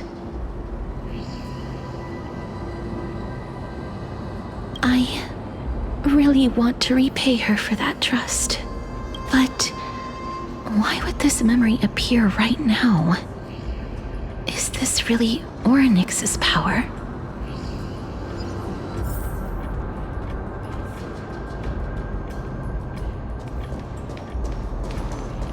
Could these dead monsters actually be...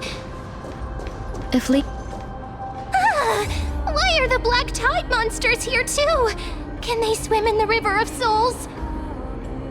Even Thanatos wouldn't be able to accept black tide monsters into their realm.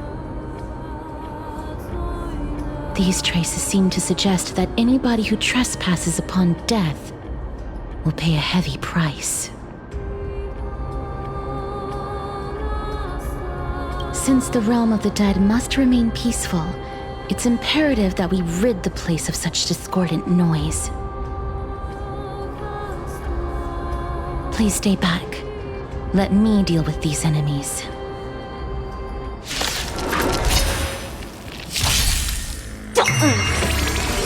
Still waters of oblivion. Together as one. Human creations. I weep for the departed. It too shall fall. Another blood debt repaid. The path ahead is blocked by the River of Souls again. In that case, let's go back to the past. This miracle sure is handy. This is yet... If Dan Heng was around, he'd definitely be able to raise the waters of the River of Souls into the sky. If Lady Hycelens was still alive, I think she might be able to do that too. We can't get through here. Let us return to the present. You seem to be able to discern both the past and the future.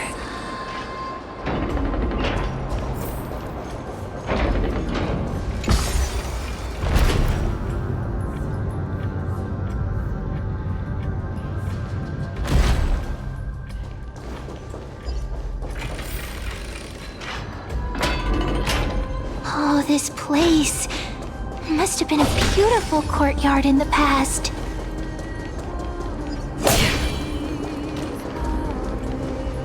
Please excuse me. I am but a scholar from a distant land who had the misfortune of falling into the River of Souls and turned into a member of the dead.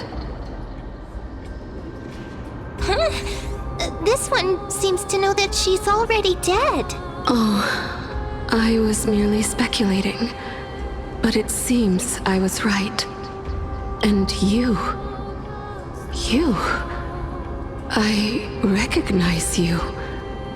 You're the Holy Maiden of Death from Idonia, right?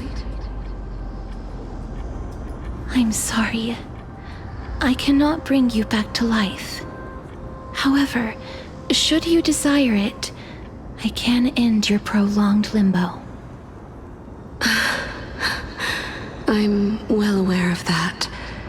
Even if you were able to revive me, I would never choose that option. That's because I didn't fall into the River of Souls by accident. Instead, I leaped into it to seek my death. Why? If you could see the life I've led, then you would not reproach me so. My life was far too miserable. But I did not expect things to stay the same even in death. What a joke. In escaping my mortal life, I've entered a millennium of pain instead. Circe's above. What cowards humans are. For we fear both life and death simultaneously. I'm sorry. I'm also powerless to answer that question. That's all right, Holy Maiden. At least you are able to respond to me. Please, grant me death. Circe's above. Does this count as thinking till the moment I die?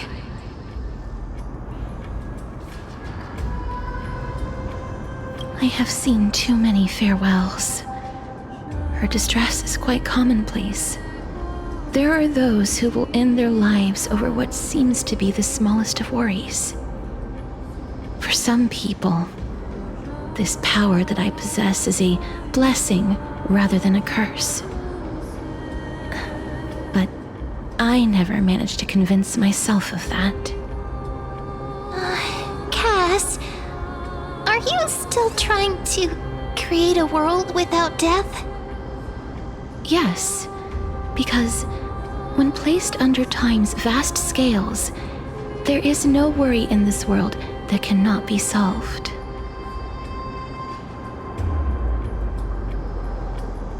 This is a wish that I've held for almost a millennium. My mind might have changed once upon a time if people managed to strike up a friendship with me. But I've never been more firm in my conviction. Now that I've learned about your near-death state, it is my duty to wipe death from the face of this world.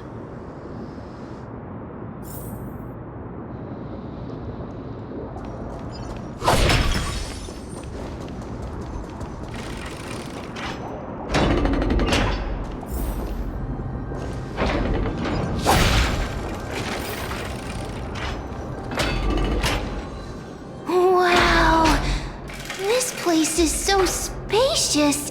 Is this the kingdom's vault?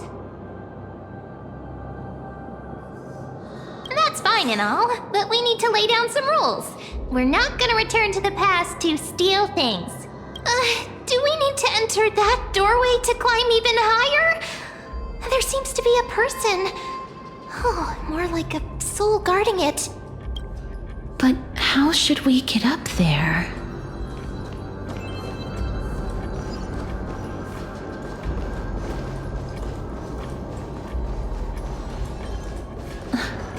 The path is blocked yet again. Orinix's 8 always appears in times like this. How convenient. Look, there's even a platform lift over there.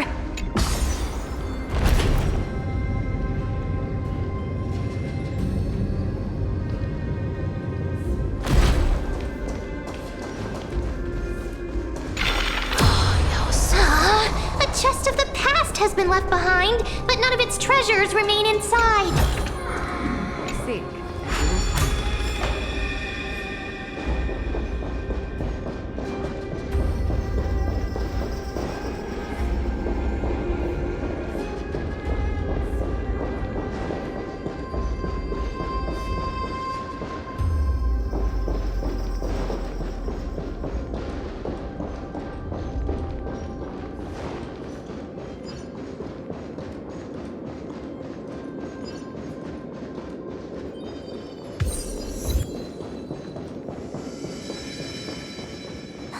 Wait, what if the miracle suddenly loses its effect?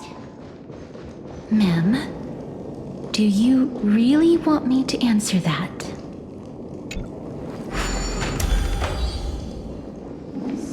Stay back. Don't come near me. Huh? Why does he look so panicked? Did the black tide monsters frighten him? Or is he actually scared of his own extraordinary power? There's no need to be alarmed. We're just passing by the area. See? None of us look threatening.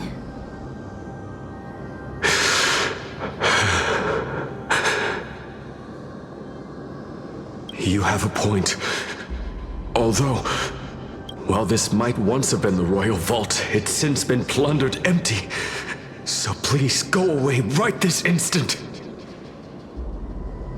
You've misunderstood us. We simply heard your shouts as we were passing by, then decided to come over to find out what happened. My goodness. Did I really yell out loud? How rude of me. I'm sorry to have bothered you. I merely saw a warrior. While that spirit didn't harm me, his blows really packed a hefty punch. A warrior? Could it be? Wait a minute. You seem to be quite different from him. Are you actually alive? How can you walk around here while alive? It's a long story. We're here to seek an audience with Thanatos. Thanatos? Who's that? Is it possible that he's also living in the era before death descended? Death? Could it be that you are here to defeat the evil dragon Pollux? Pollux? Is that the embodiment of No, death? According to the warriors under the Centurion's command, that evil dragon has been dead for quite a while. The curse that condemns people to death didn't originate from it. But they saw a girl within the dragon's embrace, and she is the true Reaper. Pray tell, where is that girl right now? I've heard that the Queen spared no effort in bringing her back to the castle. Her Majesty intends to control all of Amphoreus with this unprecedented power. As for whether this rumor is true, well, no one knows. You have my thanks for the invaluable insight that you've given us. Please, treat this touch as a token of my gratitude. You...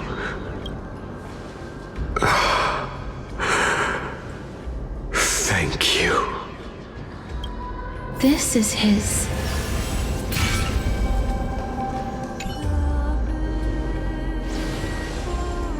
Then you granted him death? That isn't like you. You would have refused even if I commanded you to do so. I... don't know. I did it out of sympathy, believing that I wouldn't be racked with agony, but...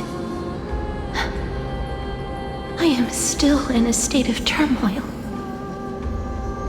Sympathy? Sympathy for that youth who triumphed in every battle?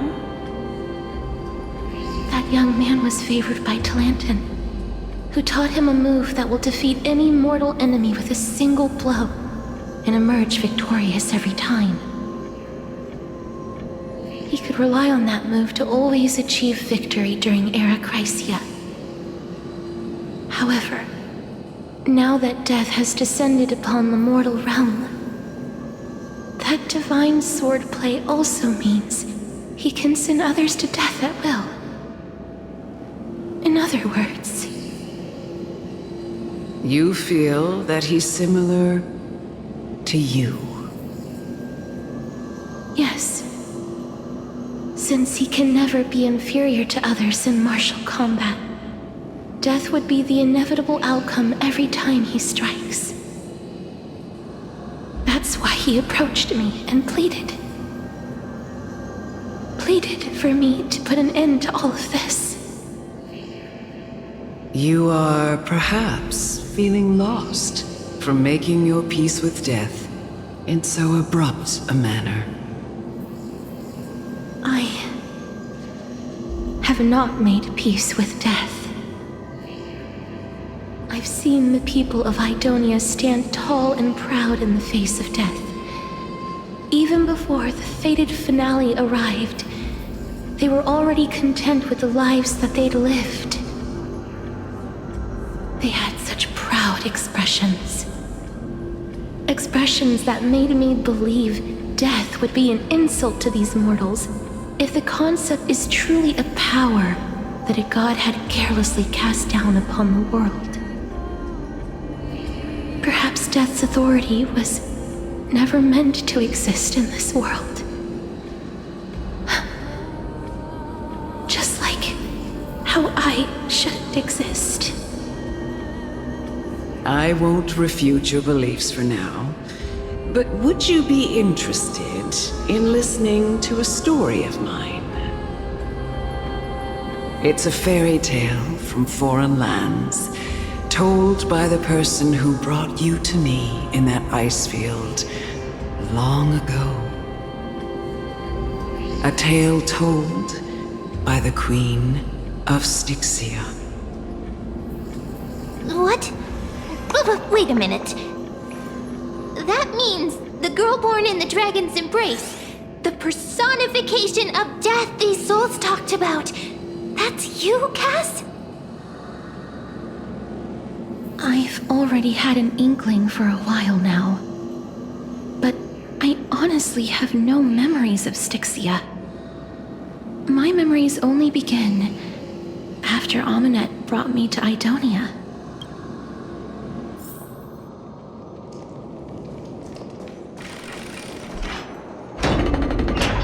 Don't look back. Keep moving forward. Always. It's yet another eulogistic butterfly. Oh, this is...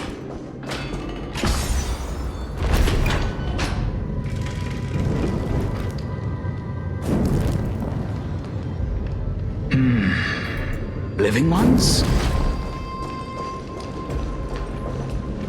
Oh, could you be the scions of Stixia? Did you hear about the great work that I'm doing here, and have thus arrived to give me the last material that I need for transmutation? Great work? Have you heard of the great name of Pollux, perchance?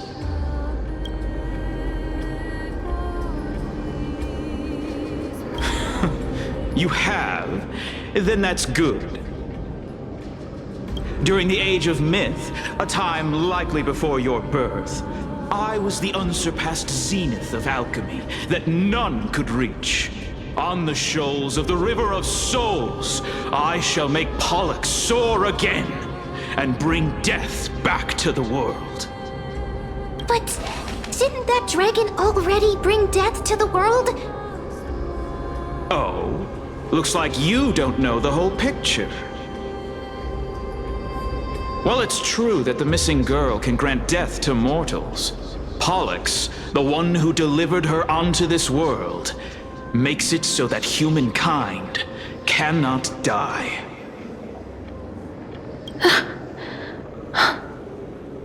So, it's just as I feared. This is my guess. The deceased are supposed to drift down the River of Souls until they reach the end of the West Winds. But this River of Souls was blocked by Pollux's fall. That's right. That's why it's imperative that I bring the dragon back to the mortal realm and make it soar the skies again.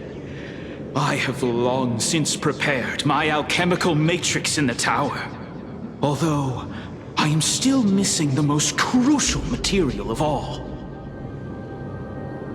That final ingredient, the final sacrifice, is none other than the girl who lives out her days with death. Huh? What's going on? You didn't touch him, did you? I know that I am no longer capable of carrying out that task. Take this, all of you, and please fulfill that great undertaking on my behalf. This...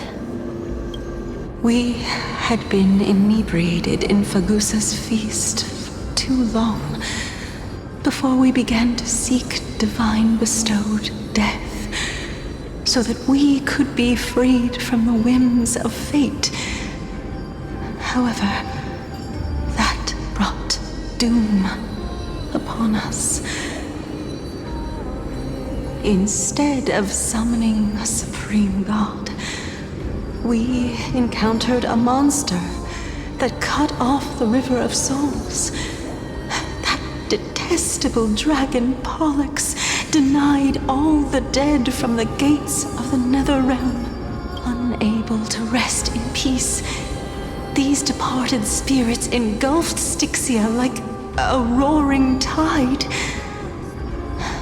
As a result, my city and its people no longer exist. That child is the only person whom I managed to save. Born within the evil dragon's abdomen, she has possessed the talent of death since her birth. She must have been granted to us by the gods as a chance for us to atone for our sins. Please, you must nurture her to adulthood and prevent her from experiencing all of the suffering that we went through. I promise that I will care for her as a mother, that I will protect her from the evils of death. By Fagusa above, thank you for your kindness as her mother. Please bless this child with a name before I am swept away by the River of Souls. Please, let me know how I should address her in my next life. Oh. Like how a transient raven butterfly, a fleeting papilio castor, perches on the twig of death. Castorice. That shall be her name. That's where my name comes from? The sound's back. What is making that ruckus?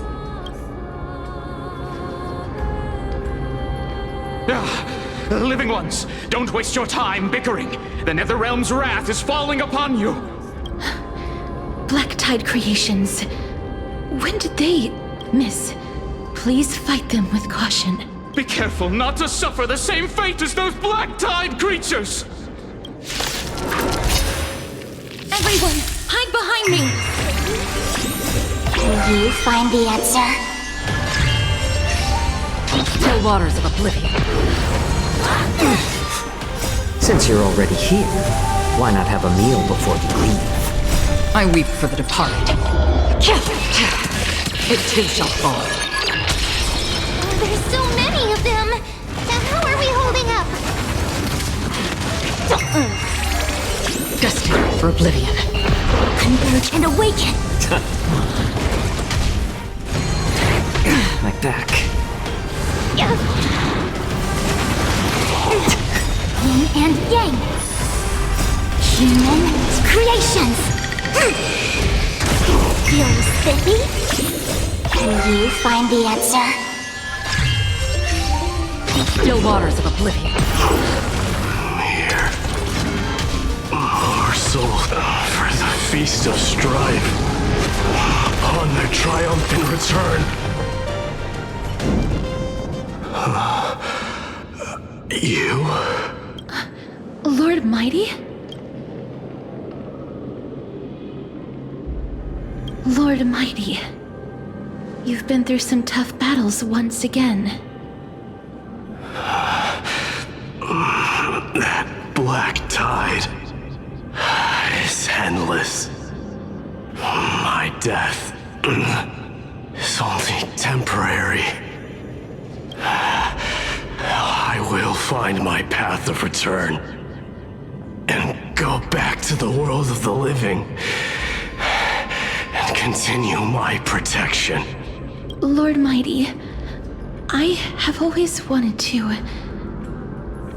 Why does death reject you? I'm the one resisting it. I must resist the temptation to go with the flow. I'll go against the current and kill my way out of this cursed nether realm. That is my destiny. It seems like he's completely focused on resisting the temptation of the dead's whispers. He's working hard every minute to deny death. It seems his battlefield is not limited to the world of the living. Lord Mighty, are you willing to travel with us? We're headed for the Matrix inside that tower to summon Thanatos from their prolonged concealment. Thanatos.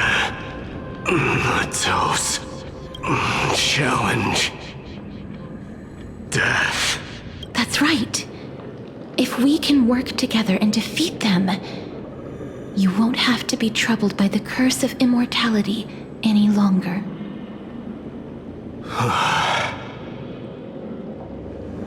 Let's go together, Castorice.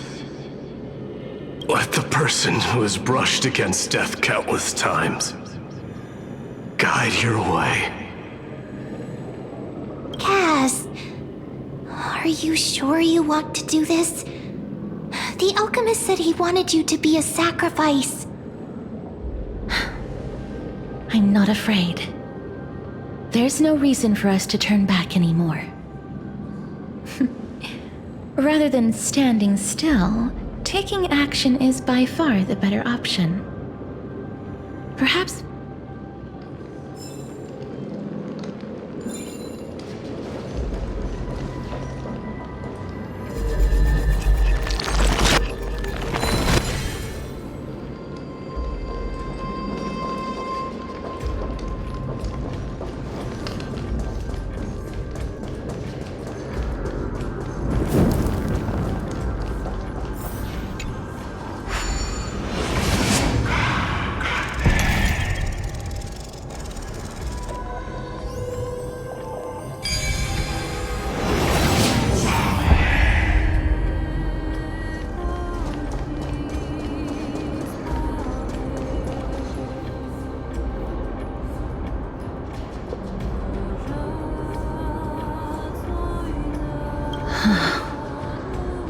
This is going to be difficult.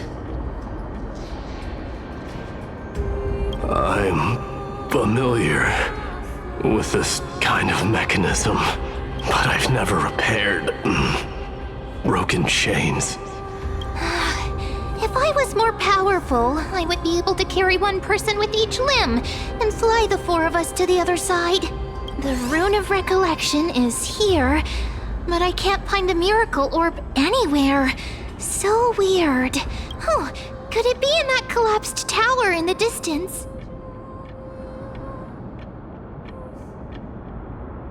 It's still up to me to step up in a crisis. Wait here. I'll go check things out.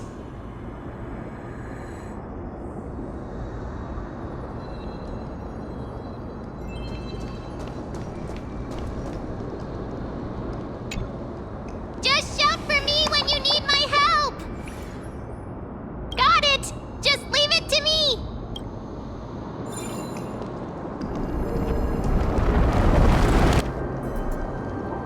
Mem did it! The pink squirrel is... The miracle's range is limited. Please come a little closer.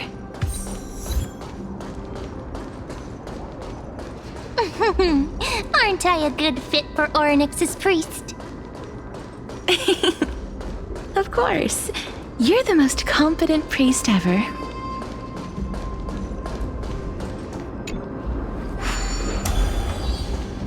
The alchemical matrix should be behind this is... Wow, there are so many of you! It's little Cass and little Grape. Oh, there's also little D and the pink puppy! Trian? Aren't you... Get what? I'm getting even more confused.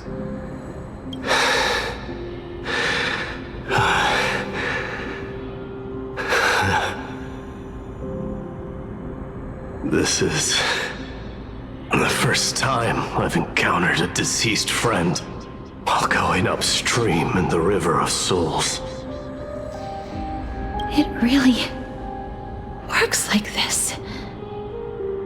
Just like the other departed spirits we've encountered along the way, I'm also unable to sense the aura of the living on Lady Trian. Yup, you're right. Trian already knows that she'll not be able to return to everyone's side. But Trian believed that little Cass would eventually return to the nether realm. So, Trian has been standing here, at this spot closest to the world of the living, and waiting for little Cass. Oh, it must have been very tough for you. But according to what Trian said, we're almost at the entrance of the nether realm. Trian promised Trevi and Trinan that when little Cass got here, Trian would get the gift ready and be the first person to run over and welcome you. So, little Cass, don't cry. Please, accept this. We finally finished it. This is what Lady Trebi once mentioned. The gift from me that you didn't manage to finish. The holy maiden of Janus. Even when separated by life and death, their thoughts are still connected. Trian spent a lot of time drawing this. Trian hopes that little Cass likes it. Seriously? It's seriously a wonderful drawing. Lady Trian.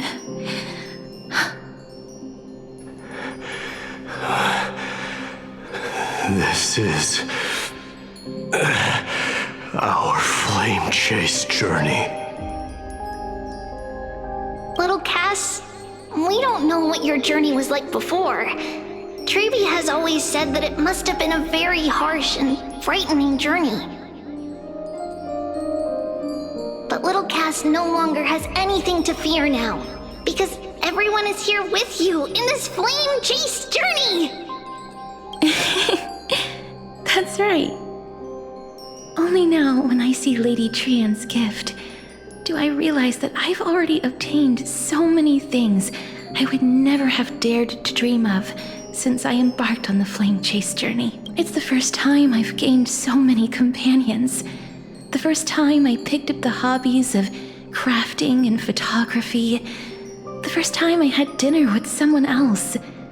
The first time I went to the market to buy the Chimera doll I'd liked for a very long time and hugged it to sleep. The first time I wore a dress personally made by Lady Aglaya. The first time I went for a walk with Lady Trebi, Lady Trian, and Lady Trinan. The first time I enjoyed the night breeze and looked up at the stars with Miss Hyacin. The first time I took care of Dromesis with the Trailblazer. Looking back at all these experiences I never thought were possible, it feels as though the scales of my life had shrunk from centuries and decades down to minutes and seconds. And all of them are so precious. I took countless photos in the past, but they're all black and white landscapes. I don't have a single one with friends. If I had known, I would have taken more pictures.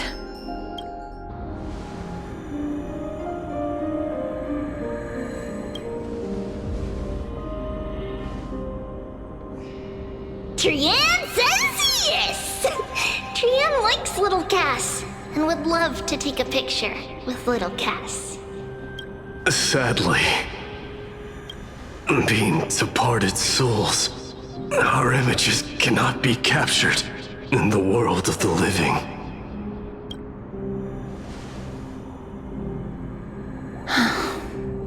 I thought so too.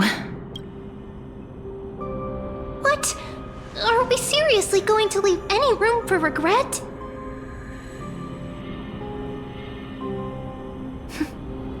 There won't be any regrets. This vivid drawing surpasses any photograph from the world of the living. Little Cass smiled. Treevee, Trinin, and Trian's wishes finally come true! I remember you once said that fate is not the flowers that bloom at the end of the road, but where people tread beyond the gate. Now, the path that belongs to me is about to reach the end. Thank you for bringing me the final key. Key? Little Cass, why are you talking in riddles all of a sudden? I have a feeling that soon, this gift of yours will become the key to saving Mrs. Life. Wow, that's amazing! Then keep smiling and carry on bravely! Little Cass, Little Gray, everyone, see you tomorrow!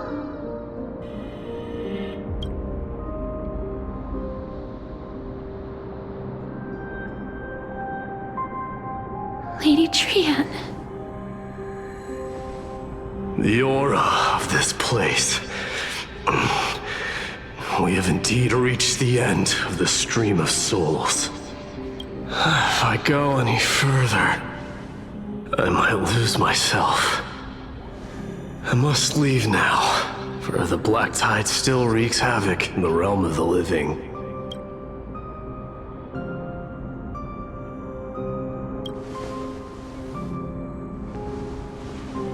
I have broken free from the chains of death countless times. This time will be no different. Castorice, will you fulfill your duty for the flame chase? I have yet to make my decision, Lord Mighty.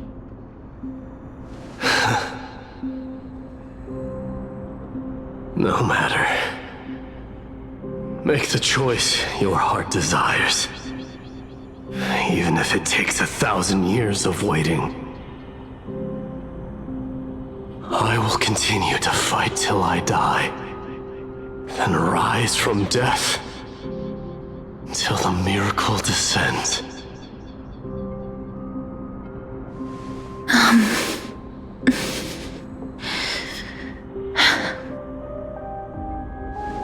There is one more thing you should know, Lord Mighty. What is it? Professor Anaxa may have deduced the principles behind the Era Nova. You and I may be reincarnated as strife and death in the next cycle, becoming calamities wreaking havoc upon the world. I see.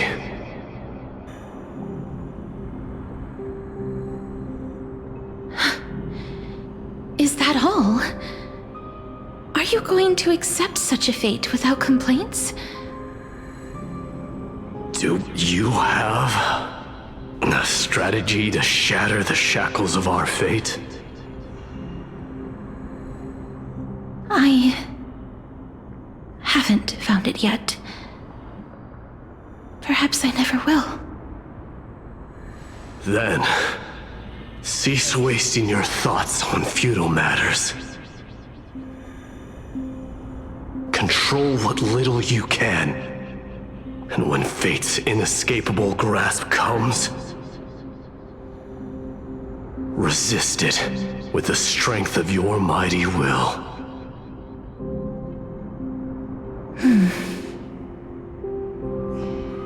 Thank you, Lord Mighty. I will find the right decision.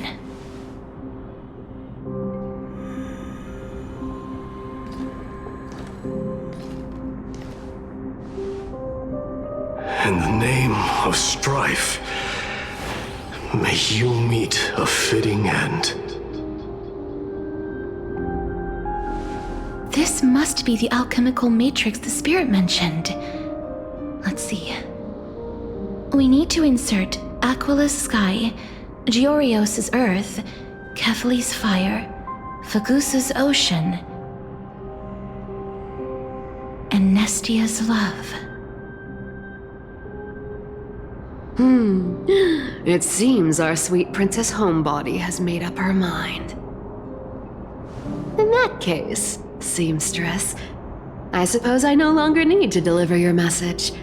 My time is rather precious after all.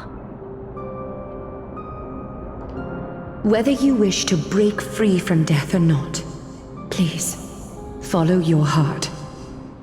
By the promise you once made, I ask that you fulfill your duty one final time. Castorice, please, live as a human, and die as one. According to that alchemist, the final piece is supposed to be me. However, he is not privy to the past, and therefore cannot see the full picture. The past? I saw the twins of death in Kefali's memory, and now I am certain that I was one of them. The trial of the Hand of Shadow demanded taking the life of your family. I died during that trial, falling before the gate to the new world. And my sister, whom I never met, became the Titan Thanatos of this cycle. She was consumed with regret over my death, so she used the Titan's authority to reforge my soul. Yet, it also means she has never revealed herself to anyone, hidden away from the entire world. That's because the Titan she became already fell at the start of everything. They died for me, and now lie in slumber in the River of Souls. You mean Pollux? That's right. The River of Souls is no material river. It cannot be blocked by ordinary means. Only a divine corpse can prevent the dead from reaching the next world. And that's why we have to awaken Pollux from death before we can retrieve the core flame of death. We have to reforge its body with the power of alchemy. But Cass, if that alchemist speaks the truth, does that mean you're also part of the dragon body? According to those departed spirits, I was indeed born as the dragon's twin. But before we talk about that, have you heard the sighs? I heard them too. So what are those? I think it's probably the sign of Pollux's wish being fulfilled. They must have realized how heavy a price they'd need to pay when they used their divine authority to resurrect a dead woman. That's why they exerted every ounce of their strength to send me to Stixia, a city that called for death, a land where none is hostile to death. They never saw their wish fulfilled and fell so prematurely, all because they wanted to give me a new life. Pollux must really want to know how their sister has been after giving their all to save her. That wish is the reason Pollux's soul still lingers in the mortal realm even after their fall, quietly watching and documenting every detail of their sister's life. So instead of picking up objects on the way here, we were instead showing things to a strand of yearning that lingers here. Now, we must weave these yearnings together and restore them into Pollux's complete soul. but all of this is just a hypothesis, right? What if we go through with the ritual and it turns out totally different? That's fine. As Professor Anaxa often reminds us, such is the nature of alchemy. The true outcome can only be known once the process is complete. This is why alchemy is also known as the miracle of creation. Now, the puzzle of Pollux's yearnings is nearly complete, with only one final piece remaining. I shall reveal what they have been yearning to know in the alchemical matrix. I will show them my whole life since I left Stixia. Lady Trianne has already drawn a picture of my entire life, and it is now in my hands.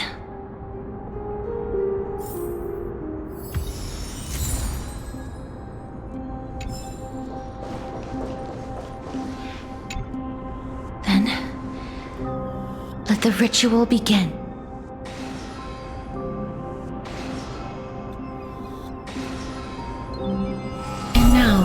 The objective is complete. That is such as what Professor Anaxa always says after preparing for an alchemical ritual. And now, Pollux, I shall lift you from the river of souls and reforge your soul. Perhaps you will be disturbed by this, and your body may become horrifying to behold. But if even the slightest trace of your soul remains, the soul that once ferried me to this side of the shore, then please, look at me. I wish to thank you in person. I have obtained everything you sacrificed your divinity for. Lady Almanette. Did she recognize you?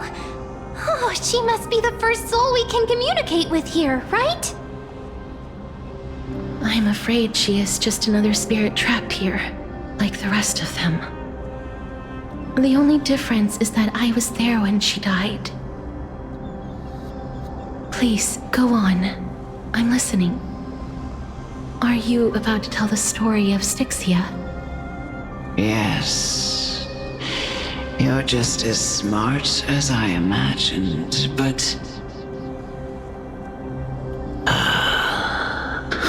never mind. Now's not the time.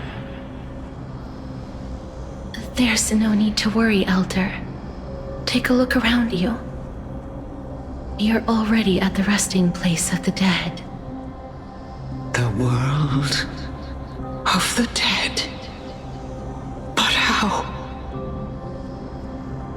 I understand that you chose to remain silent about the story to protect Castorice, the girl who coexists with death. But you no longer need to hide that story. I can assure you that you have protected that girl's life well.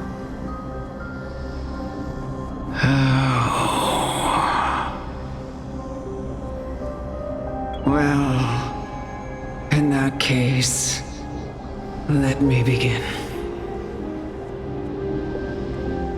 Stixia, the pearl of the ocean, plagued by unwarranted calamity and ravaged by death in the fairy tale.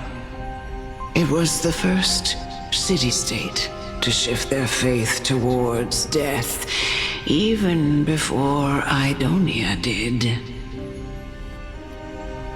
From where you stand now, I suppose that's a bit hard to believe. Right? Indeed. I cannot imagine that those from the era Chrysia, blessed with eternal life, could ever yearn for death. I have pondered the same question, child. But I am afraid there is no clear answer to it. Journeys and epics are only glorious and magnificent because all things eventually fade to dust. That's how someone once explained to me why death is necessary to the world. But I still can't take that as the final answer. Would a world without journeys and epics be worse off? I take it the one who spoke this line was a general, or perhaps a warrior. I, however, did find some inspiration in these words. Would you like to hear my thoughts, Castorice? Please enlighten me, Lady Almonette. Though I have already made up my mind on how to handle the authority and core flame of death. Your words might truly guide me toward the path forward. You and I are neither warriors nor generals. Therefore, journeys and epics cannot truly resonate with us. But what if I reframe it like this? What if love is not a trait bestowed upon mortals by Nestia, but a blessing from death? Love. No one ever invented the word cherish in the era when life was eternal. For all the good things in the world can be revisited endlessly. And every bond formed carried no risk of being severed. The so-called Era Chrysia was an age devoid of both virtue and sin. People did not truly live. They simply existed, going through the motions without passion or purpose, then waiting for something to happen. Perhaps the people of Stixia chose to embrace death not out of fascination with its cruel and fearsome side, but instead became fixated and obsessed with the impulses and desires tied to a finite existence. Therefore, death is not a thing of fear and desperation, but... That's right, Castorice. It is the reason we shed tears when parting ways, and also the original spark that ignited the passion of mortals.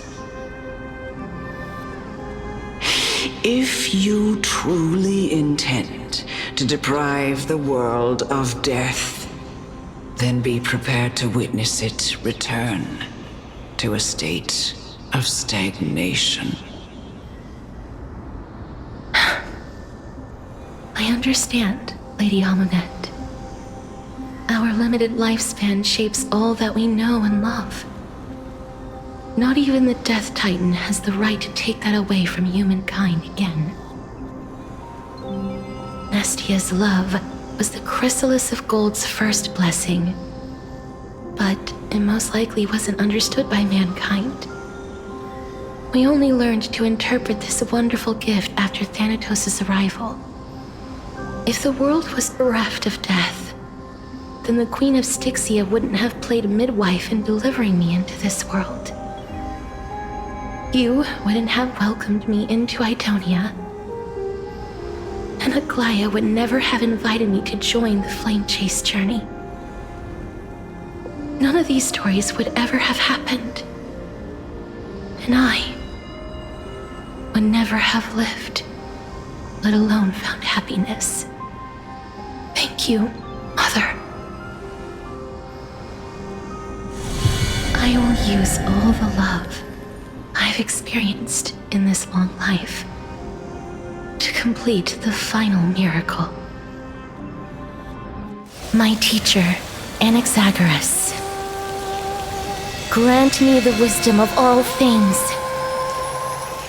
I call upon thee, the stripped dead dragon's corpse.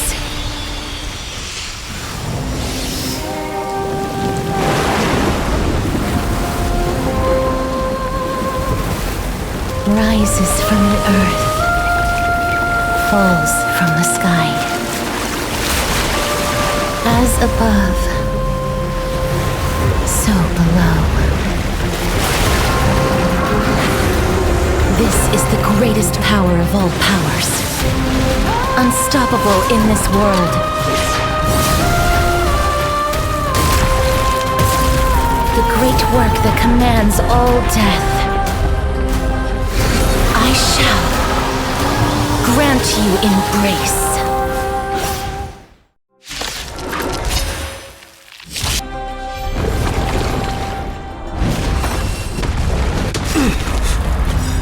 I'm honored by your presence. Since you're already here,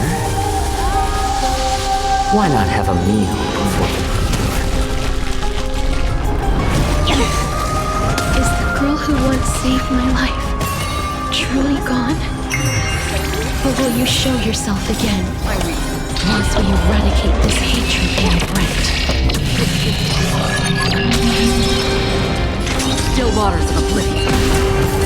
It's better to make no move. Seize it. Stay put! Get them! Fiends or devils! I'll crush them all!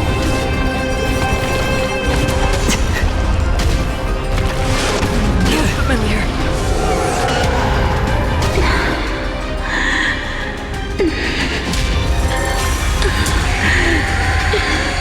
And I know you're anxious. Shh. Don't be afraid. Find the answer. A little more heat. I'm honored. Since you're already here, why not have a meal before you leave? I weep for the departed. It too shall fall. There's no more need to weep in grief. I will grant you peace. This turn. Yes, it's me. I'm back. Still waters of oblivion. Master Trailblaze.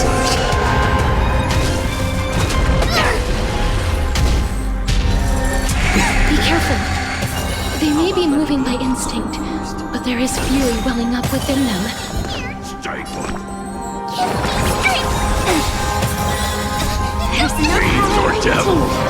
I'll crush them all! I weep for the departed. It too shall fall.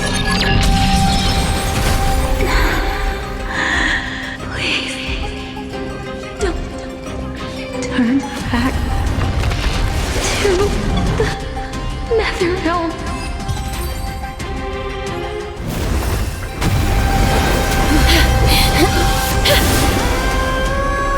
Oh, death. Sleep in peace.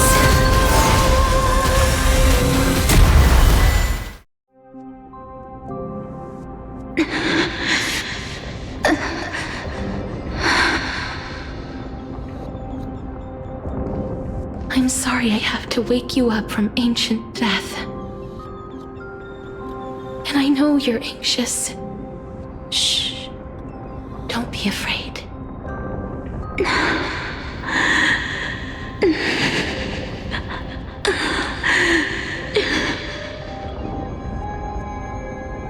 Do you remember me? I'm the girl you once carried across the Sea of Souls. Sorry I wasn't able to remember you, but with the help of many people, I was finally able to pick up these broken fragments of my past. I'm back, Pollux.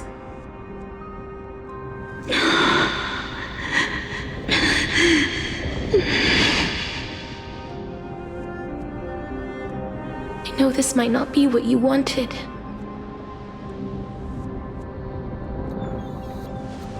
I have to do this.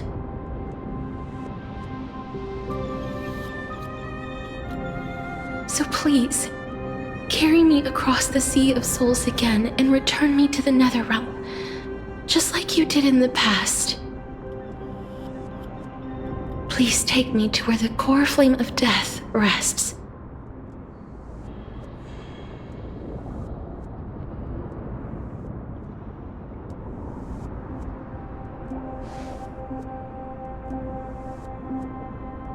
I'll become going now.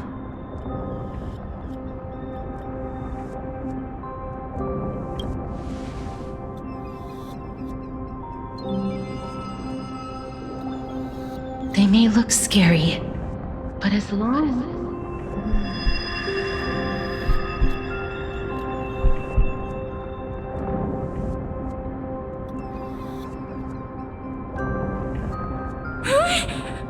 What's wrong?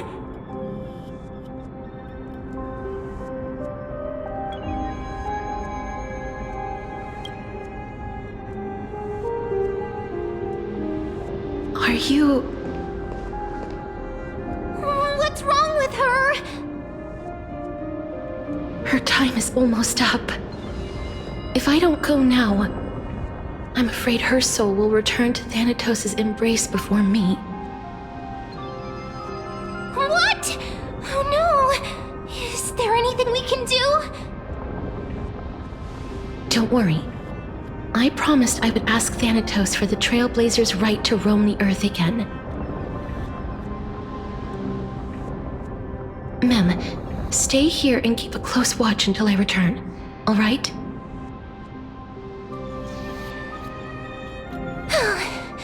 All right.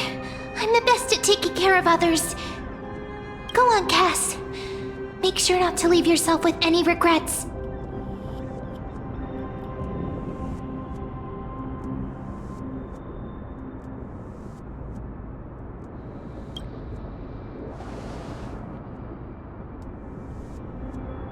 It's a deal then.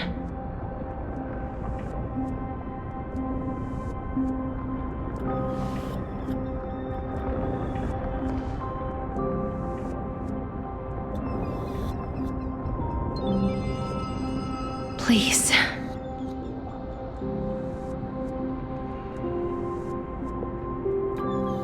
Wait for me.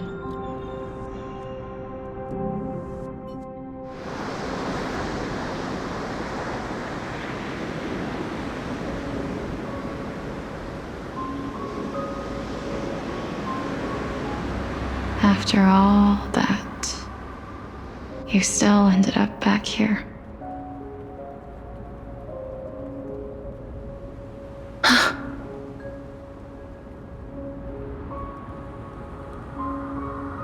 So the legends were true.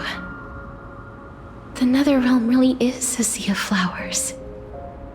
Yes. Just like the flower fields we tended to back then.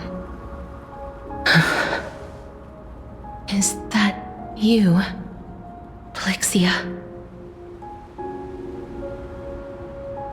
Do you remember me?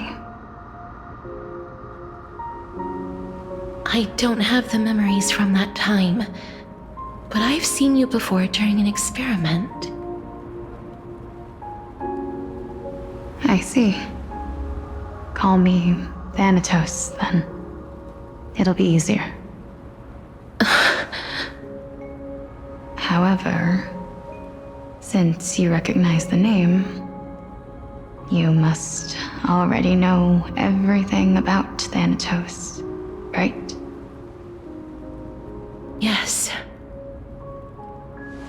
I'm here to reforge the order of life and death in Amphoreus.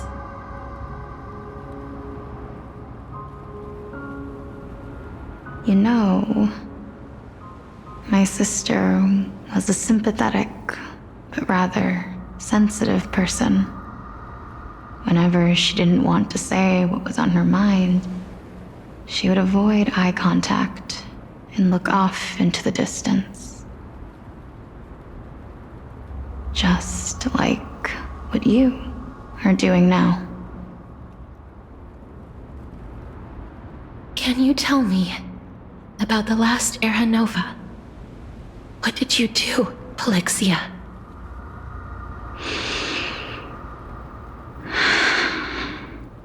Where should I begin? I suppose we can start from the beginning. A long, long time ago, there were a pair of like-minded twins. As foretold in the prophecy, they were chosen to be successors to the god of death. But fate was cruel. The price of attaining divinity was to take the life of a family member with our own hands. That trial was indeed recorded in that memory. Then you should already know that my sister voluntarily gave up her own life so that I could ascend as the demigod of death. But I couldn't accept that. Why did we have to kill each other for a future she'd never see herself? That's not fair.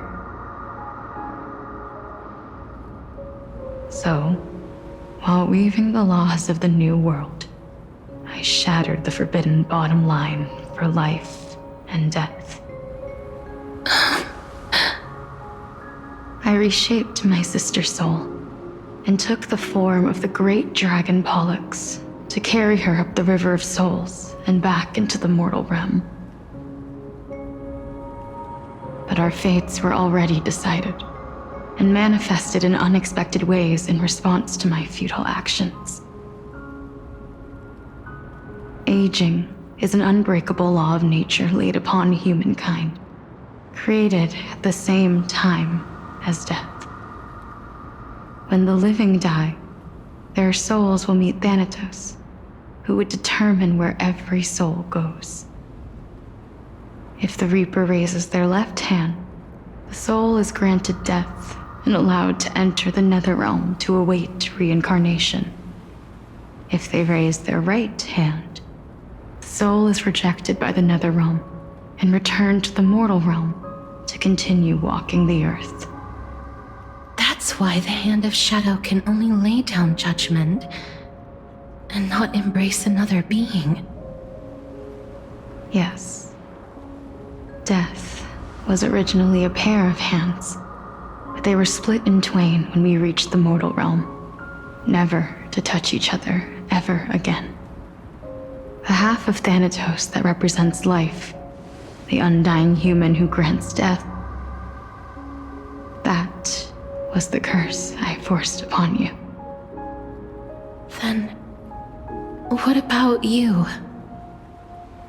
As the half of Thanatos representing death, I shoulder the fate of defying death.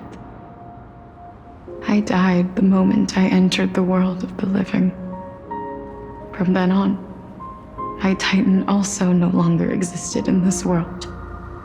The cycle of life and death stopped. Souls were denied their audience with death and were left stranded within an ever-rising river of the dead. What irony. My selfish desire to save your life gave you and the world a fate far worse than death instead. Then, what was left of my reason was left behind in the nether realm, where I've been taking care of these flowers day after day, until there is now a sea of them, all while mulling over the subject of life, death, parting, and enduring in endless loneliness. Fate is absurd indeed. Our lives were a mirrored image of one another, like a pair of hands. Even so, we arrived at the same destination. We walked different paths, yet experienced the same pain. I had hoped that maybe you would at least have a good life in this cycle. I'm sorry. I lived my life well. It didn't go to waste. As far as I'm concerned, you did nothing wrong. Even though I forced the authority of granting death to humanity upon you, a total stranger. Too many responsibilities were forced upon me in the course of this long journey. I was once lost, even upset. But I realized recently that if it weren't for your blessing, I wouldn't have understood the source of these emotions, nor would I have realized my purpose. I wouldn't have made it here to reunite with my missing half. And we wouldn't be discussing our past while sharing the same view of this landscape. I wouldn't have understood the meaning of our existence. The meaning of our existence. This sea of flowers blooms on dead land, because we sowed it with the seeds of our separation and watered it with our tears of loneliness. Yes, the only thing death is allowed to create are flowers that bloom from blood and tears. That's why Thanatos cannot create living beings at will, nor can the hand of shadow determine a person's remaining days. Because the life and death of mortals should never be dictated by another's will. Are you saying there's no point in Thanatos' existence? No. No single being can bear the scales of life and death on their own, not even a god. Life and death weigh equally heavy. We both know that now, don't we? You, too, must have had a difficult life. We've taken quite the ridiculous journey together, haven't we? I had a feeling, even back then, that we would meet again one day. Not to embrace one another after a long separation, but to come in search of retribution. Tell me the answer that's already been written. It's been far too long. I've waited here for centuries, watching day after day as desperate spirits are denied by this lonely wasteland. I always hoped I would see you among them, but I was also afraid of seeing you. I didn't know how I could possibly face you again, but more than anything, I was afraid that you might have forgotten all about me. I know. But don't you see, Polixia? I made it back anyway. You don't have to shoulder death's authority on your own anymore. It was always meant to be held in two hands anyway. So, let's give our core flame to her and have her take it back to the mortal realm. Give humanity back their cycle of life and death. Our responsibility as Thanatos was never about picking out favorite souls. We were only meant to watch over life. Let's tend the field together and create a warm sea of flowers for all the souls to come.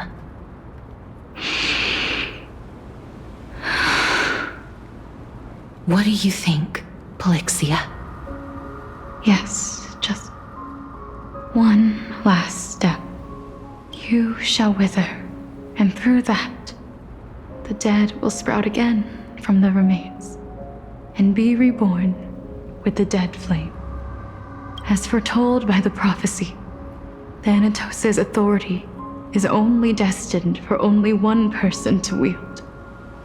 As the Chrysos heir of death, as their demigod, as a titan, our fated moment has arrived once again. Just like before. Yes, just like before.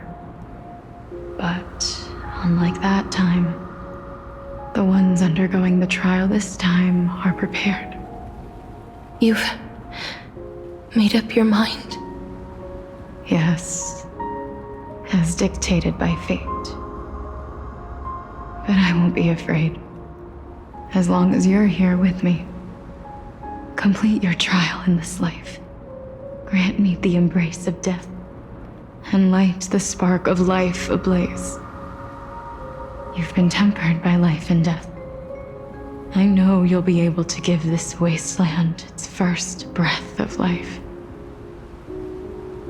Like a raven butterfly, flying swiftly into the nether realm, perching on the twig of death.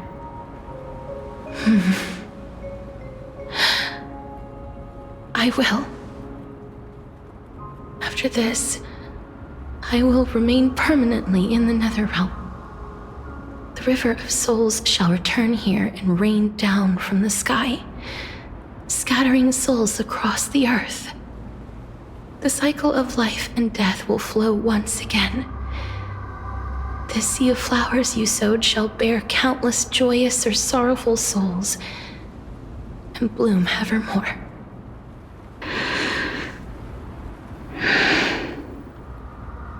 Thank you. Just one last thing. Can you grant me one wish? Of course. What is it? Please, don't forget me.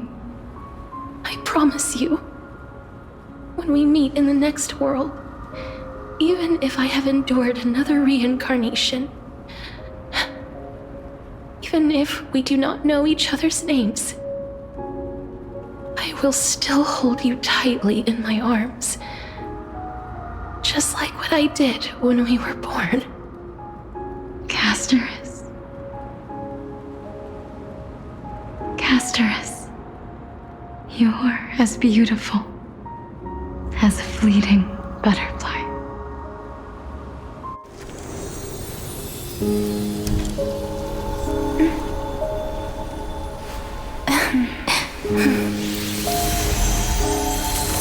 I will bring rest to death. And from now on, stagnant life will once again flow.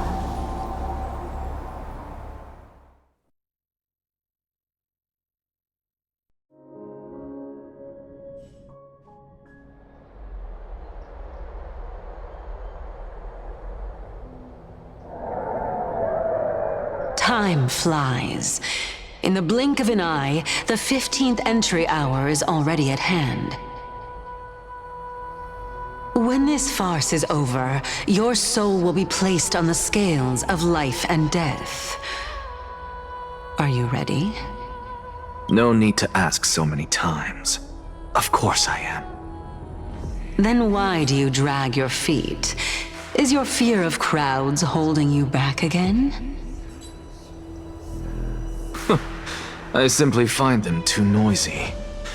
Paying attention to conceited fools like them would be an utter waste of my time. Such harsh words. As I see it, you are no less arrogant than they are. I couldn't agree more. Oh.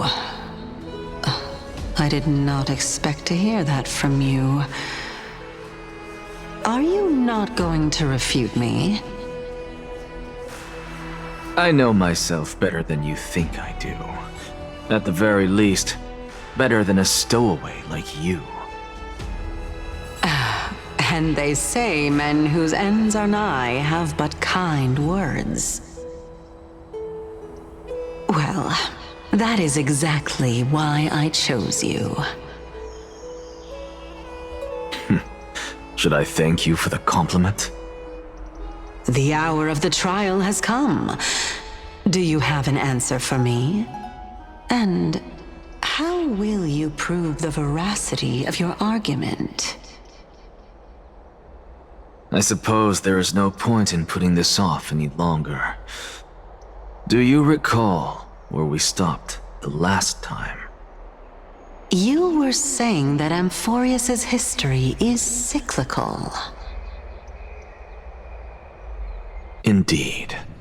The demigods that bear the core flames eventually become the new titans at the world's end.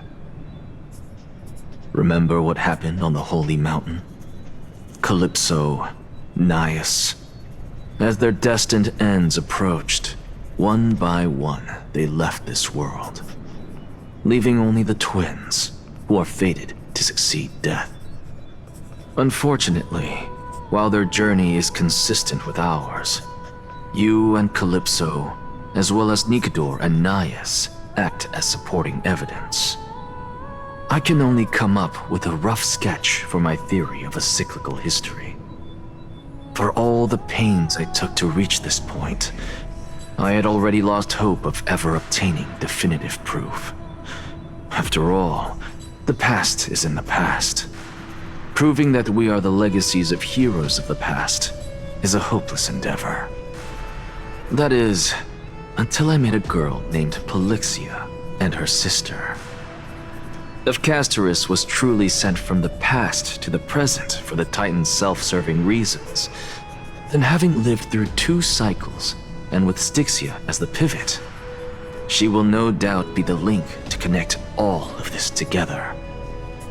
If the Twins of Death can bridge 2 cycles to reunite at the shores of the Sea of Souls, then my hypothesis will no longer be just a hypothesis. And you too will get the answer to your question. Well, that is all well and good, but how can you be so sure? If there is even the slightest error in your hypothesis, the girl will be shattered. It matters not. The most important quality a scholar must possess is foolhardiness. If you are overly cautious, then you'll never have the gumption to make the first step, and change will never come. Besides, I, Anaxagoras, am destined to overturn this farcical world. Come, let us go and teach those pathetic worms one final lesson.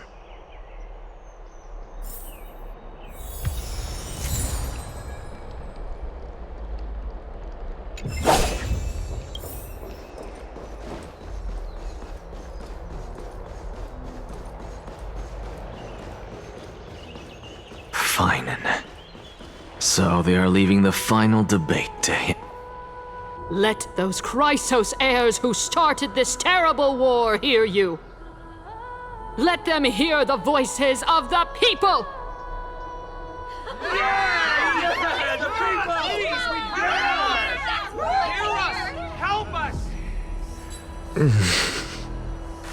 As always, that woman knows how to stir up a crowd.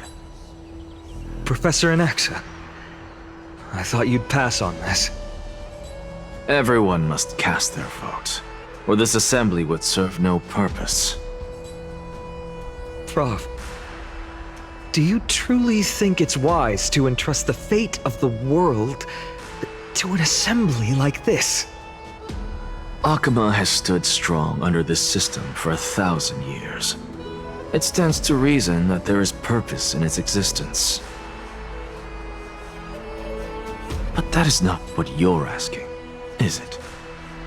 What you really want to know is Aglaya making the right decision in entrusting the fate of the world to you? Nothing ever escapes you. I didn't spend all those years teaching you for nothing.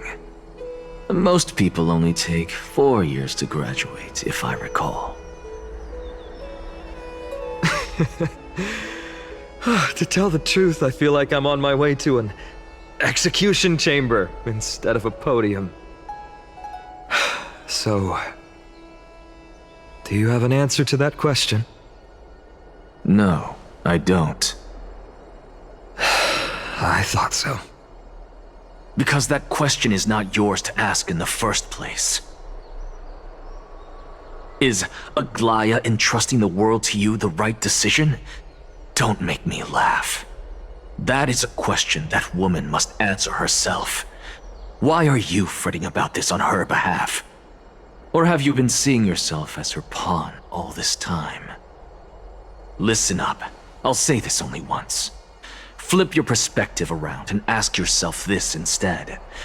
What should I do to ensure that the world doesn't stray from the correct path? That is what you should be thinking about. You still have time, so give it some thought. Oh, and don't bother telling me the answer. Tell it to those begging for salvation from the gods. Got it. Thank you, Professor Anaxa. That's Anaxagoras to you.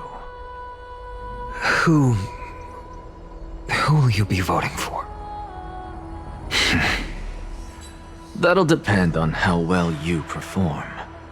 May Circe safeguard your thoughts.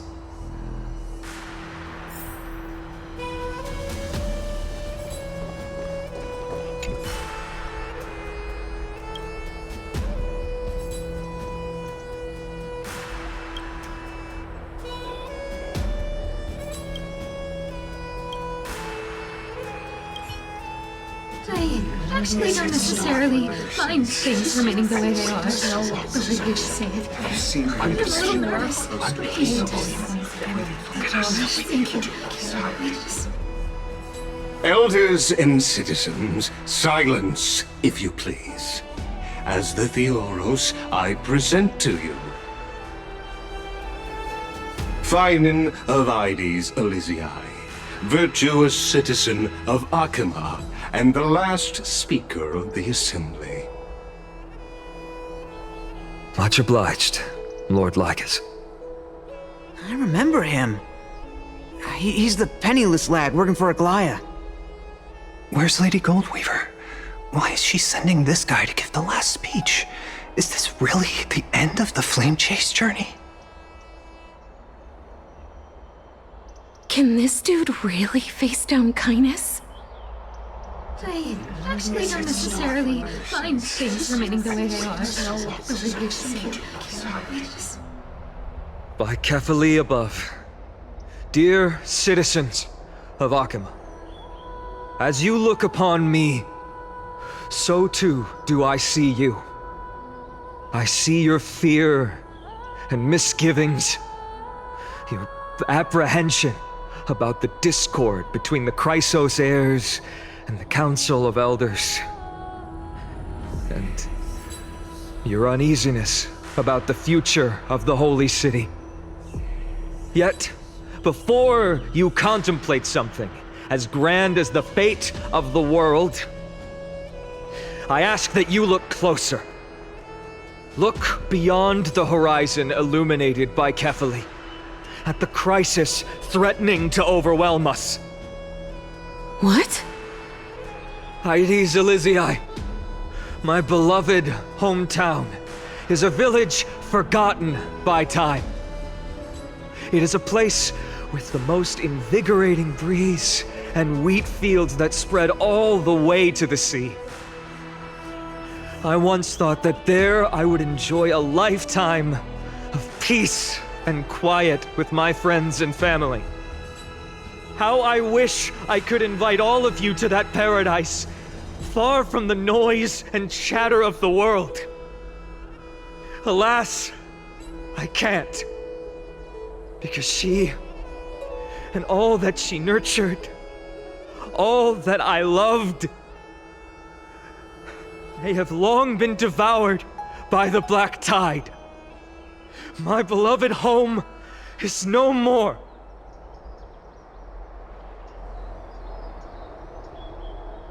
I will never forget the day the black tide struck.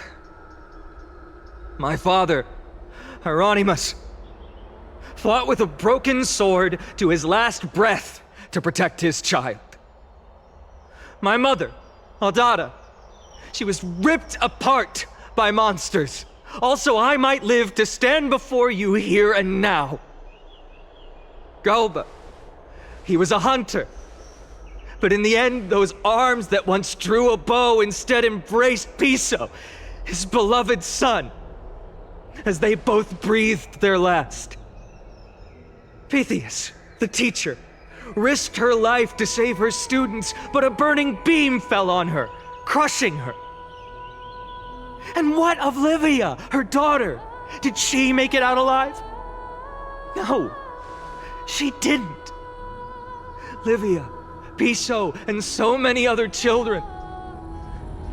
My childhood friends. They were all swallowed by the black tide and turned into monsters. They kept saying the same thing over and over. Even up until the final moment, I finally steeled my heart and granted them eternal peace with my sword. Why, Finan? Aren't we the best of friends?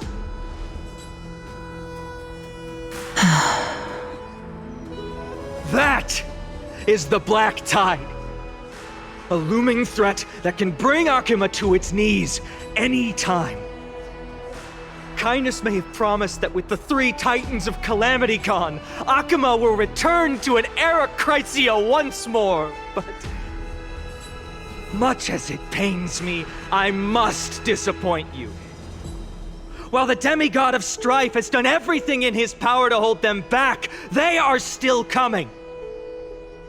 By now, the name of that black-robed swordmaster, the Flame Reaper, has likely echoed throughout the city already.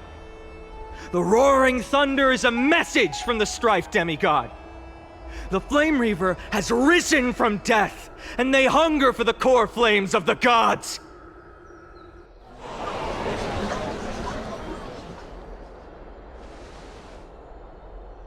Lies!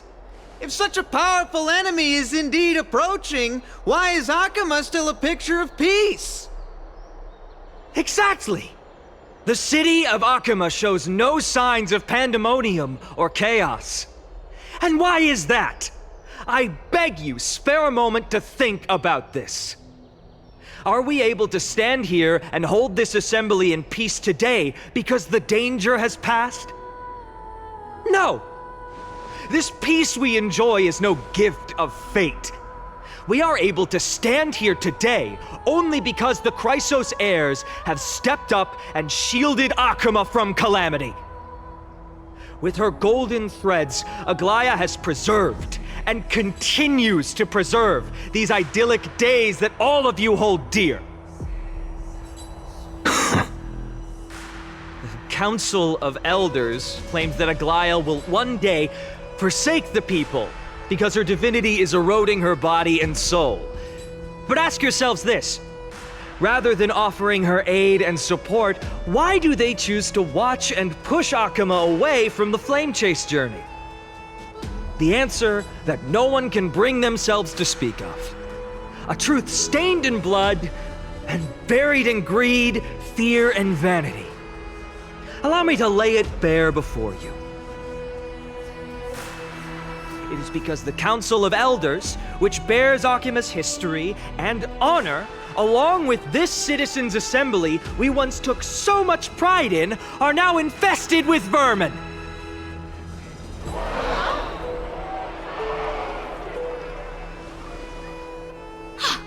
You insolent whelp!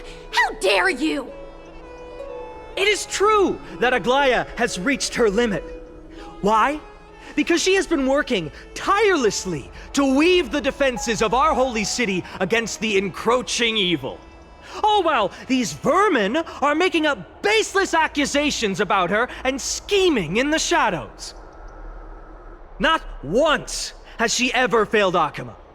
Yet these vermin attempt to tear her apart, tarnishing her name with unfounded allegations. She may have been blessed by divinity, but hasn't her heart always stayed true to humanity? They attempt to mislead you and reduce this assembly to a crude standoff between gods and humans, but citizens of Akuma. Once more, I implore you to open your eyes and look at those around you. Examine them closely. Beneath all that finery, do you see the good heart of a human or the poisonous glands of a pest? make your judgment, then turn your gaze to the demigods, whom so many of you regard as cold and merciless.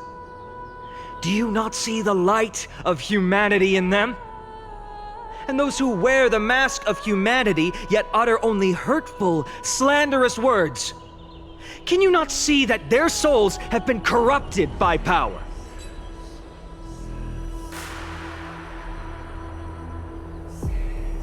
Yet, no matter what your answer is, and no matter who your vote goes to, rest assured that you have nothing to fear. For Aglaya, Tribios, and I will remain your faithful guardians and pledge our lives to upholding your decision. And this vow will stay true until the end of our days, where it will be passed on to future flame chasers. A steadfast and unwavering promise that shall endure through the ages.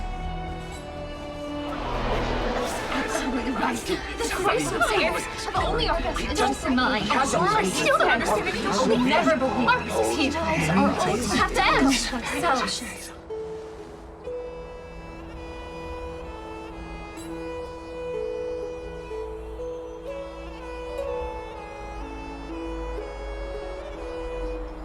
At the present time, on the scales of Talentum, those who call for the continuation of the flame chase journey, and those who demand its suspension.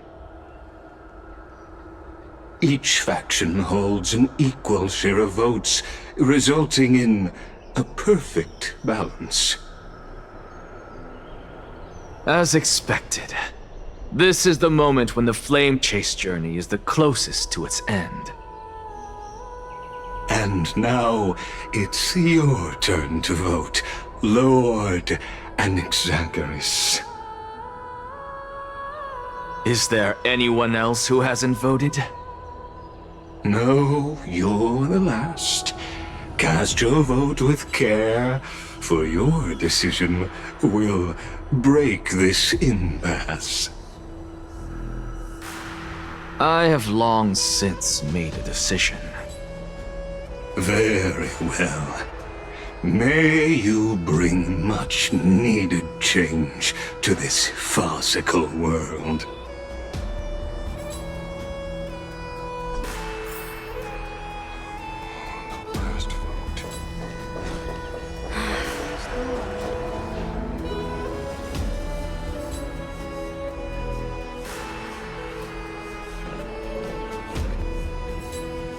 You've done well, Finan. Given the circumstances, delivering a rousing speech to stir up emotions was a prudent move.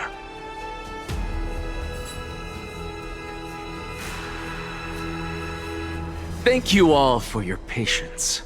On behalf of the 7 sages of the Grove of Epiphany and the scholars of Amphoreus, I, Anaxagoras, am ready to cast my vote. But before that, in the interest of fairness, Lady Goldweaver, I pose a question to you before all who are gathered here. Will you, as Finan has promised, stand by the decision made in the Assembly, regardless of outcome? In the interest of fairness, I make no promises, lest it should influence your decision. Very well. I thank you for your honesty.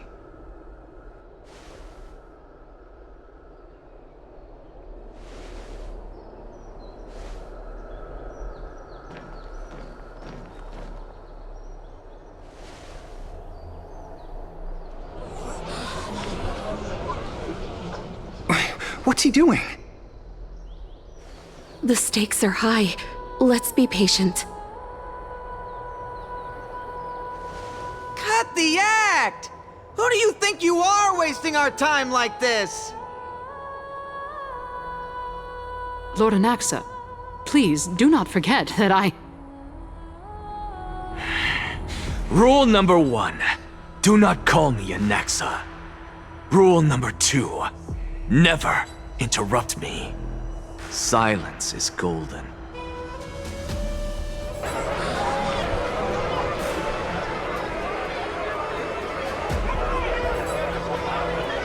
Just vote already. What are you waiting for?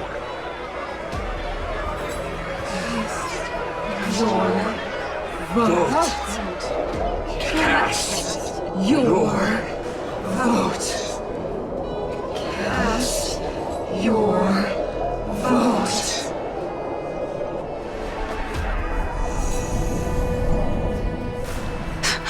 I cannot help but wonder, is every hardship in the world something you will exploit and use to your advantage? How else am I supposed to make use of this situation where my body and soul are separated?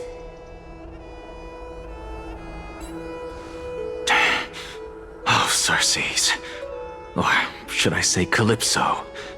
Accompany me on this final journey. Let us journey to the nether realm and see how she will substantiate the answer to your question and validate my decision.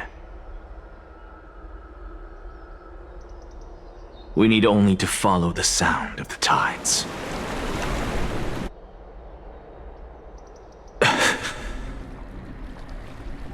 You are... Well done, child. Just as I foresaw, you have achieved great things. Teacher. What a twist of fate. A blasphemer raised in the doctrines of the Venerationists. It's like a foal kicking its mother in the belly after taking all her milk. I respect you immensely, sir, but... You cherish the truth even more. So, child, do not be troubled by the criticisms I have borne. Do not let those voices hinder you as you forge ahead. As the sage of the Venerationists, I am duty-bound to oppose you. But, as your friend and mentor, Anaxagoras, I say,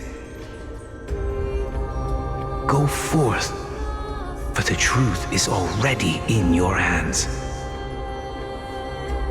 I will keep that in mind. Go now, child. Your lonely pursuit is about to welcome a new chapter. And when you reach the end of this journey, may we meet again with the truth before us. You have my word, sir. May Circes safeguard your thoughts. May Circe safeguard your thoughts.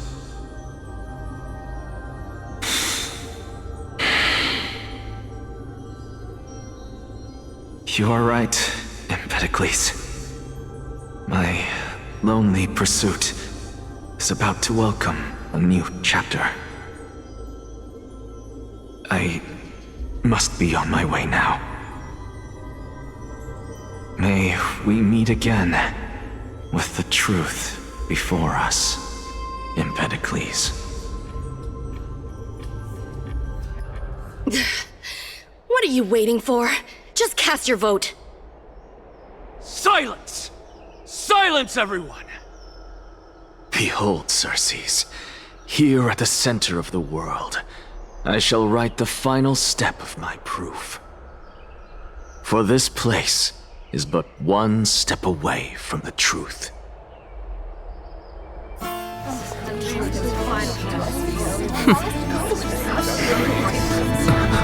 Professor, I completed the proof you wanted.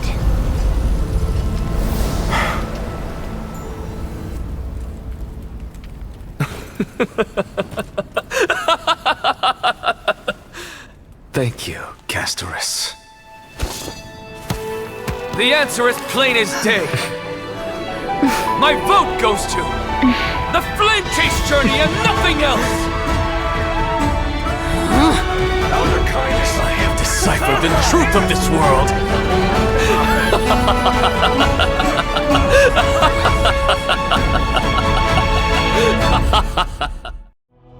With the balance shattered, the result is clear.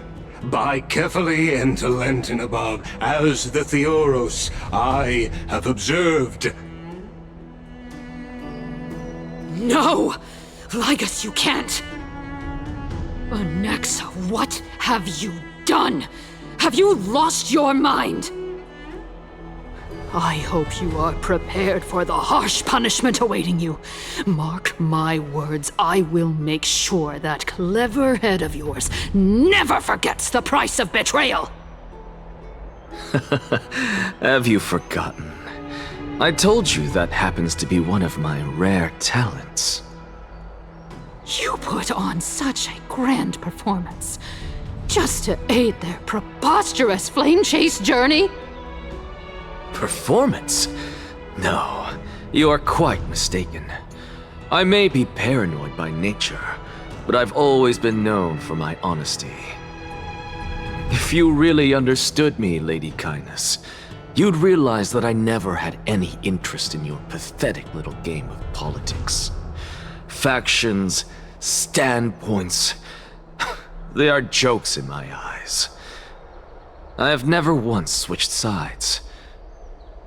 Because I, and I alone, am the truth. Lady Kindness, with all the citizens here as witnesses, we should honor the spirit of democracy and respect the decision of this assembly. I have observed that Akama has chosen her destiny. This citizens' assembly has resolved to continue the flame-chase journey. This resolution shall be put up on the wall of heroes, such that all citizens are aware of the city's way forward. You! It seems not everyone is ready for the assembly to end. Very well. Let me entertain you for a little longer. By your leave, Lord Lygus. Interesting. Elders and citizens, your attention, please.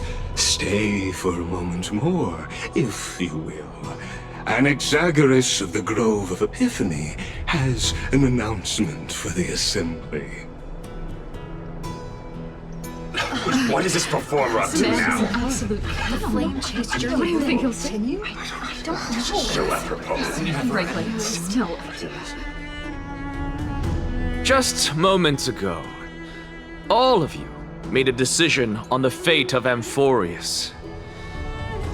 As a supporter of the flame chase journey, it pleases me to see the choice you have made. But I regret to say that I still harbor doubts about this outcome. Thus, I hereby challenge this resolution. Tell me, who among you dare swear to Kefali's name that Era Nova will truly welcome the fairy tale ending that the Chrysos heirs have promised? A beautiful new world free of calamity and madness? Nonsense! That's impossible! What is he getting at? Of course he... Not even for a second. No one? Must I pick somebody to answer? Very well. You, the one acting so wise and profound, in front of all present here, do you dare swear that it will happen for sure? No? Fine. Next. You, the one with ignorance written all over your face. Yes, you. Do you dare swear by it in front of the Titan? What are you trying to do? Useless. Your turn, then. With that smug look of yours, you must be confident that the flame chase journey is the best course to take, right? Hey! Mind your tongue! So, no one? I see. In that case, Finan, answer me this. Your speech was filled with such passion just now. How confident, then, are you in making this promise? Professor, what are you doing? Let him continue with his performance.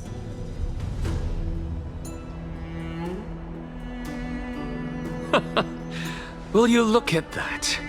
Even Finan and Aglaya lack the courage to make such a promise. And what's even more absurd is that no one but I can promise you this new world. And yet, the Assembly passed the resolution anyway.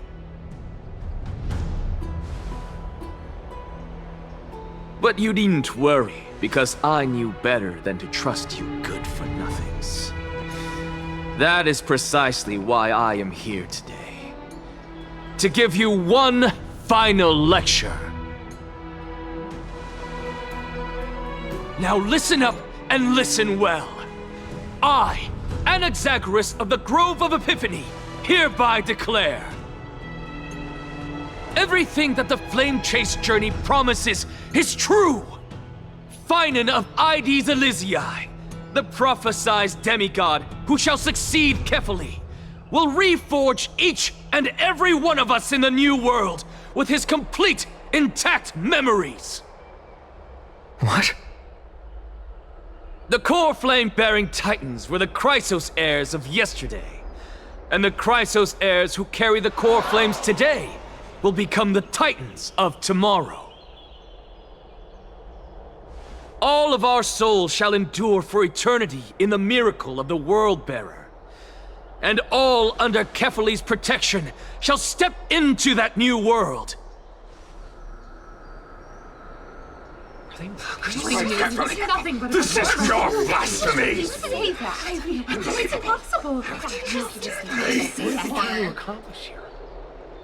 What? Are you saying that we must bow down to you and worship you, even in our next lives? Enough, you blasphemous imbecile!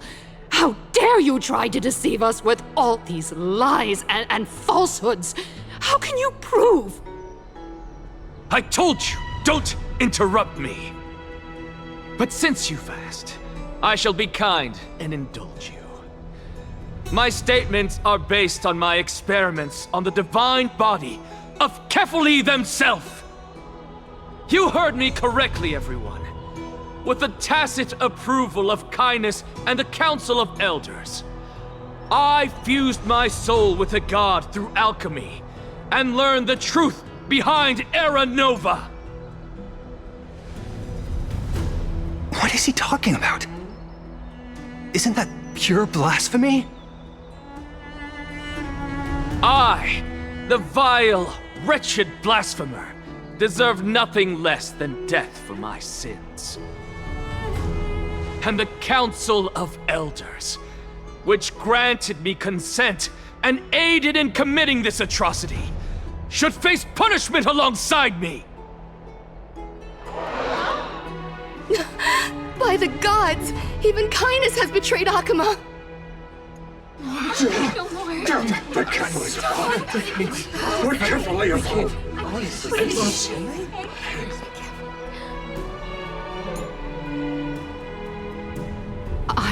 I had no knowledge of his transgressions. He did that on his own. The Council of Elders bears no responsibility for his actions. Lord Lygus, as the esteemed Theoros, are you going to simply stand by and allow the Council of Elders to be dragged through the mud? If the accusation is true, I will acknowledge it. If not, my conscience stands unburdened.